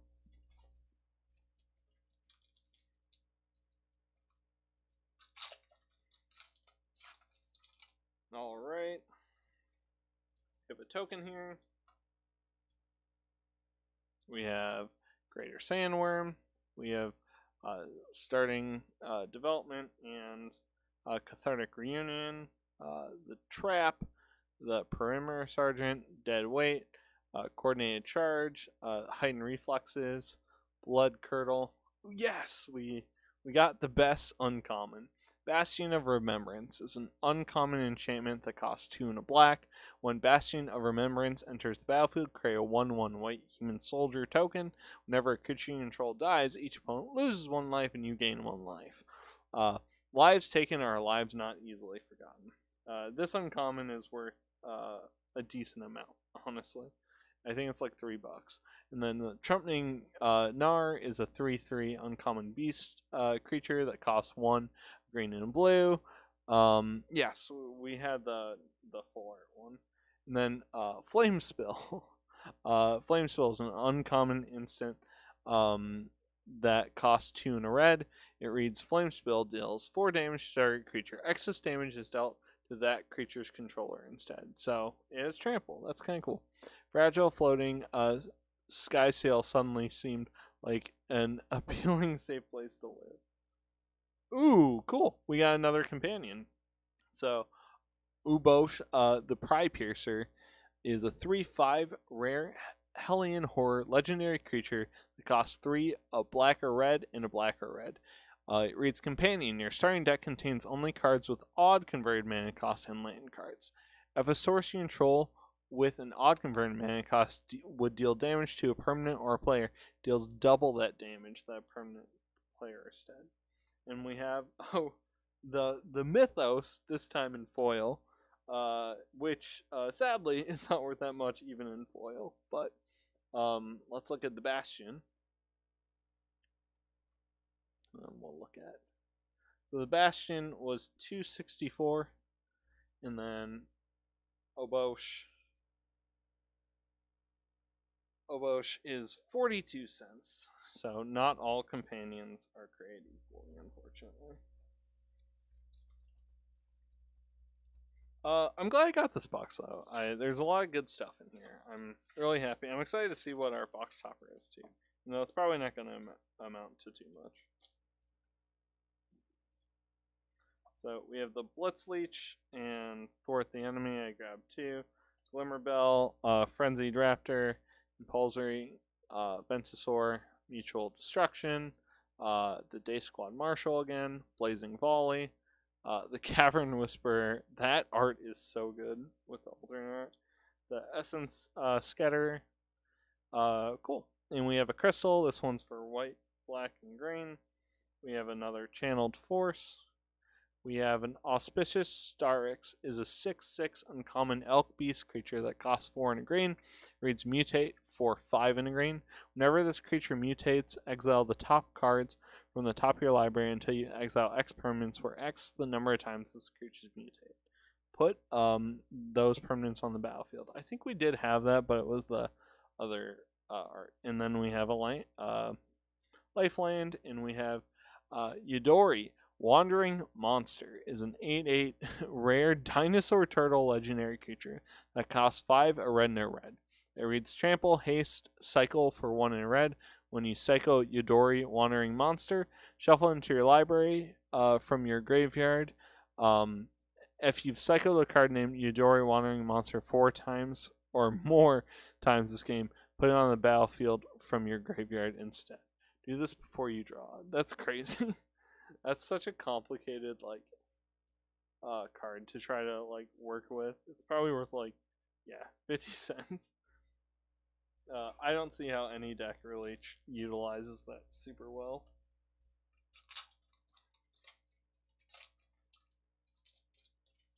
All right, we got more to go. Coilbug, Flycatcher, another Phase Dolphin. Tentative, Blade, Banish, Lurking Deadeye, Blazing Volley, Bertolid, Day Squad Marshal, Agus Turtle again, Swallow Hole. Swallow Hole is an uncommon. Nope, we read this. Yep, Swallow Hole again. Back for more. I don't think we read though. Uncommon instant that costs 4, a black and a green. Return target creature card from your graveyard to the battlefield. Yeah, no, we did read that one too. And then the Inseparable Hemophage is a 3/3 uncommon nightmare creature that costs 3 and a black. It reads Mutate for 2 and a black. Death Touch. When this creature mutates, each opponent loses X life and you gain X life, where X is the number of times this creature is mutated. And then we have Lurus. Yes, I'm glad we got him. This is a legendary companion again. He's a 3/2 rare cat nightmare. He's 1, a white or a black, and a white or a black. It reads Companion. Each permanent card in your starting deck has converted mana cost 2 or less. Lifelink. During each of your turns, you may cast 1 permanent spell from your with converted mana cost 2 or less from your graveyard. I think he's still the most expensive companion. He was insane before. Yeah, he's $8. He was insane before the companion ruling. He's still insane. So we'll sleeve him up. I love Lurus, and I might be putting it in my cycling deck. I haven't decided yet, but that's awesome. Love to see it. More triumphs, though. I think we got 3. Love the triumphs. Happy with what we're getting, though. We're getting a lot of cool stuff. Thwart the Enemy, Facet Reader, Go for Blood again, Divine Arrow, Bushmeat Poacher, Honey Mammoth, Survivor's Bond, Rumbling Rock Slide, Anticipate, Snare Tactician, Monstrous Step again, really cool uncommon, Unbreakable Bond, uncommon sorcery that costs 4 and a black. It reads Return target creature card from your graveyard to the battlefield with a lifelink counter on it from now on until the crystals stop glowing. Another Proud Wild Bonder, and then another Mythos. I don't know if any of the Mythos are worth anything. This set has so many cycles, it's almost hard to keep track. This one's 16 cents. So maybe all the Mythos suck. I don't know yet. Let's see how many packs we have left. We have 5 packs left, and then I'll do one tiny thing quick. And then we'll be done. Well, actually, we have 5 packs than the box topper. Alright. So, one more Triumph and 5 packs. We can do it, right?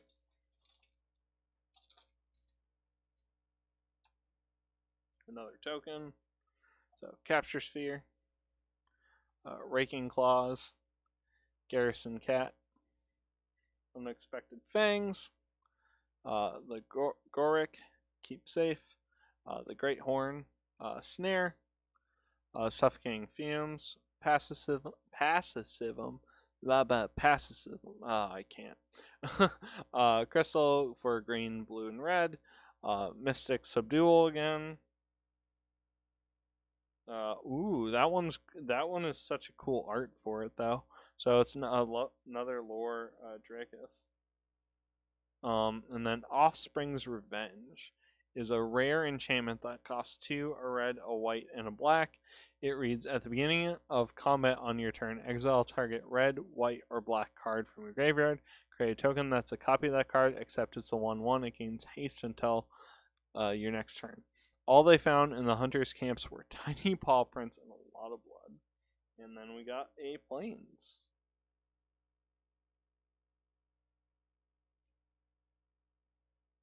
It's worth 10 cents. Nice. Nice.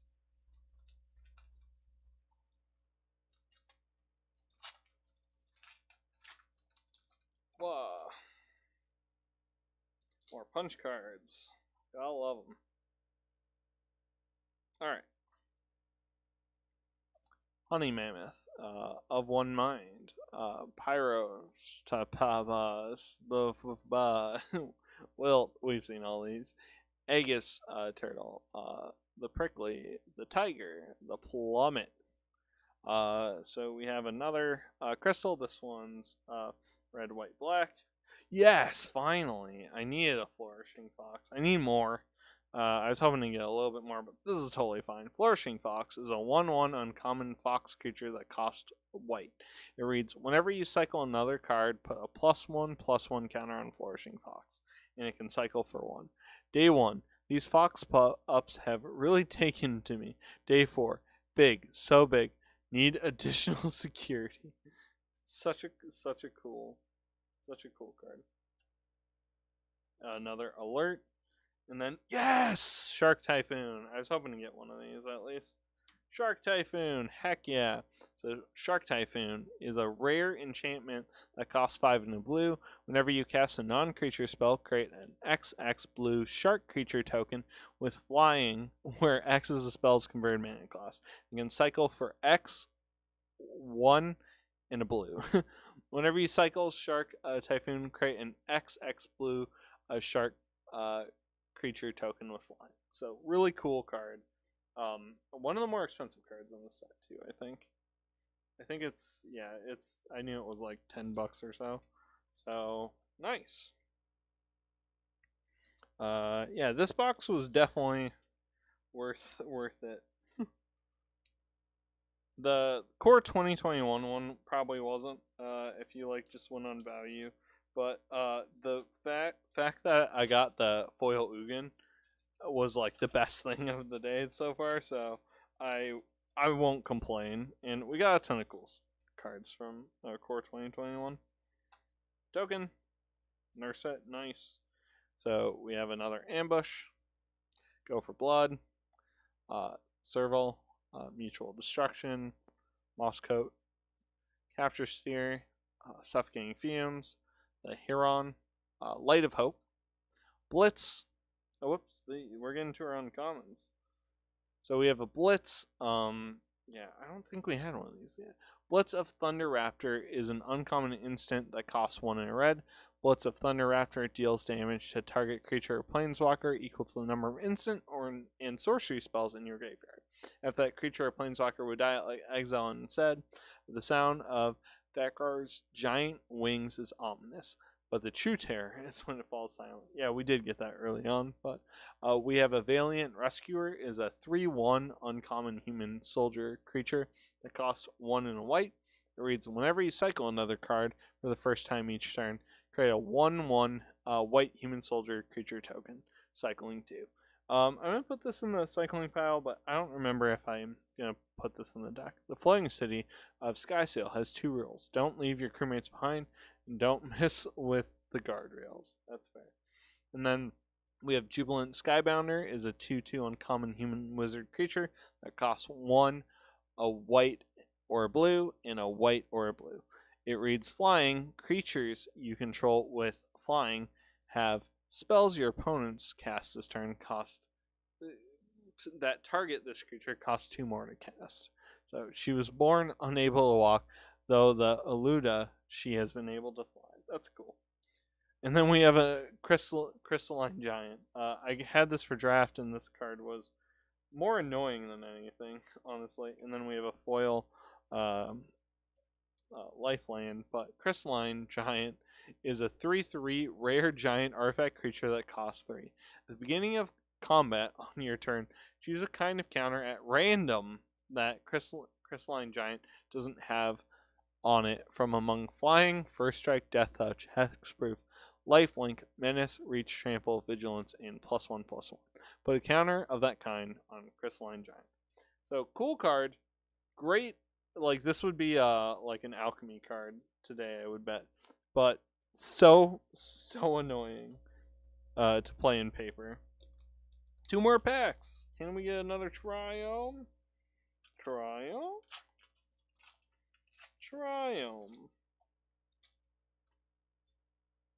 Huh. The Brushwig, another Ambush, Pyrotops, Sergeant, Churn, Fertilid, that one, Boot Nipper, the Tactician. Then we have Clash of Titans. Clash of Titans is an uncommon instant that costs 3, a red and a red. It reads target creature fights another target creature. Oh, I see. It's target, so it doesn't have to be one you control. Let the brutes fight. If they kill each other, we lose. No more soldiers today. Cool card. Another Unbreakable Bond. And then Regal Leosaur is a 2/2 uncommon dinosaur cat creature that costs red and a white. It reads mutate for 1 red or white and red or white. It reads also, whenever this creature mutates, other creatures you control get +2/+1 until end of turn. Yes, Drannith Magistrate. Nice. This card is a 1/3 rare human wizard creature that costs 1 and a white. It reads, your opponents can't cast spells from anywhere other than their hands. Our sanctuaries must become beacons for reason and calm, or else they will fall. That is, oh cool, a low core foil. Nice. But Drannith Magistrate is literally a commander like awesome card because it prevents people from casting their commanders. So they have to deal with it. It's a super cool card, worth like $6. I actually didn't have one, so in some of my white decks, I'm like, man, having that card would be so cool, and I just didn't. But now I do. And you can still cast spells from other places other than your hands. So it's just a great card. I wish effects like that would be printed even more. Okay, one more pack, and then we're on to that box topper. Then we have one really short bonus thing. So I have a punch card, and then we have Bristling Boar, Petron, Shredded Sails, the Glider, Unlikely Aid, Wilt, Survivor's Bond, Farfinder, the Gloom, the Tiger, and then we have Sanctuary Lockdown.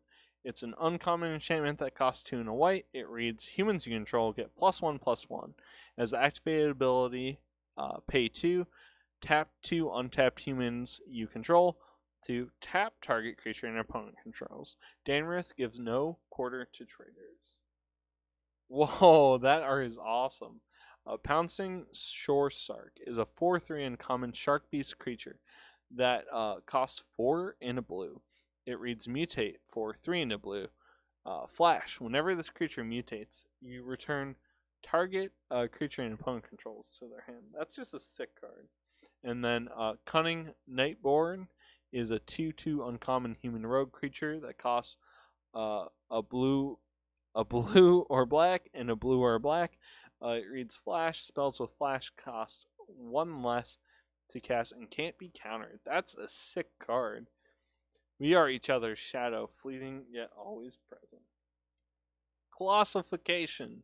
Cool card. I don't think it's very good, but it's a cool card.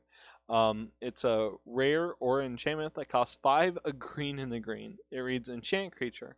When Colossalification enters the battlefield, tap Enchanted Creature. Enchanted Creature gets +20/+20. Turns out the case of the flattened outpost and the case of a missing kitten were related. Such a cool flavor. And let's see how much that one's worth. Yep, 33 cents, but we still have one more thing from Ikoria, and this thing is bent to all hell. Let's see what it is. Try really hard not to.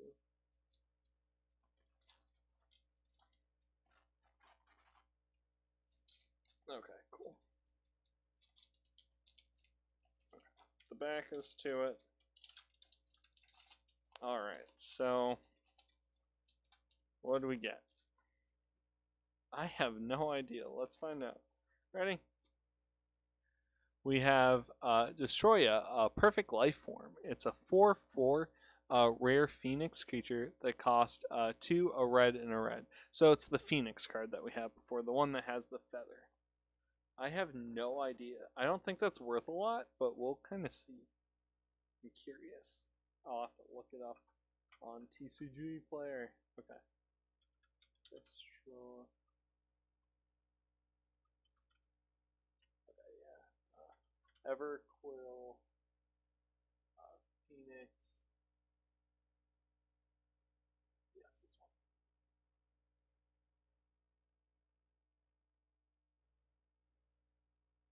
Not bad, actually. The foil is actually worth something. So it's about $3.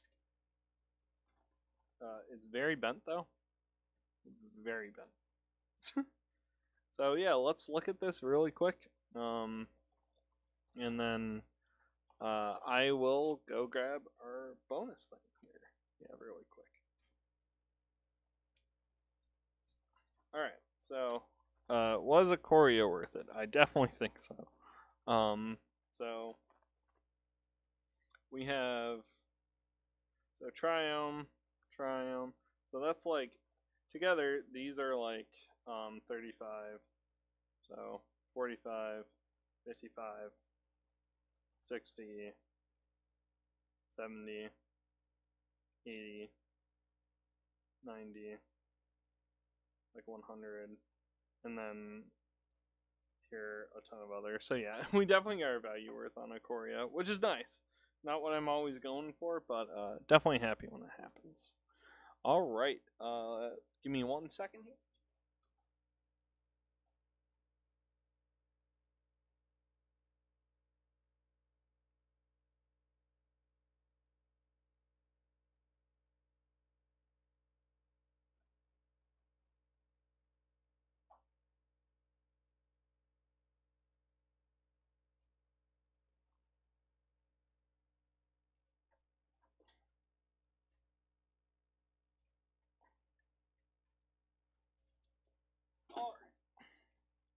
So I've been collecting some.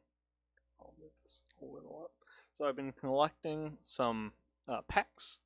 I'm not going to open all these. What I want to do is, so some of these, namely these, I'm going to randomly pick one of them. But I also have some more vintage packs that I want to open up eventually. So Iconic Masters I'll open up eventually. I also have a Nemesis I'm kind of holding on to. And then someday I'll open up a Cold Snap, I hope. So at the end here, I'm going to randomly pick one of the packs I have here. And we'll just do it. So I have 5 of them. Let's just roll this random dice here. And then we'll figure it out. So 6.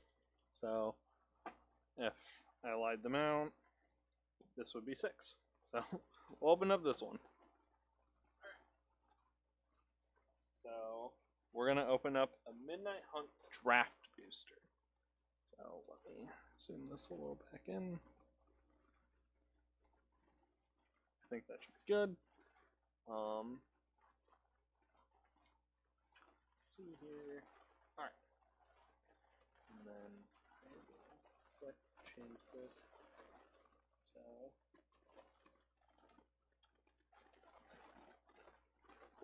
alright. So we have our one bonus.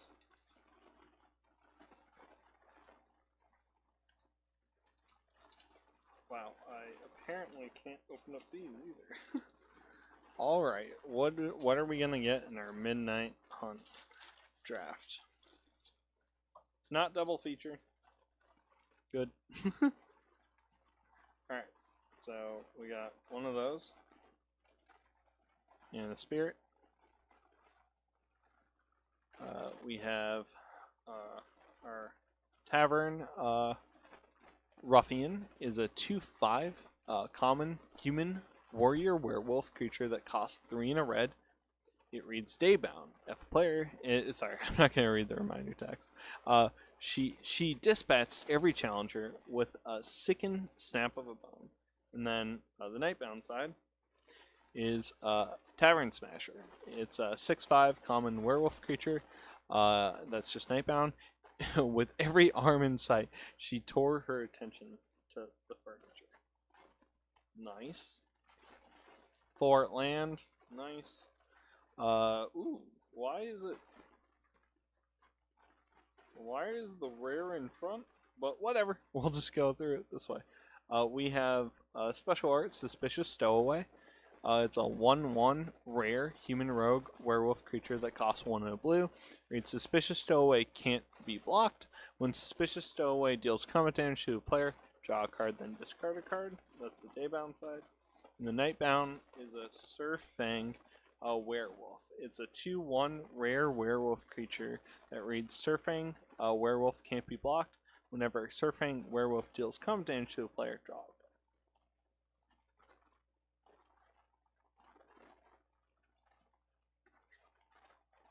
Alright, so I'll set that aside. And then we have Obsessive Astronomer is a 2/2 uncommon human wizard creature that costs 1 and a red. It reads, if it's neither night nor day, it becomes day as Observant Astronomer enters the battlefield. Whenever day becomes night or night becomes day, discard up to 2 cards, then draw that many. Sleep, I can sleep when I'm dead. We have the Loyal Griff, which is a 2/2 uncommon hippogriff creature that costs 2 and a white. It reads Flash, flying. Whenever Loyal Griff enters the battlefield, you may return another card you control to its owner hand. Silver Streak had lost her rider, but not her instinct to help humankind. And then we have the Storm Kekriek, is a 2/4 uncommon Dracor creature that costs 3, a blue, and a red. It reads Flying, instant, and sorcery spells you cast cost 1 less to cast. Whenever you cast an instant or sorcery spell, Storm Krillix gets +2, +0 until end of turn. Then we have the Lunarch Veteran, is a 1/1 common human cleric creature that costs white. It reads whenever another creature enters the battlefield under your control, you gain life. And can disturb for 1 and a white. Even in our darkest time, Avakin's light still guides us. And disturb side is a Luminous Phantom. It's a 1/1 common spirit cleric creature that reads flying. Whenever another creature you control leaves the battlefield, you gain 1 life. And when it would die, it would exile itself. Cather Commando is a 3/1 common human soldier creature that costs 1 and a white. It reads Flash and has the activated ability pay 1 and sacrifice Cather to destroy target artifact or enchantment. Honorable tactics are for honorable foes. These werewolves are preying on innocent travelers. I'll stab them in the back while they sleep if I have to. Tapping on the windows. It's common sorcery that costs 1 and a green. It reads, look at the top 3 cards of your library. You may reveal a creature card from among them and put it into your hand. Put the rest into your graveyard. And then it's flashback for 2 and a green. We have Duress, which we've already talked about today, which is great. Shipwreck Stiflers is a 1/2 common spirit creature that costs 1 in blue. When Shipwreck Stiflers enters the battlefield, draw a card, then discard a card. Whenever you discard a spirit card or a card with this card, put a +1/+1 counter on Shipwreck Stiflers. A loyal crew sticks together even after death. Snarling Wolf is a 1/1 common wolf creature that costs a green and has the activated ability for 1 in a green. Snarling Wolf gets +2/+2 until end of turn. Activate only once each turn. Oh, thankful the angels. It's not a werewolf, just a regular wolf. Last words. That's awesome. And then we have the Novelist Occultist is a 1/2 common human wizard creature that costs 1 in a black. When Novice Occultist dies, you draw a card and you lose 1 life. All costs Gavernery in shuttered bedrooms and locked barns. Young people seek the answers. Their elders failed to proceed. And then Ardent Elementalist is a 2/1 common human shaman creature that costs 3 in a red. When Ardent Elementalist enters the battlefield, return target instant or sorcery card from your graveyard to their hand. While the Dawnheart witches focus their magic on nature and community, other covens consult with devils and twist the elements to their will. And then our final card of the day is Bat Whisper. It's a 4/2 common vampire creature that costs 3 in a black. It reads, when Battle Whisper enters the battlefield, if an opponent lost life this turn, create a 1/1 black creature token with flying. My little winged friends tell me which of these town folks are worth tasting for myself. Ending on a cool card. But yeah, let's check the value of this one card. I don't know actually for this one. Let's see. Oops. There we go.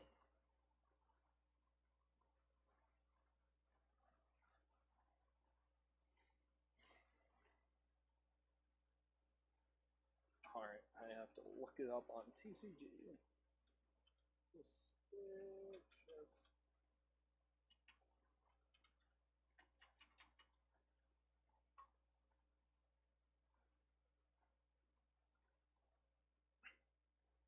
So yeah, it's only worth about 30 cents. So, thank you so much for watching. I'm clearly losing my voice. I'll probably do this again when the next set comes out, actually. So, for Kamigawa, I'll probably be doing it as well. So thank you, and have a great rest of your day.